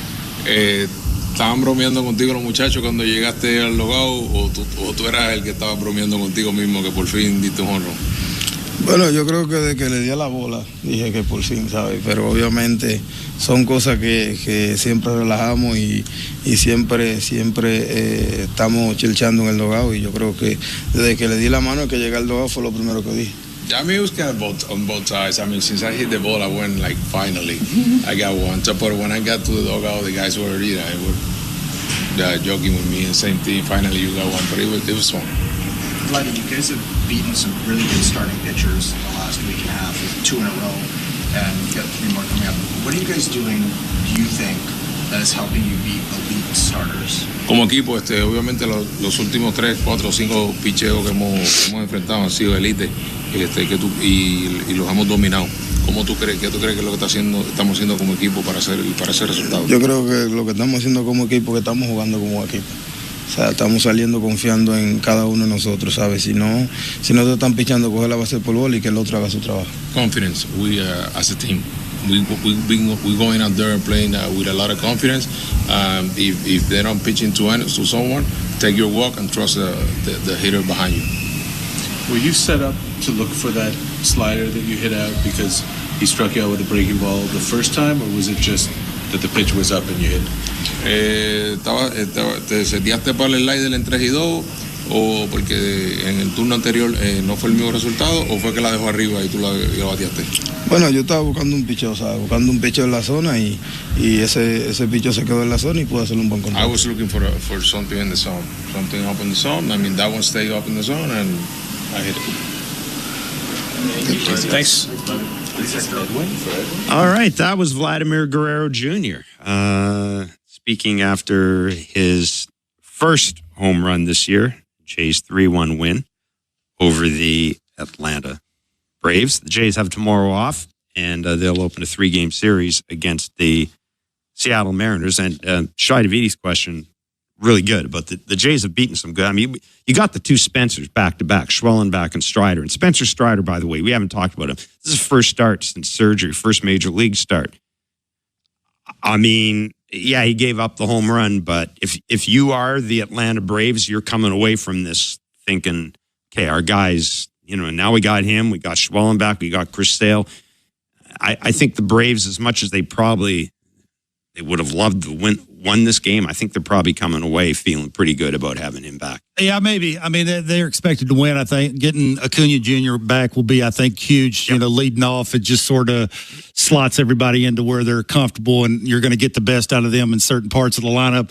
So that'll help. Yeah, look, I wish it would have been that easy when I played. Just say I see ball up, I hit really far. That would have been super nice. Now, most people would have went okay in the second inning. Miles Straw got a 3-2 slider with second and third with Bo on the on deck circle. I was thinking the same thing, maybe, right? If he's getting it, I'm probably going to get it. I got 3 fastballs in a row in that bat. He's probably not going to throw me a fourth one because I got some decent swings on that thing. Maybe I look for something to spin. I got it. It was just a bad one. That's why you saw me get to the big finish. But, man, it must be nice being that talented. We did mention that the Blue Jays pitchers struck out 19 today. That is the most in a 9-inning game in franchise history. I want to talk a little bit about Chris Bassitt. Obviously, he had 5 shutout innings, 10 strikeouts, 14 whiffs on 6 different pitches, 19 called strikes. He leads the majors in ERA, 0.77, and fielding independent pitching, 1.16. He's 4th in strikeouts. This is the second lowest ERA through a starter's first 4 starts of a season in franchise history. Mark Burley was 0.64 in 2014. Again, this rotation, with the exception of a couple of hiccups, right from the start, they've been the foundation that this is built on. Well, that's the reason why they've won 11 games, is because of the rotation that at least gives whoever's coming out of the pen a chance to hold games. And I think that is part of it too, is when you're a rotation and you don't think you have to go 7 all the time, you're a much better pitcher. So that's exactly what's been happening. 590 is the text line. Let's go to the text line. Stephen Guelph, do you guys think that Heineman and Kirk should be in more of a platoon situation? Go with a hot hand. No. Thank you for that, Steve. Oh, that guy. Well, he makes $58 million. No. Go beyond the money. No. No. What about hot hand?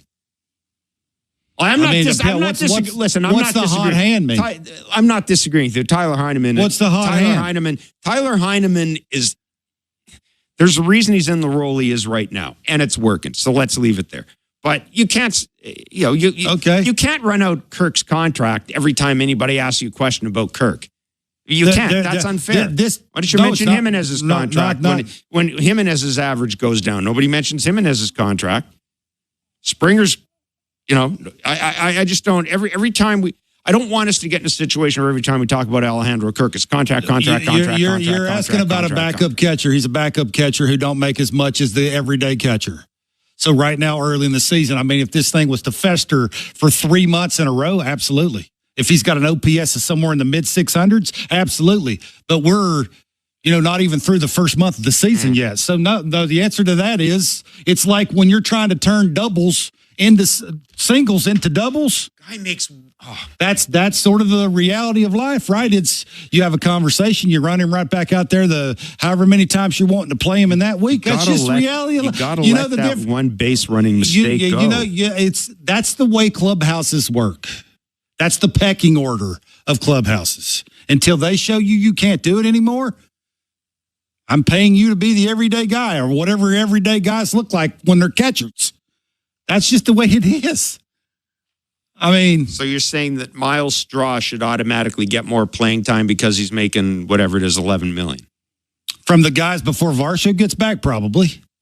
I mean, why did you think we were saying keep him on the team and make him the everyday center fielder? Started with, they're paying him $11 million. No, absolutely. No, we did it because we said he was the best center fielder we saw in spring training. Yeah. If he stunk in spring training, I'm not going to sit there and say, well, there are 3 guys better than him. What's stinking in spring training? I'm not going to sit there and say he's automatically on the team. Yeah, but to say that has nothing to do with it. You're running that direction and I'm running this direction. We can meet in the middle. No, we can't. Yeah, we can. No, we can't. We can be half right. No. Sure we can. No, because half right is half wrong. Same thing. No. Yeah, it is. You're right and I'm right. No, half right is half wrong. There's no such thing. That depends on who's saying that. Well, no. Having the conversation. You're either right or... So when would you think that Tyler Heineman would get more playing time than Kirk? Whatever. The whole thing, I'm just not basing it on the contract. we can't have this every time something happens with Kirk. Okay, talk to us in July. We Have can't the same question in July. This is like blaming the guy for how much money he's getting. You can't do that. And when it comes to playing time in April, absolutely you can. Oh, there is no question you can. That is a serious conversation. And absolutely. See, I can't believe I'm the guy sticking up for the player. You, as the former player, are like Hammer. It should be the other way around. You should be sticking up for him. I stick up for a lot of players. You know. Anyhow. God, it's good having you back. 3-1, the Toronto Blue Jays. You got off easy for a couple days, didn't you? I listened to those shows. 3-1, the Blue Jays have beaten the Atlanta Braves. They have tomorrow off. They'll be playing again on Friday. Blair and Barker, 2-4 tomorrow. Yes. On Sportsnet 590 Fan. Thank you for listening to Blue Jays Baseball, brought to you by the local family-owned Crown Rust Control Centers in Kitchener-Waterloo.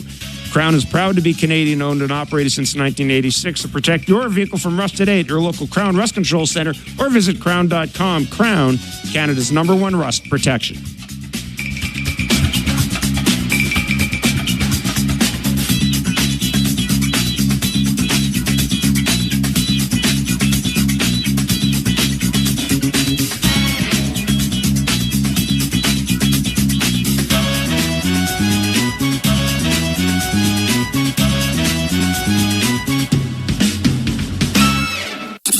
Major League Play-by-Play is now on SiriusXM Radio and online with the SiriusXM app. Why do I love calling this game? Calling this game. Why do I love calling this game? It's because I get a chance to bring some joy into people's lives. Anything can happen on a baseball field. We've got a new game! It's perfectly unscripted theater. Everybody on their feet. Because you never know what you're going to see on a given day. Vladimir Guerrero Jr. just walked it off. There's just something about baseball on the radio. Something about the way wood hits leather. A swing and a drive to deep left center. The way leather hits dirt. And he made the play. Oh, my. The way a deep fly ball sounds like it's about to change history. High fly ball to center field. It's hit pretty well toward the wall. Until the cleats hit the grass, hit the crushed brick, and then nothing but sky and a silent crowd. That ball's high. Until leather hits leather and 40,000 fans lose their collective minds. In a perfect symphony of chaos. He jumped up on top of the wall, balanced himself, and caught it. The way nothing triumphs a perfectly honest call. I don't believe what I just saw. And the way the right voice can make a moment live forever. Touch 'em all, Joe. You'll never hit a bigger home run in your life. Outsiders may think this is just two teams. The ball, a bat, and a microphone. But no. For over 100 years, this has been the soundtrack of the American pastime. That's it! It's a World Series win for LA! The soundtrack of summer. This is Major League Baseball on the radio. Right now on SiriusXM. All rise! Coming in 5. Get ready to play. 4. Get up! Get up! 3. Can you believe it? Put your seatbelt on. Wow. Talk about the game and all the stories on MLB Network Radio, SiriusXM Channel 89, and online with the SiriusXM app. 58. 1:15 p.m. St. Louis Cardinals take on the Houston Astros. Cardinals on Sirius 211 XM 178 and Internet 865. Astros on Internet 851. 4:10 p.m. San Diego Padres take on the Chicago Cubs. Padres on Sirius 106 XM 179 and Internet 862.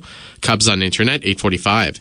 6:35 p.m. Baltimore Orioles face the Cleveland Guardians. Orioles on Sirius 119 XM 180 and Internet 843. Guardians on Internet 848. 6:40 p.m. Cincinnati Reds take on the Seattle Mariners. Reds on Sirius 137 XM 181 and Internet 847. Mariners on Internet 864. 6:40 p.m. Miami Marlins face the Arizona Diamondbacks. Marlins on